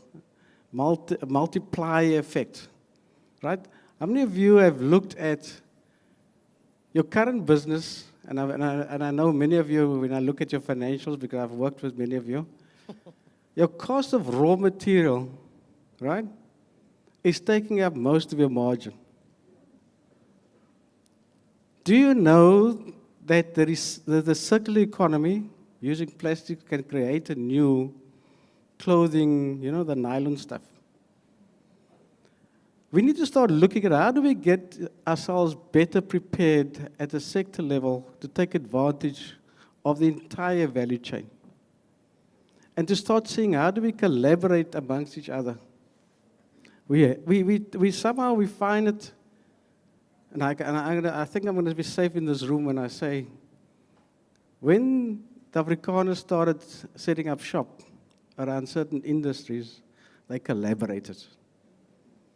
They found solutions about the value chain. They started looking at how do I expand it? How do I control this entire value chain? So we must start embracing that mindset. In addition to that, we must embrace the technology to give us a better reach. So from my perspective, I think there's a few things that I need to challenge all of you and say, how do I, in my, whether it's a clothing industry, whether it's the automotive industry, whether it is in the training and learning and development, we need to start looking at adapting and looking at new tools and new input costs and reduction of that cost. Because then if we're not going to do it, we're going to become less competitive. By being less competitive, we're going to have less money in your bank account. So I'm going to ask you again to start looking at these kind of critical issues around your business and see how do I use the chambers and connect with the various players and say, guys, we've got a problem. How can I solve this problem at a sector level? Thank you. Okay, thank you very, very much in terms of that particular element, Tim. And perhaps I'll go to actually Shana or Lisa in terms of this particular element. It's an add-on. Do you believe that in terms of the way we operate in South Africa, there's a sense of individualism, and of course he mentioned the whole element of collectivism, as one would call it, right? There's a sense of individualism that is not allowing us to get beyond actually even cross-border activity and from a global perspective. And I'll kind of maybe ask Lisa or Shana very quick kind of responses in terms of this and what can be done. Okay. Hello. I think you need to move away from funding as your revenue generation. Well done. Everybody's got this quick fix, the funding's a quick fix. Well, clearly it's not for you, because I heard that earlier. So you've got to move your mindset from that, and you've got to start making your money. Start strategically planning, start controlling your business really well, know your business, and that's what is the way forward for you. Just also remember while we're on this, by 2025, 75%, well, at the moment, 75% of your workplace is, we've got 5 generations in the workplace, first time in history. Okay. By 2025, you're going to have 75% of your workplace is going to be millennials and Gen Zs. Are you ready for them? Oops, yes. The Gen Zs, yep, they want things done very quickly. And they will be very upset if you don't get things done quickly. And I think everybody knows who the Gen Zs are. Those guys that are always on the phone, right? You know what I mean? Everything is a quick fix. Perhaps maybe from your side? If there's anything that maybe you'd like to actually comment by way of, do you believe that I think in terms of South Africa, we're actually looking at an individual component. My business is my business, and I think we should be actually looking at the elements of collectivism. I understand we're all individuals in this room, but we have to actually live through actually networks. Your network is your net worth, ultimately. Sure. And I agree with what you're saying about your networks being your net worth. And I think that these kinds of platforms around collaboration is really important to support the chambers, to support small businesses or emerging businesses. However, I think, yes, it's quite unique. I think as South Africans, we offer always unique products. However, when it comes to the funding aspect, we all then in the same kind of pot collectively. And how then through networks, especially when one looks at the value chain, for instance, how do you collaborate around a value chain? Because you may find that when you're looking at waste or recyclable materials, that somebody else can design a beautiful dress and somebody else can market that same dress. And how do you harness that internalized networks that you already have? Because it's almost like you want to go source the material, and if it's environmentally friendly sourced, you want to make it, you want to design it, you want to make it, you want to manufacture it, and then you want to even sell it. So there's so many aspects in that one product in terms of the value chain. However, I don't see people diversifying their services. It's almost like I make it, I must be responsible for all of those aspects.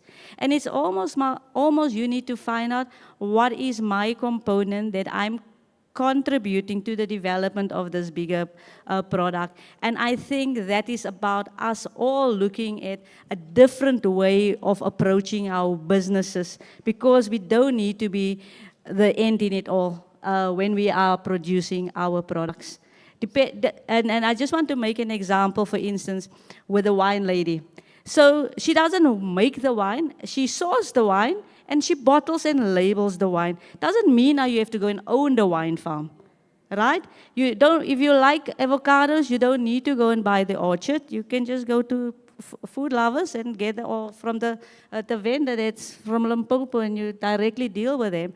But those are the mentality also in terms of changing our mindsets of how we traditionally used to operate from business. And now with e-commerce coming more on board, how are we diversifying our thinking around us approaching our business opportunities and linkages that we need to create? Definitely so. I mean, linkages are very important, and the elements in terms of what you've mentioned in terms of actually creating more of a collective. You can't be jack of all trades, ladies and gentlemen. I'm not a good runner. I don't know if anybody, I'm not Usain Bolt, but I'm good in strategy. I know that. So those particular elements, I think that we should actually start understanding what our capabilities are and where we kind of go like, this is what I need to focus on. Because if you're going to focus on 10 different things, I understand that it may be actually kind of the first 10 days may be great, but you're going to actually wear yourself out. Any other points of view? I don't know if Alwyn or Tim, and before we just move on to two kind of elements, and then we're going to open it up.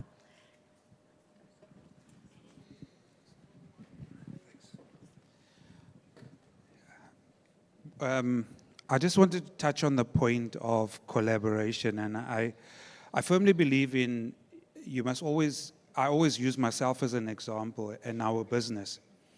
Yes, we primarily focus on capacity building and to a certain extent forwarding and clearing, that's importing and exporting on behalf of clients. But we value collaboration.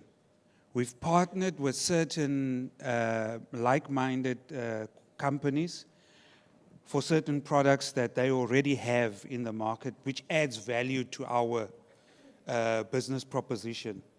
And that has made us successful. We don't trample on their toes in terms of running their businesses, but what they are offering us is enabling us to make a better offering to our clientele in our industry. And I think if we as entrepreneurs can start thinking about more collaborations with certain people. I'll give you a typical example of how we collaborate. We have, our forwarding and clearing division is based in South Africa, in George. But we export globally. We don't have global offices. Imagine setting up 300 offices across the globe. How much is that going to cost you? So we've set up partnerships with other small forwarding and clearing organizations across the world. And that has enabled us to have the presence that we have. So when a client comes to us and they say to us, can you export something for us to a certain country? The answer is yes, because we already have the network established. If you don't have the network, if you don't have the collaboration, you're not going to move forward. So I encourage you, find those partners, collaborate with them. Yes, they want their pound of flesh for what they do. Be prepared to pay it. At the end of the day, we all win. Indeed so. And just about the elements of collaboration, and just a couple of tips. I mean, everybody's at this particular kind of Indaba conference event, etc. I don't know if anybody's actually checked the program and said, these are the particular, not only just panelists, these are the people that I need to target. When I leave in the next 2 days, these are at least 2 of them, I know I'm interested in them and I'm going to collaborate with them. And this is something that we all have to challenge ourselves in terms of that. We're not sitting here, ladies and gentlemen, in terms of a talk shop. We want this to be a workshop ultimately. So I'm challenging each and every one of you, by the time you leave, that you already have 2, then their LinkedIn or whatever, maybe 10. Okay, there's another guy that every conference he went to had 10 people, right? It's a bit too much for me to actually manage, but at least 2. And you know that at least 1 will be able to actually win in terms of collaboration. And then it actually kind of moves on in terms of a snowball effect. I'm going to just ask 2 fundamental questions because it is elements of trade. So we've obviously got, you know, I'm always getting it wrong, Africa's Growth, not Africa's Growth, yes, Africa's Growth and Opportunities Act, right? And of course, we're having some serious problems in terms of AGOA right now. What happens, especially because you as entrepreneurs will be affected, if we cannot get our goods into actually the United States duty-free? What is going to be the next move? What should our entrepreneurs do next in terms of AGOA? I think the first thing they must do is pray that they're not going to stop it.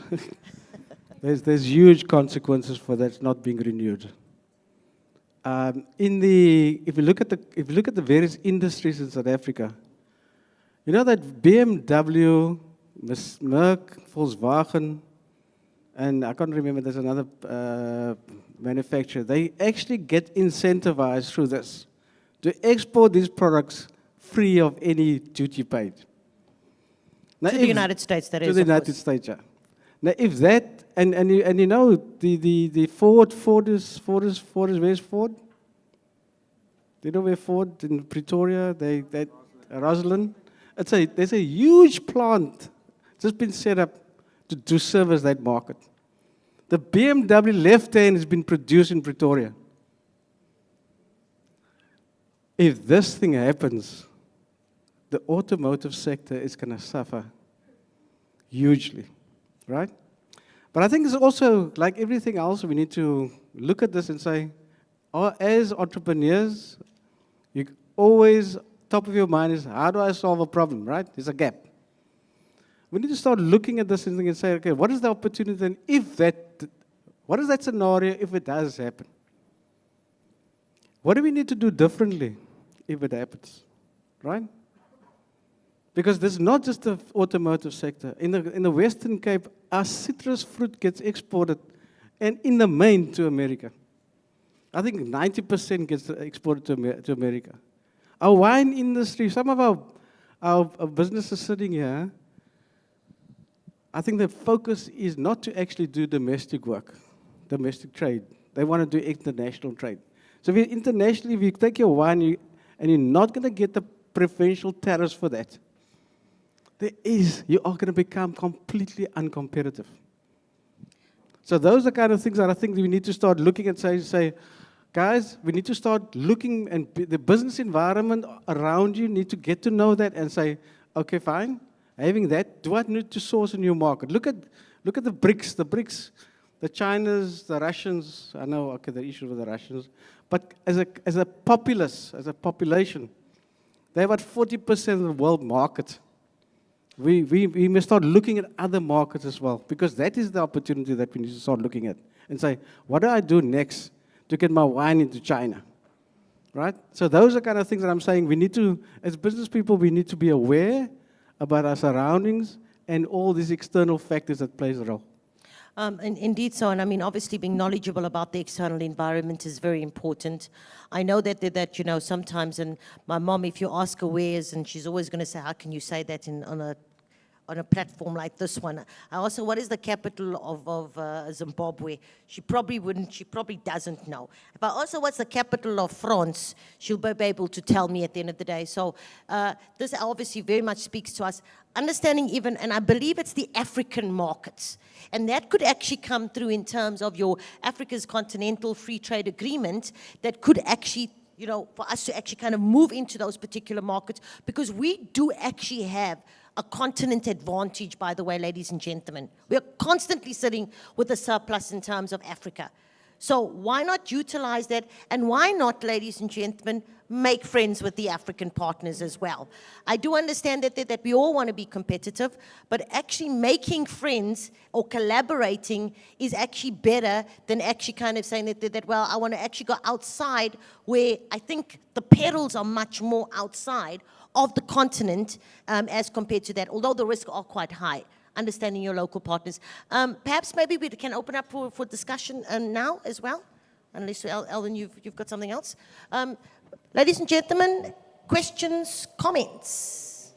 Okay, right. About 10 minutes? Okay, yeah, yes, 10, please. Okay, thanks.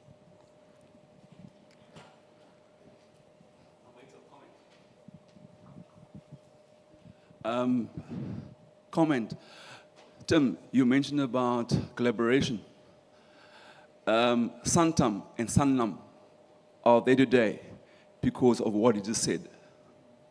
They collaborated many years ago, 100 years ago, and they are the biggest insurance company in Africa. So, and the other lady talking about competitiveness. I've been competing for a very long time, and I can actually sit with all the echelons of the insurance industry there. We are still struggling. Because I can bet you right now that 99% of everybody in this audience has got a white broker, guaranteed. The problem is that we do not trust one another. Right. That's why I said 99%. We do not collaborate. We need to collaborate with one another. I need to work with your cards in my pocket, and vice versa. Thank you very much. I'm going to take 3 to 4, or clear the floor first.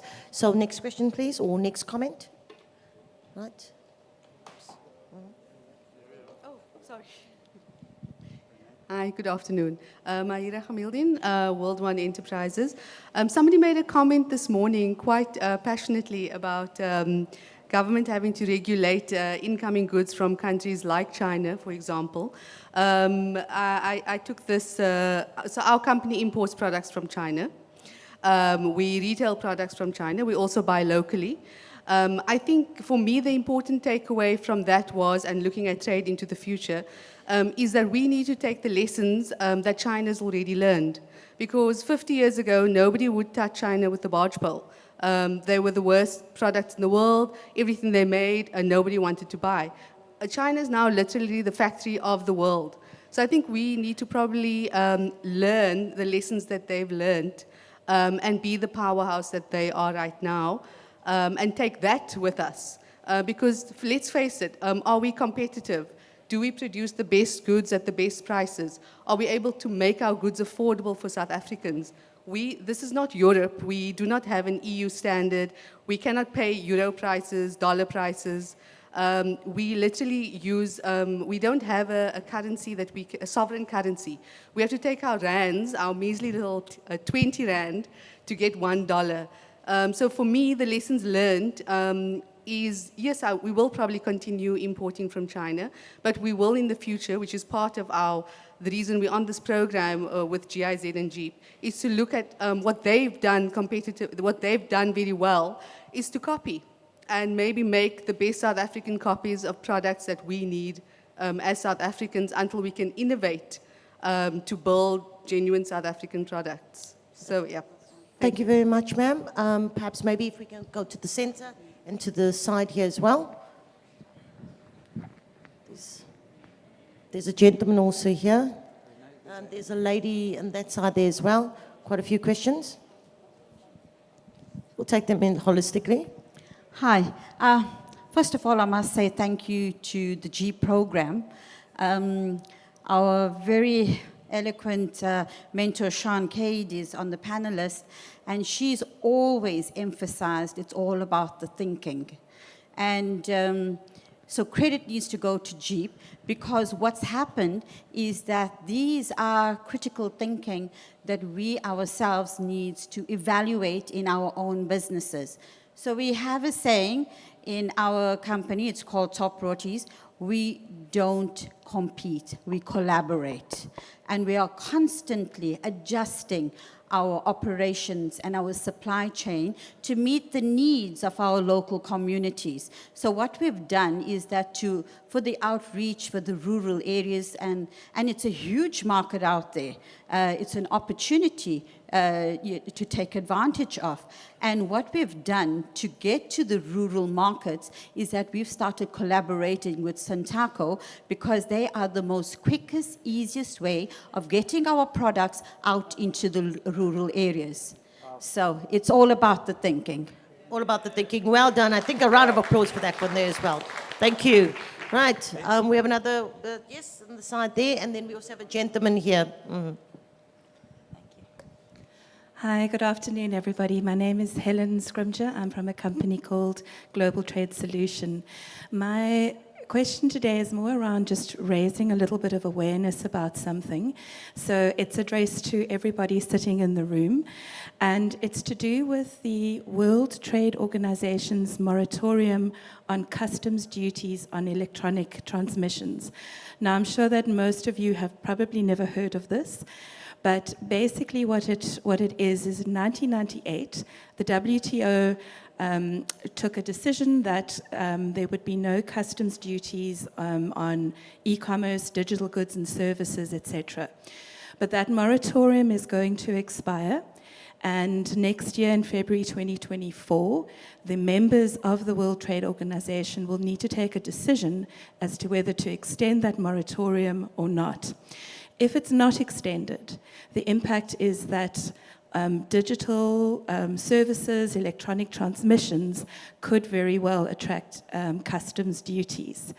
So I'm raising this awareness to everybody because this will have an effect on, well, petite and boutique businesses. Because currently there are no customs duties.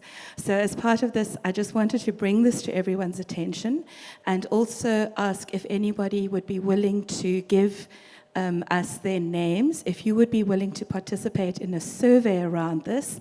It's being conducted by a company in Washington, D.C., and it just serves to highlight the impact that this could possibly have on SMEs. So if anybody is interested in participating in the survey, please come and talk to me or my colleague Audrey. Thank you, and I hope that is in order. Thank you. Thank you very much. I think there's one more, 1 and 2, and then we'll start wrapping it up. Thank you. Good afternoon again, guys. Colleague Lembang, I think I didn't introduce myself initially. Colleague Lembang, I'm from the South African Rabbit Producers. I think there's something that I think was mentioned by a lady that was sitting there. Which comes first, the market or the product? I think it's something that we need to be able to answer very well, because our funders are asking us to present them with a market, but our customers are asking us to present them with a product.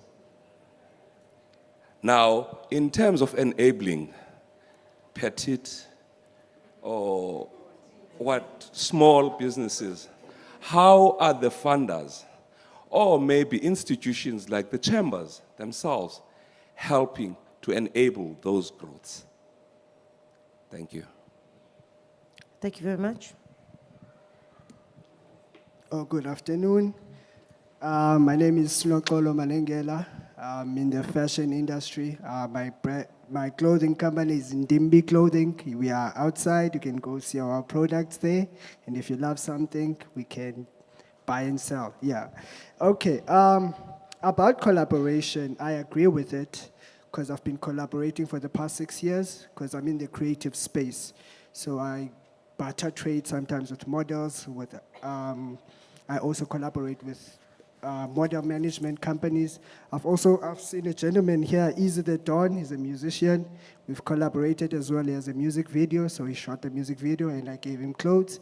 So I fully agree with collaboration. And about network establishments now, I did get an invite from Runway New York Fashion Week. Yeah. And then for that, I applied for that as well to ECTC. And then unfortunately, they did not have funds. The cost of the trip to go there and come back, accommodation, food, and models, photography, and everything, it costed about $250,000. So I couldn't participate in that. Now, about surroundings, so knowing your surroundings, is there anyone in the export industry that can assist with that letter of intent? Because we do have that letter of intent.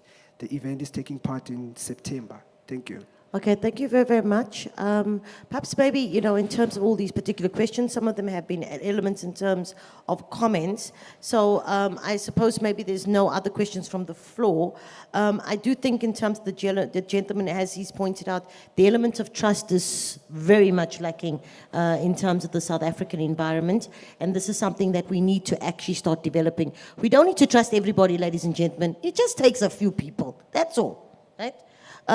The elements in terms of the imports, importing from China, I understand it is an element in terms of low cost, but maybe I would like to actually point this out, that China is moving away from manufacturing. They're looking at that big Cupertino there in Apple, Silicon Valley style, right? So for them, I believe that perhaps maybe there may be a place in the sun for us if we actually kind of learn from those particular lessons as well. And I just wanted to actually bring my particular panelists in, and maybe just by summing up the particular questions with reference to the market and the product, and of course the elements in terms of the letter of intent and networking. So maybe just a 10-second for each panelist to sum up any of their comments as well, and then of course I'll do a quick vote of thanks. Thank you.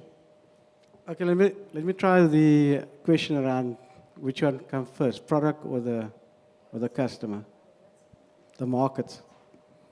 I think this is where you have to become very creative. I know about a few very successful business people that started their business with no money. They sold a dream, right? But they created a whole partnership along the way to say, that is my expert in that, that's my expert in that, that's my expert in that, and there is my market share. That market share is going to translate into X. Why? Because it's informed by the following. Sometimes we don't sell the right business case. I know from potential venture capitalists that's waiting for a good idea. The investors, and this is not a criticism for because I know many of you that I've worked with.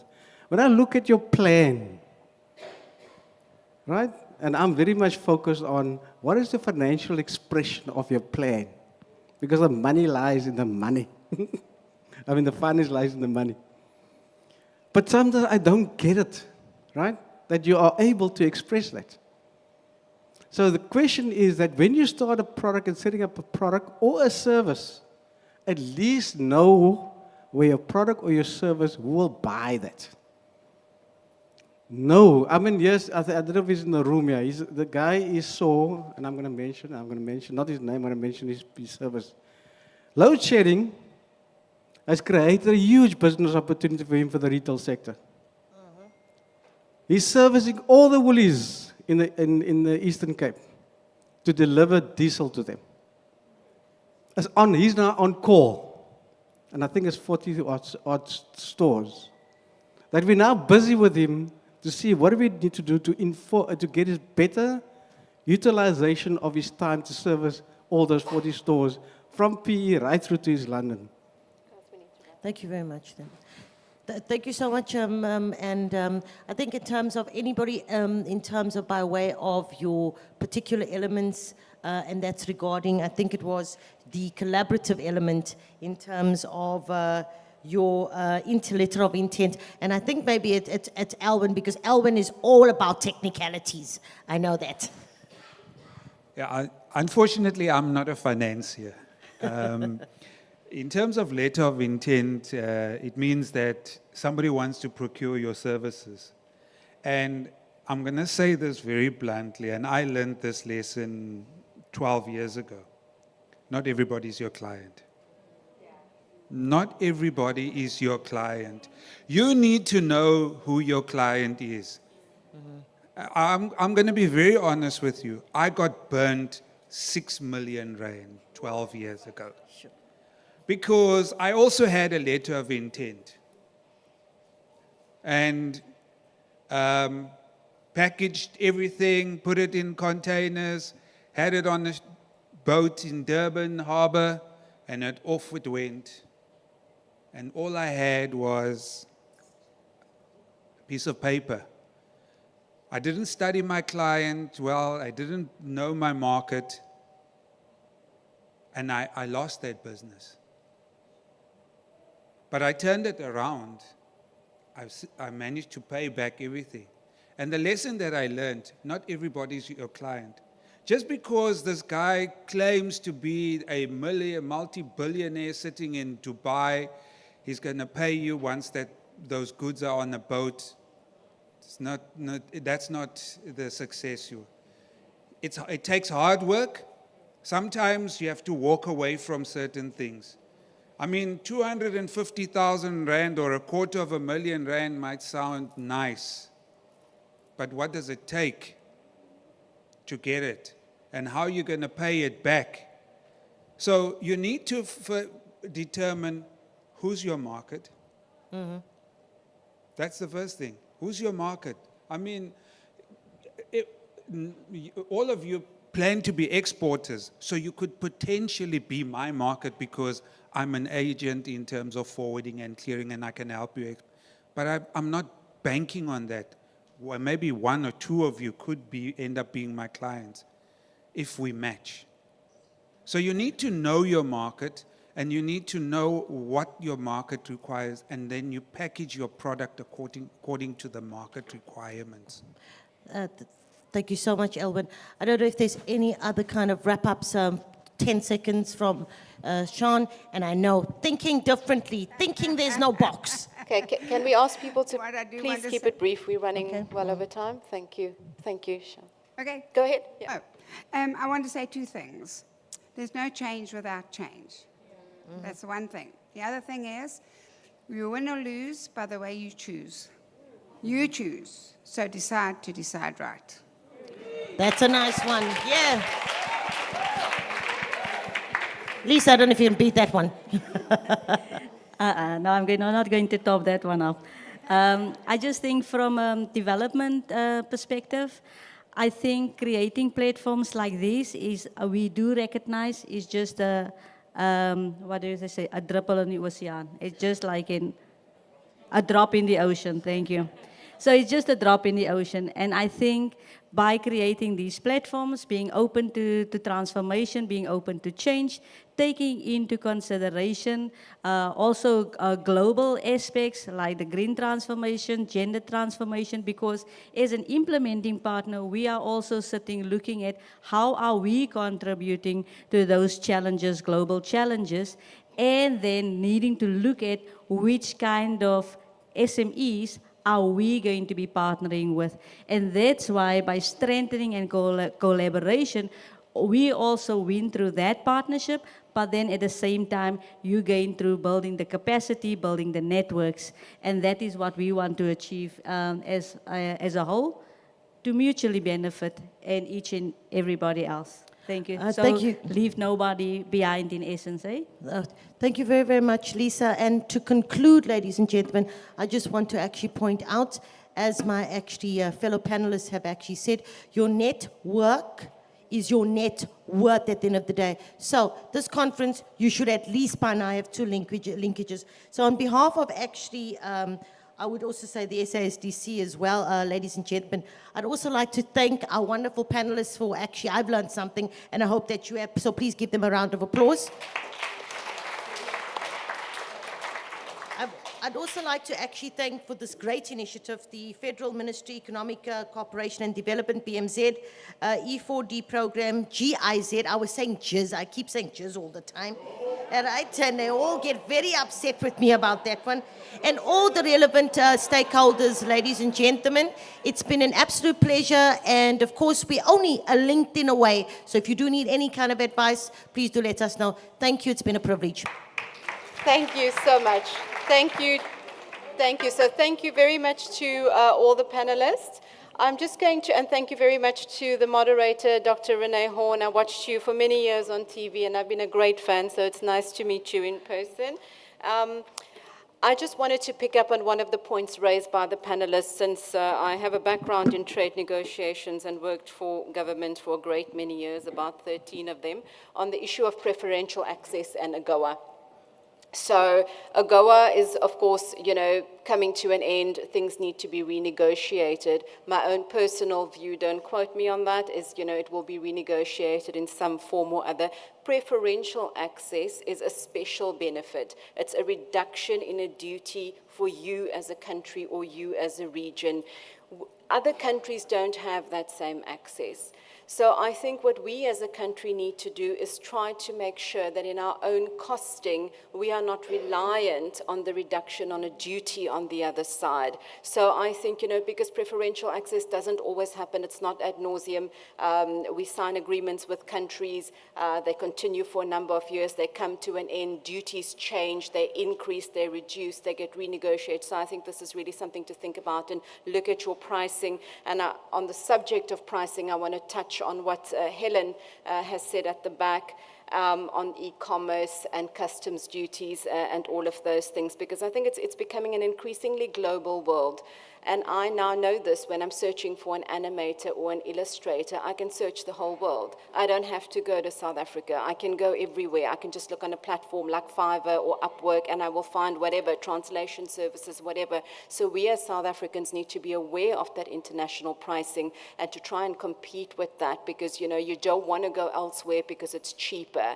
You don't want to go to a country in Portugal or France because it's cheaper than South Africa. So we need to be very aware of that.